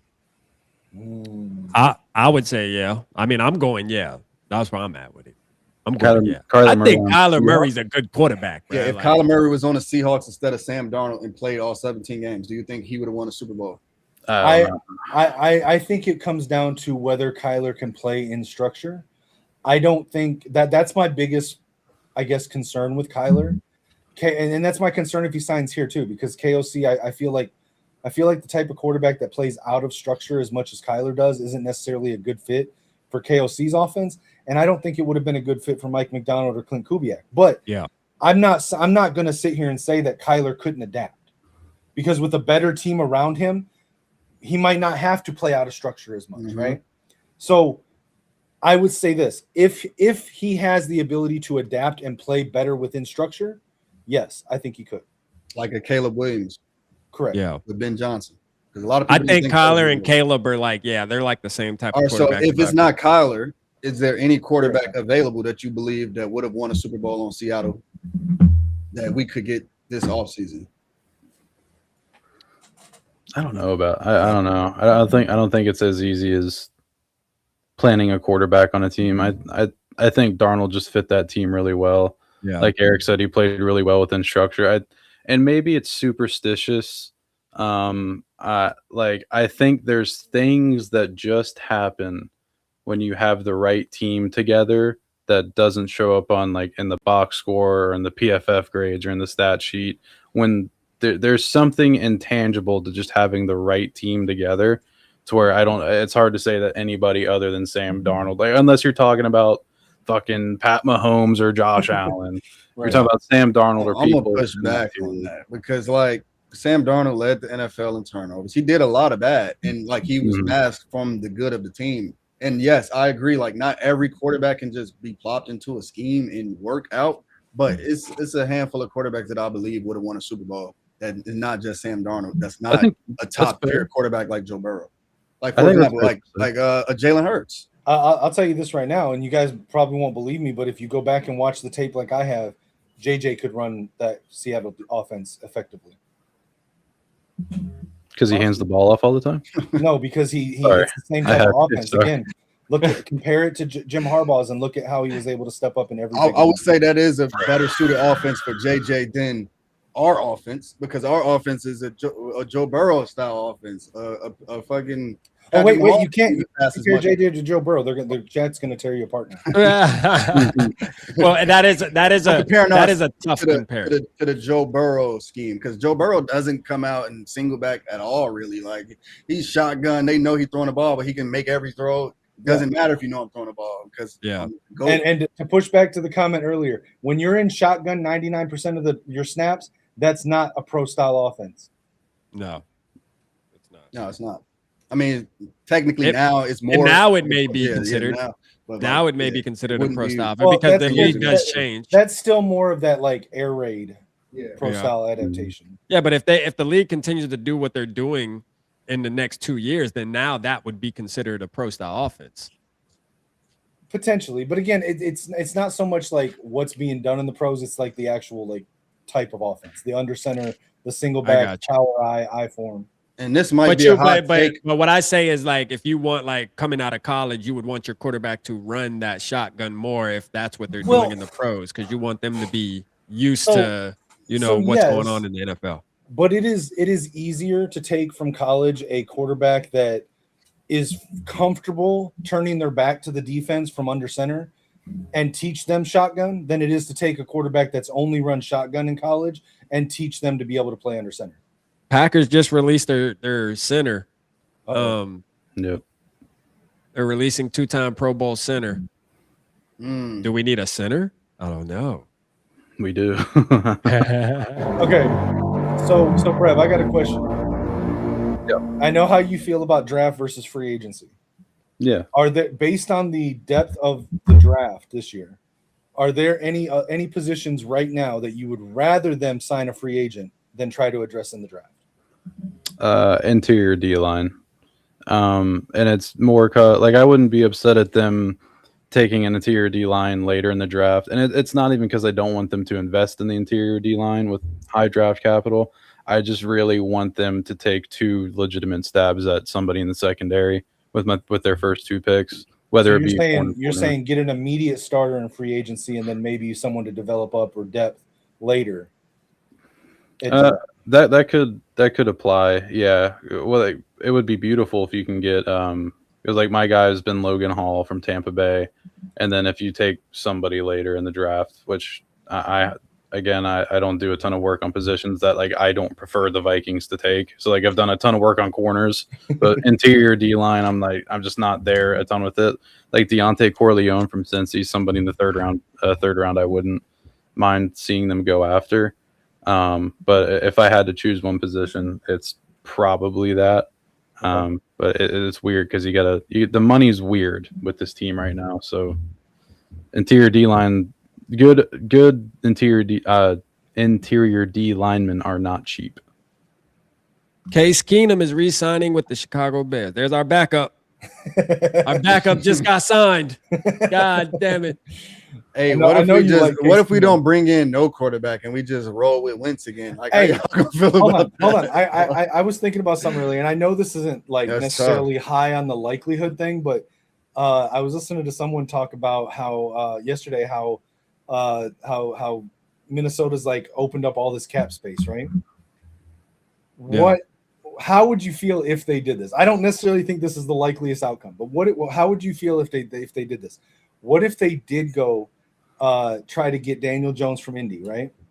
And knowing that with all this cap space, knowing that he's coming back from the injury, he might not be ready for the start of the season, right? So they sign him, start with JJ. And if JJ's not playing at a high level by the time Jones is back, switch to Jones. How would you feel if they did that? I'm just looking at these prices, man, and I'm like, damn, Case Keenum is even making more than Kyler Murray, bro. Are you telling me? I see it's starting to become more about the money than the name. Like, who gives a fuck if his name is Kyler Murray? It's about 1.3 million, in my opinion. Yeah, his skills just is the cherry on top. I would say, Eric, to answer your question, you can do the same with Kyler. Like, I wouldn't spend all that money in cap. You waste that just for Daniel Jones to sit on the bench and possibly start if McCarthy didn't play well. But I guess like let's for scenario purpose. Okay. Let's assume he signs with the Jets or the Steelers. Kyler does. Mm-hmm. If that's the move they made, how would you feel about that going into this year? Let JJ sink or swim, and he's got to show something by the time Jones is ready. I would still rather us go a cheaper route, but if we had to, like, I wouldn't feel like, oh, that's the worst thing in the world. But I would still rather like a Geno. Yeah. We're not talking about Daniel Jones for 10. Daniel Jones wants 50 million. We're talking about 50. Yeah, he wants like 30, 40. 50 million. Well, no, hold on. They can't. Yeah, but they're going to put that transition tag on him, right? So it's not necessarily what he's asking for. Yeah, it's the offer. It's they would have to match whatever someone else offers. So is Indy willing to pay 50? Because if they're not willing to pay 50, if he's on that transition tag, let's say we miss on Kyler, and they offer Jones, 17 mil a year, 2-year contract. But the transition tag is 37 million. So you're at a floor of 37 mil. Okay, yeah. So a couple. So what would I say? 17. So that's 34. Mm-hmm. So So 18.5 million a year for 2 years. Like that's what we'd end up paying him. Would you guys be okay with that? It's 37 million for 1 year. Oh, for 1 year. Yeah. Oh, never mind. Yeah. Never mind. I misunderstood. Like, I would rather just go the cheaper route at that point. Yeah. If we can just forfeit it, like McCarthy starting, okay, fuck it, bring in Geno Smith or someone just said anybody but Mac Jones. Like, don't give up a second round hell Mac no. Jones. Like that's the worst case scenario. That's stupid. Yeah, I don't think we should be giving up a pick for anybody. Yeah, that's what I'm saying. With who's available, like I would rather keep only person that's available that I'm giving a pickup for is Joe Burrow. Goddamn Jalen Carter. Oh yeah, Jalen Carter. I give up a pick for because my thinking is this. We could probably just hold swap on. Let me ask you players. a question though. Jonathan Grenard for JC. Like, do you think Jalen Carter fits B-Flow's or defense? Because we saw what Hargrave said about like if you're trying to get to the quarterback. Yeah, but Hargrave he a bum now. Hargrave ain't. That's a Carter. top 5 D tackle, top 3 D tackle. Right, like he's going to dominate regardless. But is he a top 3 D tackle in B-Flow's defense? I believe so. Hell yeah, bro! Like shit, his skills alone. Yeah, I like Carter. I'm not trying to say. I agree. Like I believe he would dominate. Yeah, I believe he would dominate. I believe he would dominate. And I asked myself, I'll take it a step further. I believe he'd be better with Turner, Gink, and him in the middle than just 2 edge rushers and Dallas Turner rotating with Jonathan Grenard. And I asked myself, like, is there somebody at pick 18 that that would bring more of an impact than a Jalen Carter would bring? And if the answer is no, then I'm willing to give it. Agree, but I like Banks and Woods. Now, my only thing about Carter is his personality. Yeah, like we don't his need personality is reckless. Yeah, like we don't need that. But the only 2 interior D line guys that I like before like the 3rd round is Banks and Woods. Like Brev, what do you think about them? I know your preference is DB, but if we were to get, let's say they go Banks or Woods in round 1. Oh yeah. Do you think they fit in the defense, and how do you think that they would perform day 1 as a starter? I think Caleb Banks, like I wouldn't like lose sleep and crash out and burn all my Vikings jerseys on my wall back there if we drafted Caleb Banks at 18. Hey, y'all hold it down. I'll be right back too. Hold on. Y'all do it real quick. Yeah. I mean, I think Caleb Banks would be pretty decent right away. I think he would fit the scheme decently well, but like he could be that kind of franchise nose tackle of the future. Right. And I guess my argument against it is something that you could also say for the cornerbacks, and that you're producing with chicken shit at these positions. So why would you spend that major capital? So like I was going to say, why do that if your defensive tackles are openly complaining that they're not doing anything when your corners also suck, but the entire defense is producing. Right. The impact probably would be immediate, but I just feel like, I know you've heard me say it 1,000 times. I think the secondary is so much more I agree with you. I don't know, talent. I don't know if you've noticed, but like 90% of my mock drafts are corner or safety in rounds 1 and 2. Yep. I'm personally, and I've been saying this for months, my favorite prospect in the draft outside of Love and I'm gonna go to hell for this, but Caleb Downs. Yeah. It's Mansour Delane. I've been on him. Like if I had my choice of prospect, assuming Love and Downs aren't there, it would be Mansour Delane. Now, I doubt he's going to drop to us, but let me ask you a question though. Appeal to my Wolverine, my inner Wolverine here. Jay-Sean Barham, Max Bredesen. I think that they would both be fits for the Vikings. Do you agree or disagree, and why?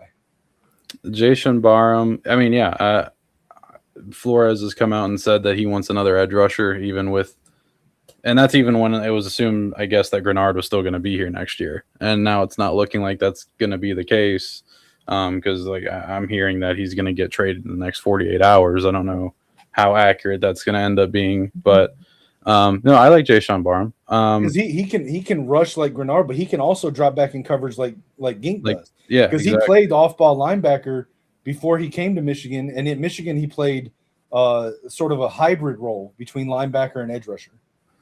Yeah, and I think we've talked a couple times about Bredesen. I'm not against Bredesen, but I'm of the Heidenreich variety.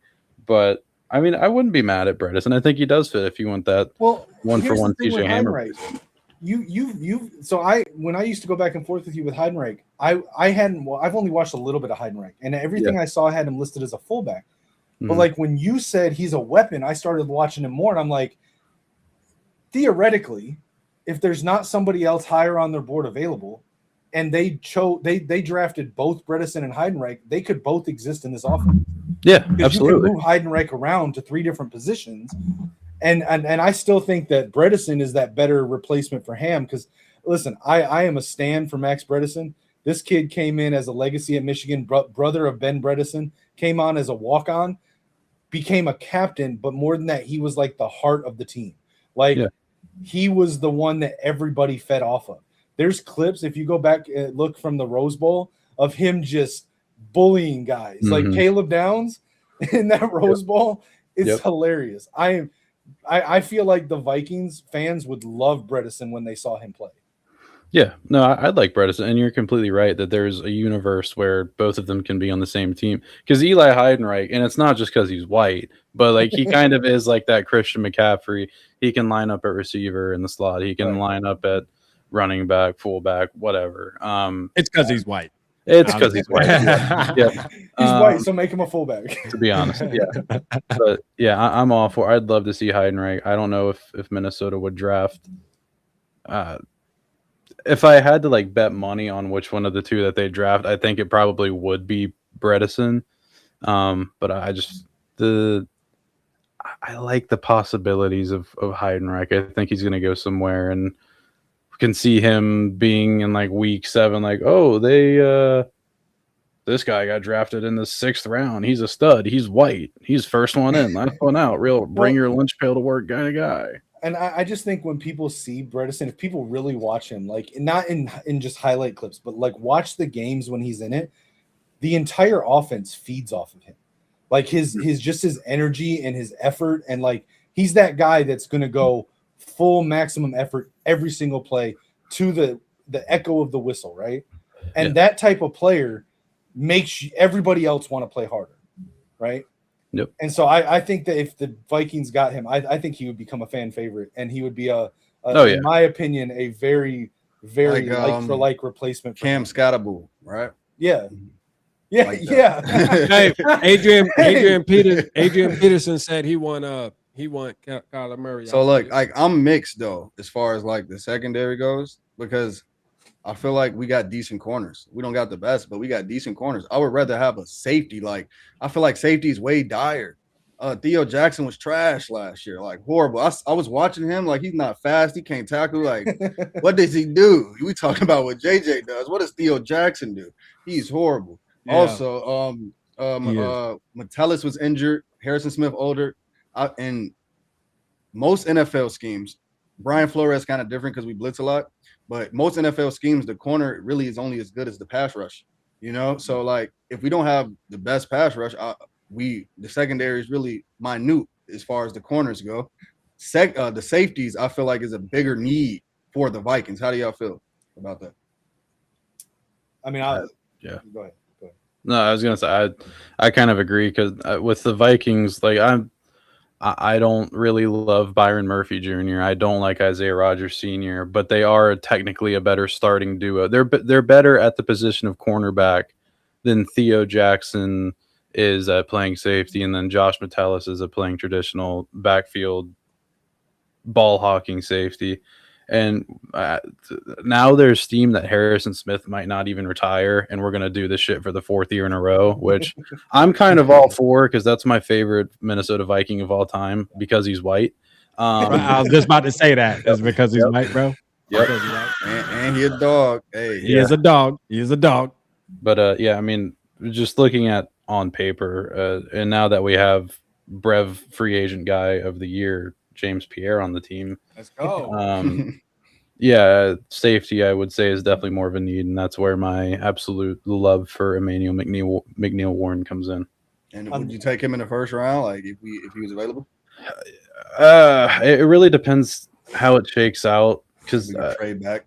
I did my first me and my buddy did a all 32 team 7-round mock draft yesterday, and when you're really going through it, because it's easy for me to sit here and say, man, Emmanuel McNeil Warren, I love him, but he should probably still go in like the mid to late 20s. No love for Jay Ward. No, he sucks. When you really start to go one by one by each pick, that kind of opened me back up, to, okay, Emmanuel McNeil Warren should probably go at 18, but also available at that pick was like Avion Terrell. I'm not an Avion Terrell guy. And that like Peter Woods was there, but I seeing that, I'm just like playing the board out myself and how I think it'll go. I can see EMW going at 18. I personally, okay. As I said earlier, I'm all for Delane. If Delane's there at 18, oh yeah, 100%. That is the fastest turn in of a card.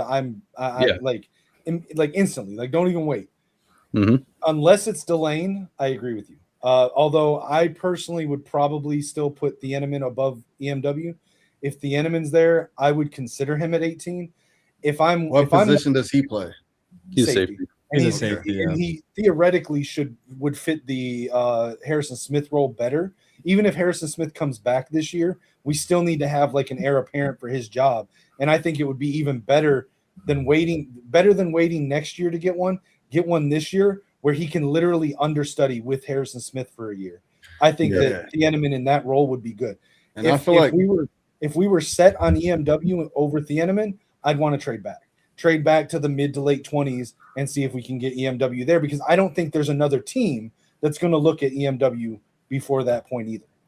And I've never seen a safety like it's known that like middle linebackers at a high tier like usually call the plays on defense, but I've never seen a safety just do what Harrison Smith did last year and like call out plays and audible at the line of scrimmage with the quarterback. Like that's next level. Like, but I've never seen a player in my life do something like that. And if you can get a player that can learn from that, that's invaluable.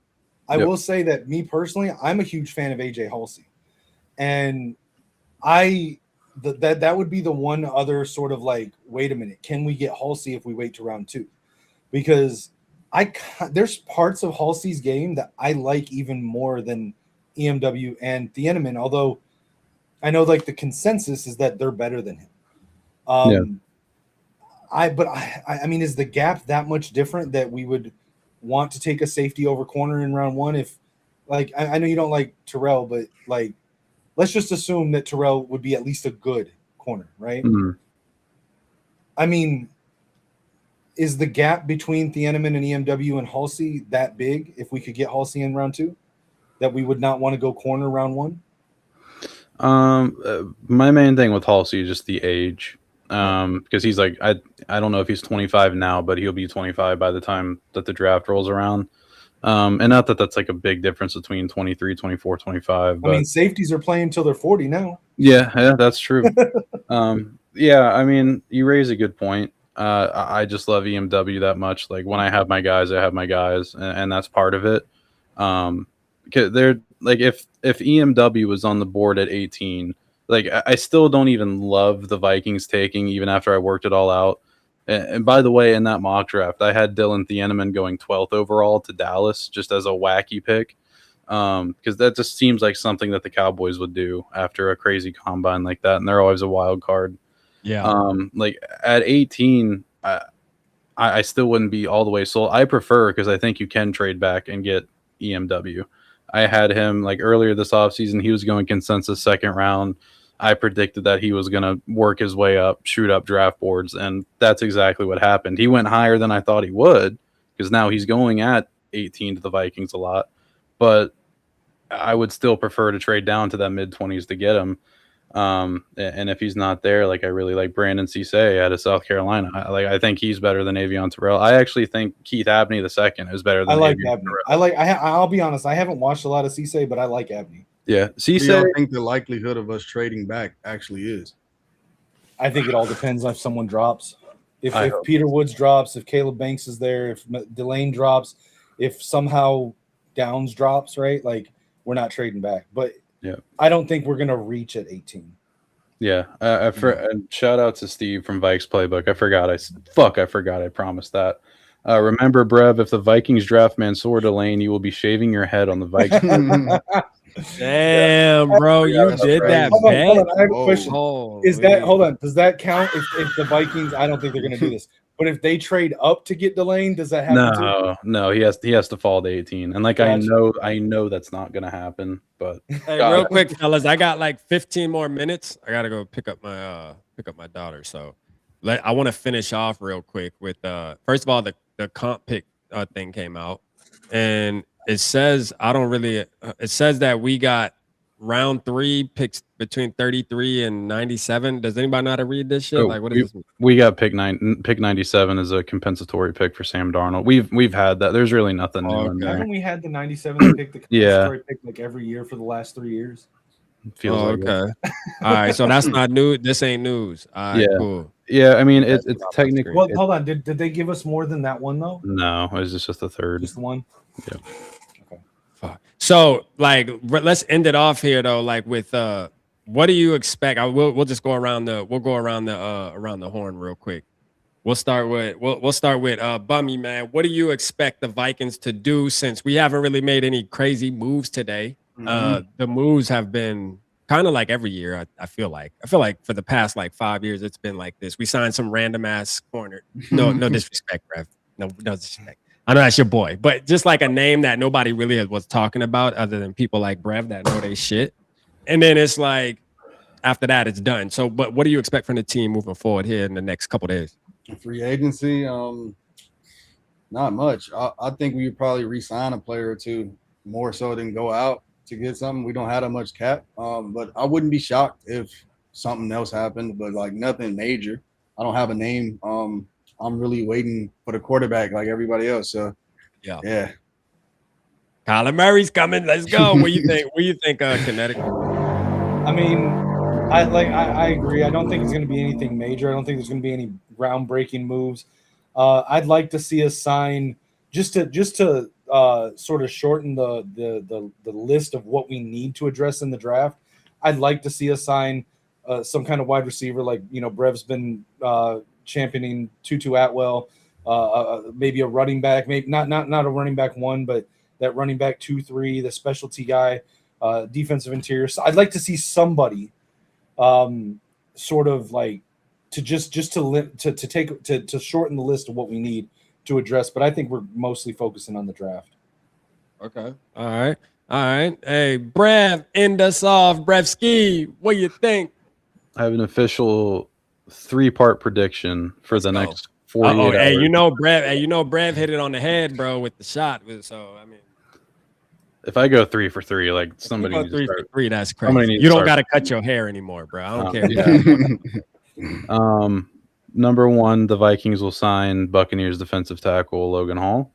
Okay. Number 2, the Vikings will sign former Rams wide receiver, was in LA with Kevin O'Connell during the Super Bowl year, Tutu Atwell. Okay. Number 3, the Minnesota Vikings will trade Jonathan Grenard to the Philadelphia Eagles for a 2nd round and 6th round pick in the 2026 NFL draft. Let's go. You got to tweet that out, bro. You got to. We got to do the parlay. Yep. For sure. Hey, that sounds good to me. All of those sound good to me. I'd totally be down with that. Hey, I appreciate all you fellas, man, Yes, kicking sir. it with me, man. I was on for 4 hours, man. Appreciate you, Brad, for stepping in and kicking it with me too. Thank y'all, man. And y'all already know we're gonna do this again for sure. I'll probably be live like Wednesday night just to do a wrap up because I gotta work, but like I'll do a night stream. So you already know what time it is, man. I'm gonna pop through, man. Hey, that's a fact, man. We gotta get something rocking too, Bummy. That's a fact. We gotta do something. Hey, Rap, if you'll let me just real quick, I just want to say thank you to everybody in the community. Yeah. Over the last year, some of y'all know the stuff that I've been dealing with my GoFundMe, with my disability, all of that, and the people that have reached out to me, that have thrown me a little bit here and there, that have donated to the GoFundMe, or even just reached out to check on me. I just want to say I appreciate you guys welcoming me into the Vikings family the last couple of years, and just the way that people have been. I just want to thank you guys. Like, I appreciate it so much. It's just been a while since I've been on, so I haven't been able to say thank you. Yeah, nah, man. Appreciate you, man. Hey, listen, man. We love you, bro. You know what I'm saying? We love you, bro, man. Thank you, everybody that helped the dog out. That's a fact, man. And we're going to continue to do so, man. So, hey, look. Hey, appreciate y'all fellas, man. I'll holler at y'all soon. Hey, Hey, Brevski, hold on. Let me see. Hold on. Well, oh shoot, I keep doing that one. There we go. Holy shit, what am I doing here? All right, boom. There we go. There we go. Hey, Brevski, man, appreciate you, bro. Like that's a fact. Thank you, bro, for holding it down when I had to get up out of there for a minute. They almost done with my HVAC, bro. Like I'm about to. I see nobody cares, bro. Nobody cares that I'm sweating. I gotta spend $1,600 in the next 20 minutes because he almost done. Like nobody gives a fuck. Okay, cool. I'll just play. That's wild. That's wild. Facts. Hey, appreciate you though.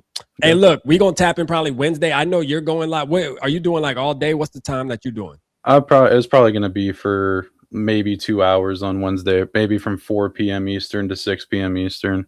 So right, cool. we'll be off the air before you go live, probably. All right, facts, bro. Well, hey, look, thank y'all, everybody. We will see y'all soon. Hopefully the Vikings make some moves when we get off here, man. You know what I mean? Like, just because we not live doesn't mean the Vikings shouldn't make moves, man. Come on, Vikings, do something. Poke them with the stick. Do something, goddammit. Let's get it, man. Holla at your boys.